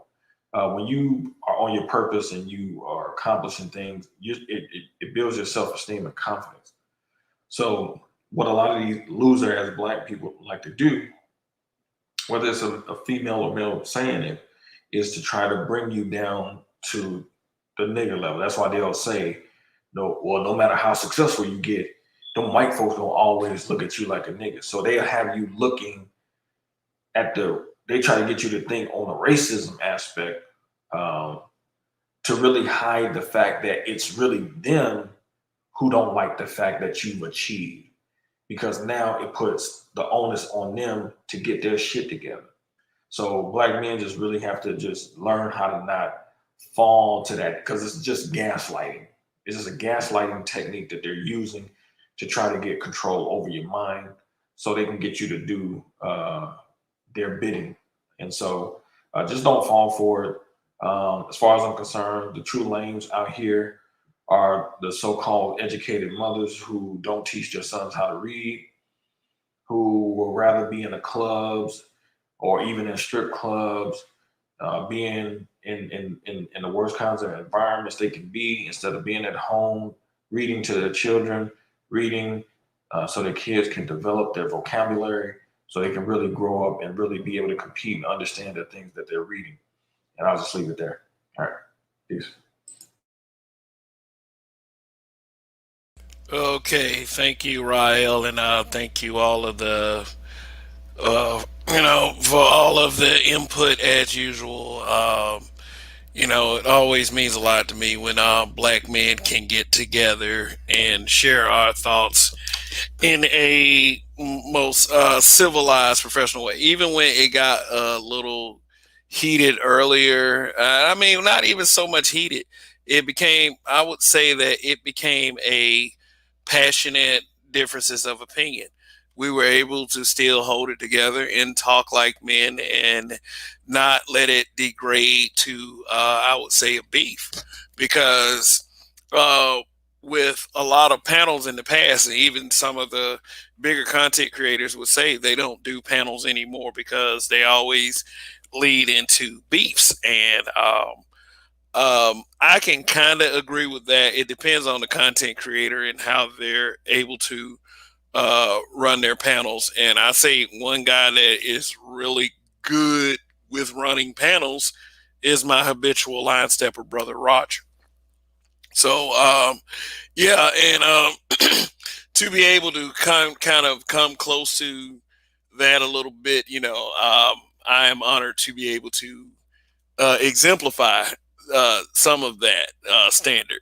So, like I was saying earlier, please check out my community tab for various creators. And what I have on the screen is my habitual line stepper brother Donnie. He just dropped another one. Just says black girl attention seeking magic.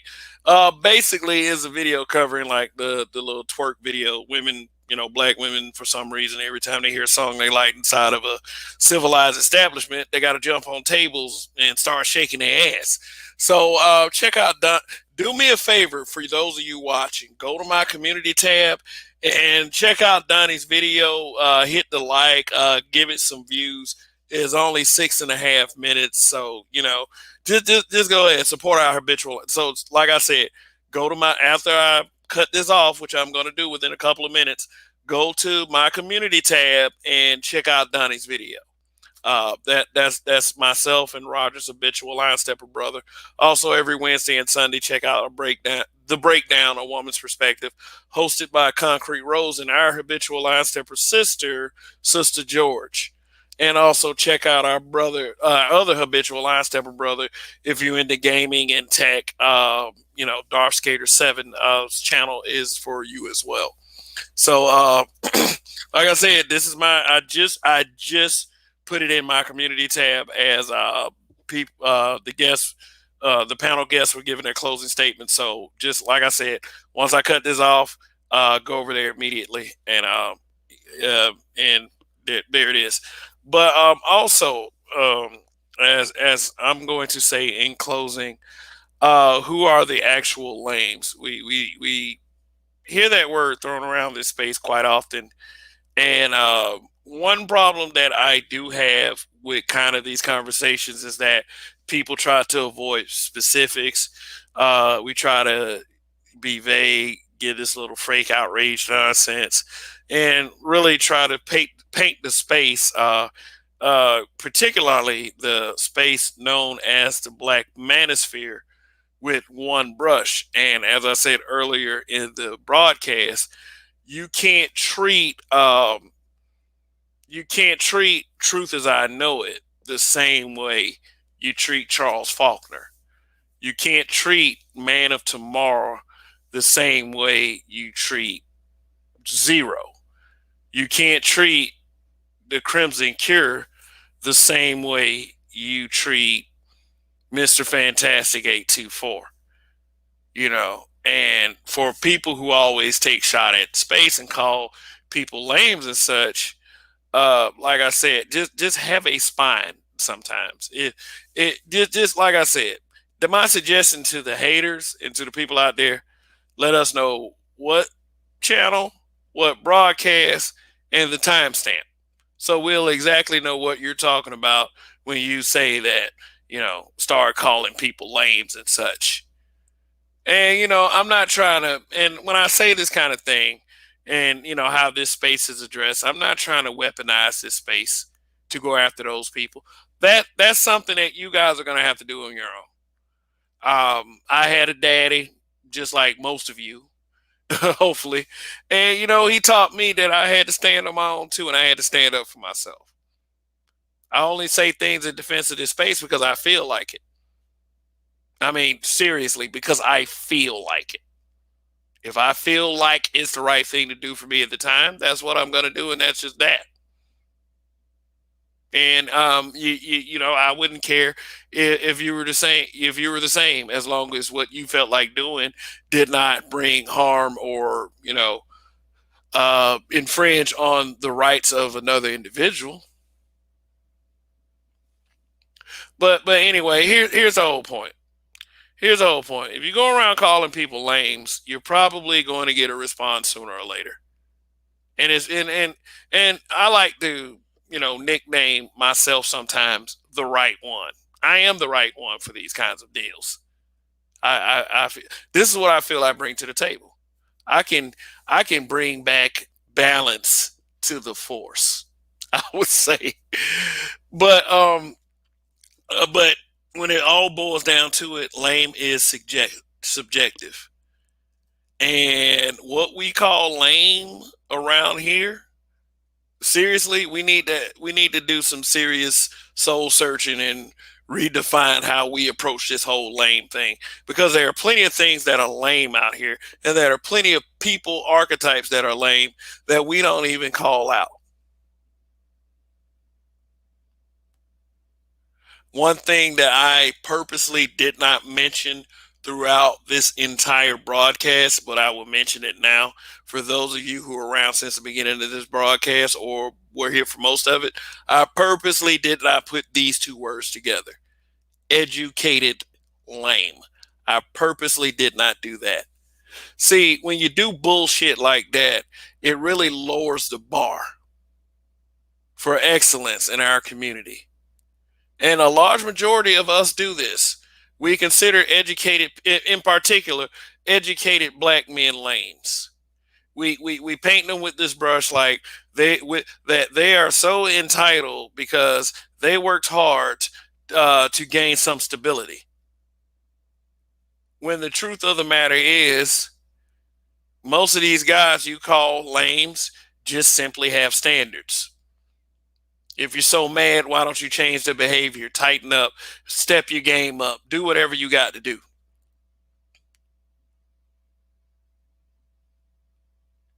you know. But don't bring us down just because you can't see yourself elevating upwards. That's not lame to want better for yourself. That's not lame. There are plenty of things that are lame, but being educated, being smarter, wanting better for your life is not one of them. Having standards is not one of them. Period.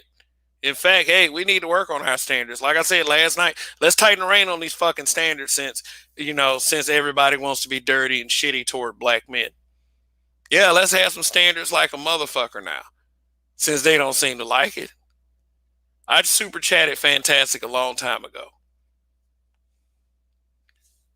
If they say, like, basically I was saying it in the context. If they gotta diss black men just because you are speaking the truth, do it twice as hard. Literally, do it twice as hard. If the truth gets on their nerves enough for them to try to slander you and try to put petitions to silence you, do that fucking shit twice as hard. Fuck it. We're at a critical moment. There was not very much optimism in a lot of what was said tonight. It really wasn't. And, maybe that's for good reason. But hey, at least go out with a bang. That's all I'm saying. Go out making sure that everyone you come in contact with knows what the right path was. And that right there is not lame. Fuck whoever says otherwise. That's it. I don't have a topic for right now for Monday night show, but hell, I got 24 hours. So I'm sure it'll be a very good one. Last week's topic was about the Willie Lynch letter. Like I keep up all my broadcasts. I rarely put a broadcast in private. If I do, it's for good reasons. But anyway, thank you for tuning in. Thank you for tuning in. I really appreciate it. And for those of you watching, and right now 86 of you are here, I am on every Saturday, Sunday, and Monday night. So please return. Thank you for all your support in the super chats, for all of you who super chatted.